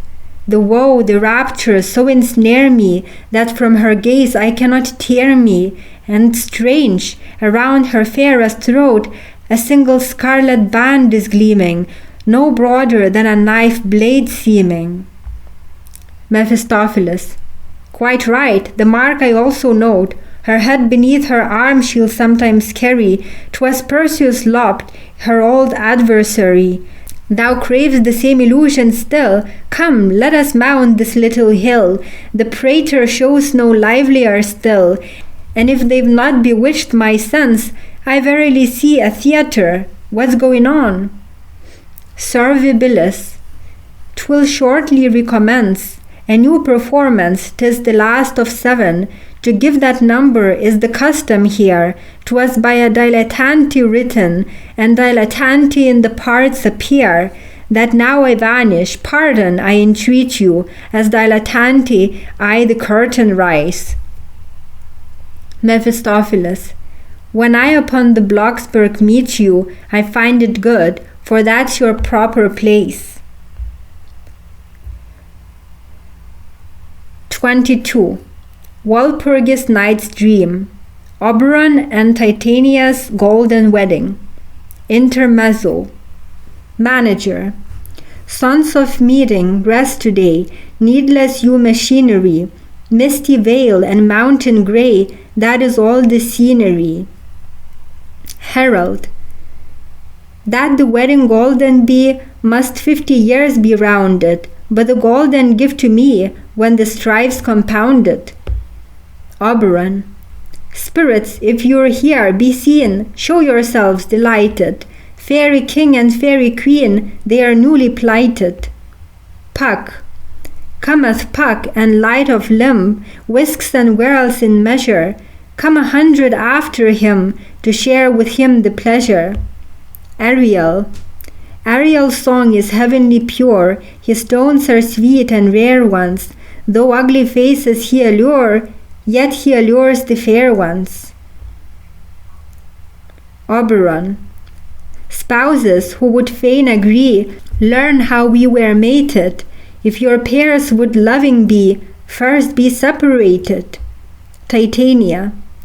If her whims the wife control, and the man berate her, take him to the northern pole, and her to the equator. Orchestra, tutti, fortissimo. Snout of fly, mosquito bill, and kin of all conditions, frog in grass and cricket trill, these are the musicians. Solo. See the bagpipe on our track, 'tis the so-blown bubble. Hear the schnecke, schnicke, schnack, through his nostrils double. Spirit just growing into form. Spider's foot and paunch of toad, and little wings, we know 'em. A little creature 'twill not be, but yet a little poem. A little couple. Little step and lofty leap, through honeydew and fragrance, you'll never mount the airy steep with all your tripping vagrants. Inquisitive traveler. Is't but masquerading play? See I with precision? Oberon, the beauteous fay, meets tonight my vision. Orthodox. Not a claw, no tail I see, and yet beyond a cavil, like the gods of Greece must be, also be a devil. Northern artist. I only seize with sketchy air some outlines of the tourney, yet I betimes myself prepare for my Italian journey. Purist. My bad luck brings me here, alas, how roars the orgy louder, and of the witches in the mass, but only two wear powder. Young witch. Powder becomes like petticoat, a grey and wrinkled noddy, so I sit naked on my goat and show a strapping body. Matron. We've too much tact and policy to raid the gibes of scolder, yet young and tender though you be, I hope to see you moulder. Leader of the band. Fly snout and mosquito bill, don't swarm so round the naked, frog in grass and cricket trill, observe the time and make it. Weathercock towards one side. Society to one's desire, brides only and the sweetest, and bachelors of youth and fire, and prospects the completest. Weathercock towards the other side. And if the earth don't open now to swallow up each ranter, why then will I myself, I vow, jump into hell instanter? Xenius. Us as little insects see, with sharpest nippers flitting, that our Papa Satan we may honor as is fitting. Hennings. How in crowds together massed they are jesting shameless, they will even say at last that their hearts are blameless. Musagates. Among this witch's revelry, his way one gladly loses, and truly it would easier be than to command the muses. Siddhavant, genius of the age. The proper folks one's talents laud, come on, and none shall pass us. The Blocksberg has a summit broad, like Germany's Parnassus. Inquisitive traveler. Say, who's this stiff and pompous man? He walks with haughty paces. He snuffles all the snuffle can. He sends the Jesuits' traces. Crane. Both clear and muddy streams for me are good to fish and sport in, and thus the pious man you see with even devils consorting. Worldling. Yes, for the pious I suspect all instruments are fitting, and on the Blocksbergs they erect full many a place of meeting. Dancer. A newer chorus now succeeds. I hear the distant drumming. Don't be disturbed, 'tis in the reeds, the bittern's changeless booming. Dancing master. How each his legs in nimble trip lifts up and makes a clearance, the crooked jump, the heavy skip, nor care for the appearance. Good fellow. The rabble by such hate are held, to maim and slay delights them, as Orpheus' lyre the brutes compelled, the bagpipe here unites them. Dogmatist. I'll not be led by any lure of doubts or critic cavils. The devil must be something sure, or how should there be devils? Idealist. This once the fancy wrought in me is really too despotic. Forsooth, if I am all I see, I must be idiotic. Realist. This racking fuss on every hand, it gives me great vexation, and for the first time here I stand on insecure foundation. Supernaturalist. With much delight I see the play, and grant to these their merits, since from the devils I also may infer the better spirits. Skeptic. The flame they follow on, and think they're near the treasure, but devil rhymes with doubt alone, so I am here with pleasure.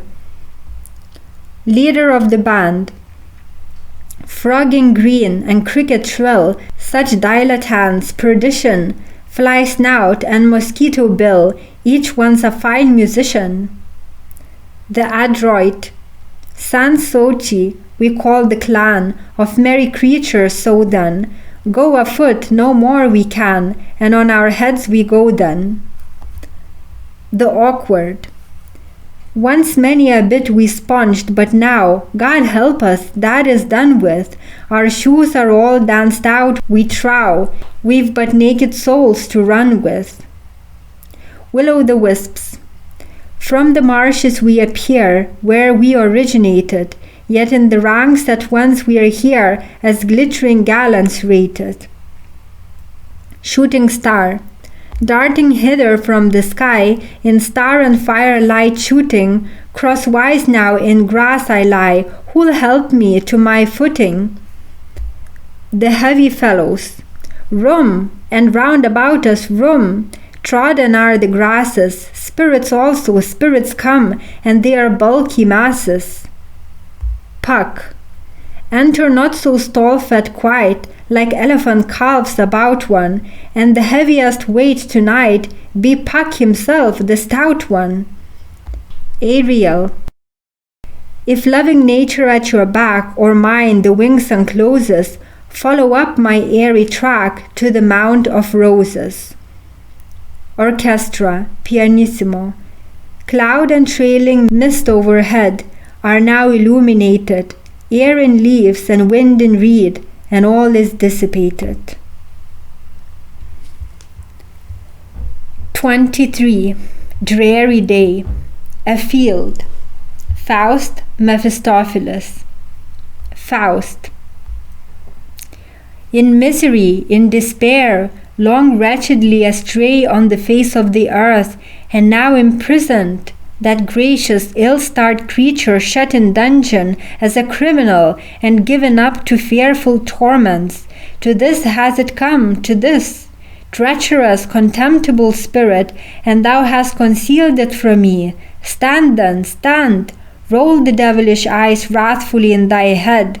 Stand and defy me with thine intolerable presence, imprisoned in irretrievable misery, delivered up to evil spirits and to condemning unfeeling man, and thou hast lulled me, meanwhile, with the most insipid dissipations, hast concealed from me her increasing wretchedness, and suffered her to go helplessly to ruin.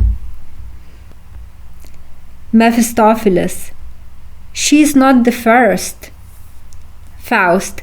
Dark, abominable monster! Transform him, thou infinite spirit, transform the reptile again into his dog shape, in which it pleased him often at night to scamper on before me, to roll himself at the feet of the unsuspecting wanderer, and hang upon his shoulders when he fell. Transform him again into his favorite likeness, that he may crawl upon his belly in the dust before me, that I may trample him, the outlawed, under foot. Not the first. Oh, woe, woe, which no human soul can grasp, that more than one being should sink into the depths of this misery, that the first, in its rising death agony under the eyes of the eternal forgiver, did not expiate the guilt of all others. The misery of this single one pierces to the very marrow of my life, and thou art calmly grinning at the fate of thousands. Mephistopheles. Now we are already again at the end of our wits, where the understanding of you men runs wild. Why didst thou enter into fellowship with us, if thou canst not carry it out? Wilt fly, and art not secure against dizziness? Did we thrust ourselves upon thee, or thou thyself upon us? Faust. Gnash not thus thy devouring teeth at me, it fills me with horrible disgust. Mighty glorious spirit, who hast vouchsafed to me thine apparition, who knowest my heart and my soul, why fetter me to the felon comrade who feeds on mischief and gluts himself with ruin? Mephistopheles. Hast thou done? Faust. Rescue her, or woe to thee! The fearfulest curse be upon thee for thousands of ages. Mephistopheles. I cannot loosen the bonds of the avenger, nor undo his bolts. Rescue her. Who was it that plunged her into ruin? I or thou? Faust looks around wildly. Wilt thou grasp the thunder? Well that it has not been given to you, miserable mortals, to crush to pieces the innocent respondent. That is the tyrant fashion of relieving oneself in embarrassments. Faust. Take me thither. She shall be free. Mephistopheles. And the danger to which thou wilt expose thyself. Know that the guilt of blood from thy hand still lies upon the town. Avenging spirits hover over the spot where the victim fell, and lie in wait for the returning murderer. Faust. That too from thee. Murder and death of a world upon thee, monster. Take me thither, I say, and liberate her. Mephistopheles. I will convey thee there, and hear what I can do. Have I all the power in heaven and on earth? I will becloud the jailer's senses, get possession of the key, and lead her forth with human hand. I will keep watch. The magic steeds are ready. I will carry you off. So much is in my power. Faust. Up and away. 24. Night. Open field. Faust and Mephistopheles speeding onward on black horses. Faust. What weave they there round the raven stone? Mephistopheles. I know not what they are brewing and doing. Faust. Soaring up, sweeping down, bowing and bending. Mephistopheles. A witches' guild. Faust. They scatter, devote, and doom. Mephistopheles. On, on. 25. Dungeon. Faust. With a bunch of keys and a lamp before an iron door. A shudder, long unfelt, comes over me. Mankind's collected woe overwhelms me here. She dwells within the dark, damp walls before me, and all her crime was a delusion dear. What? I delay to free her. I dread once again to see her. On, my shrinking but lingers death more near. He grasps the lock. The sound of singing is heard inside. My mother, the harlot, who put me to death, my father, the varlet, who eaten me hath, little sister, so good, laid my bones in the wood, in the damp moss and clay. Then was I a beautiful bird on the wood. Fly away, fly away. Faust, unlocking. She does not dream her lover listens near, that he the rattling chain, the rustling straw can hear. He enters. Margaret, hiding herself on the pallet. Woe, woe, they come. O death of bitterness. Faust, whispering. Hush, hush, the hour is come that frees thee. Margaret, throwing herself before him.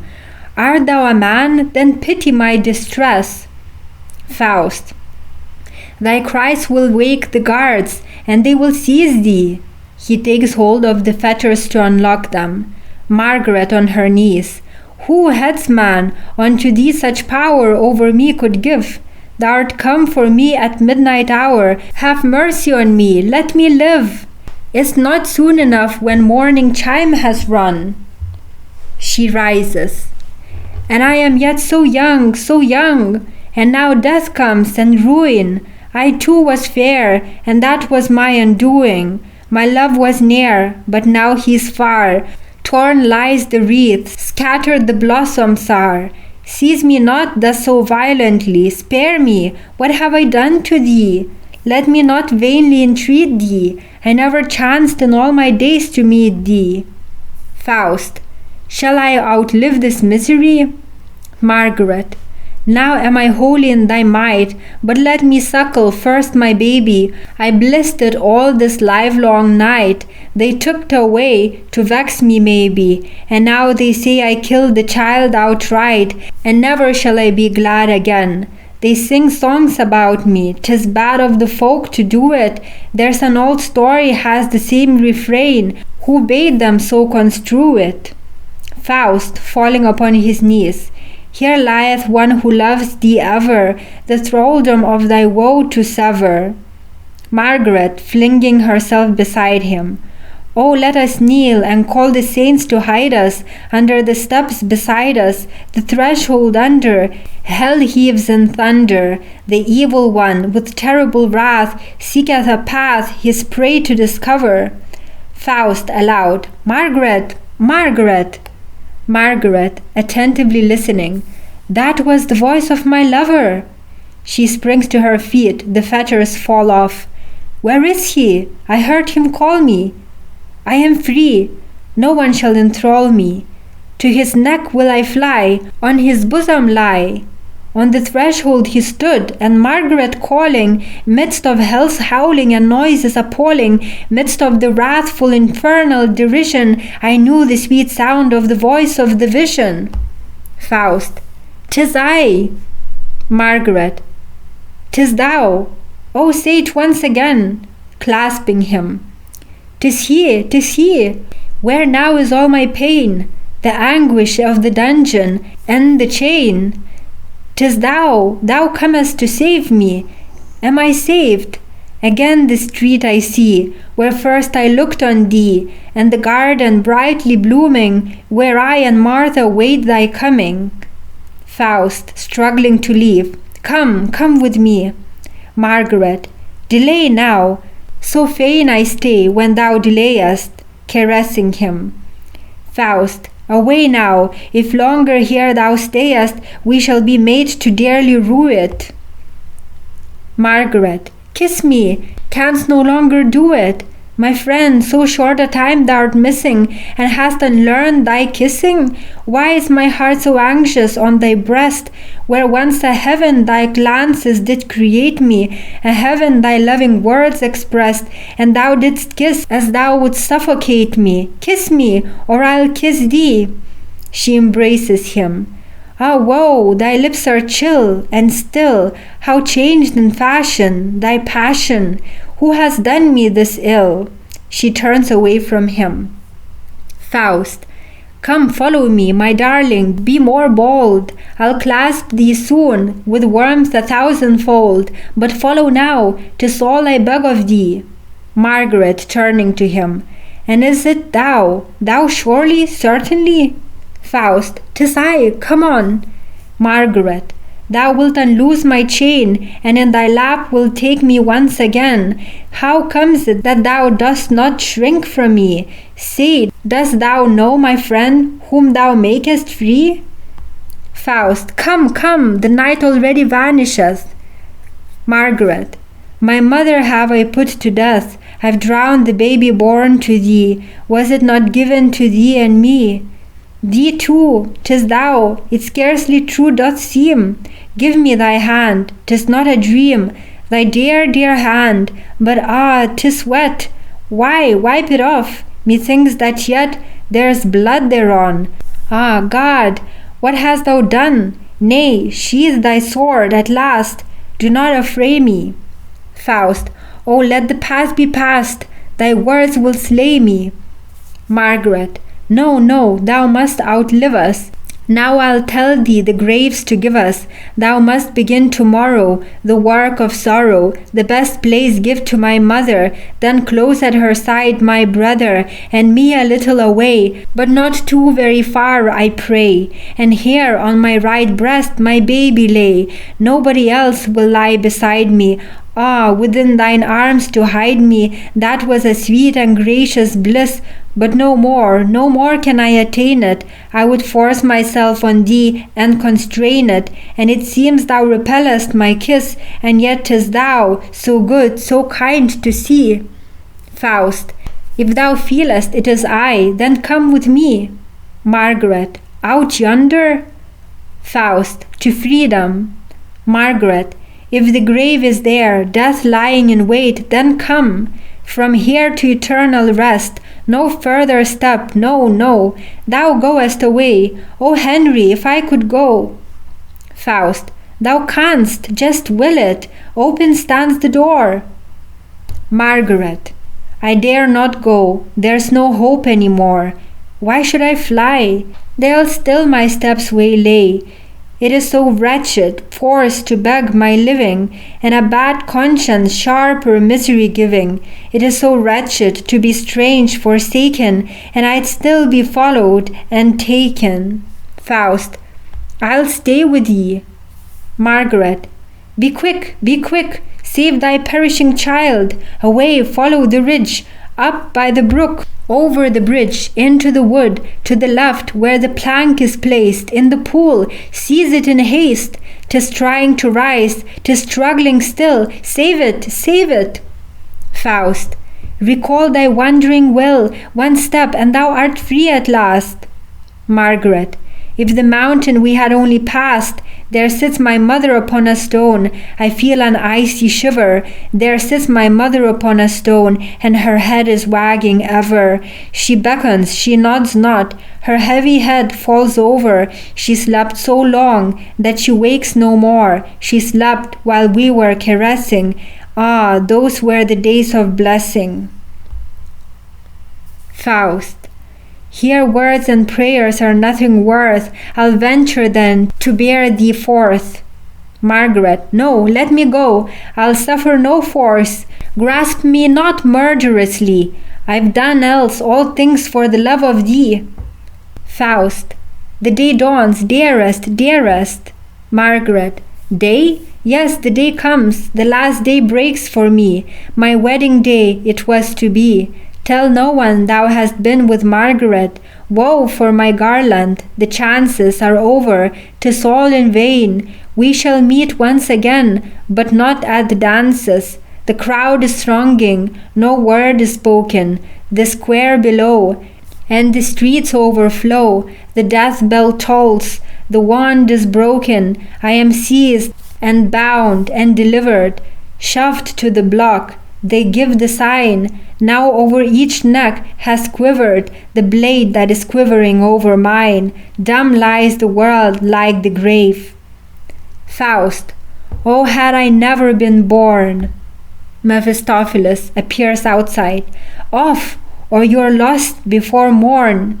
Useless talking, delaying and praying. My horses are neighing. The morning twilight is near. Margaret. What rises up from the threshold here? He, suffer him not. What does he want in this holy spot?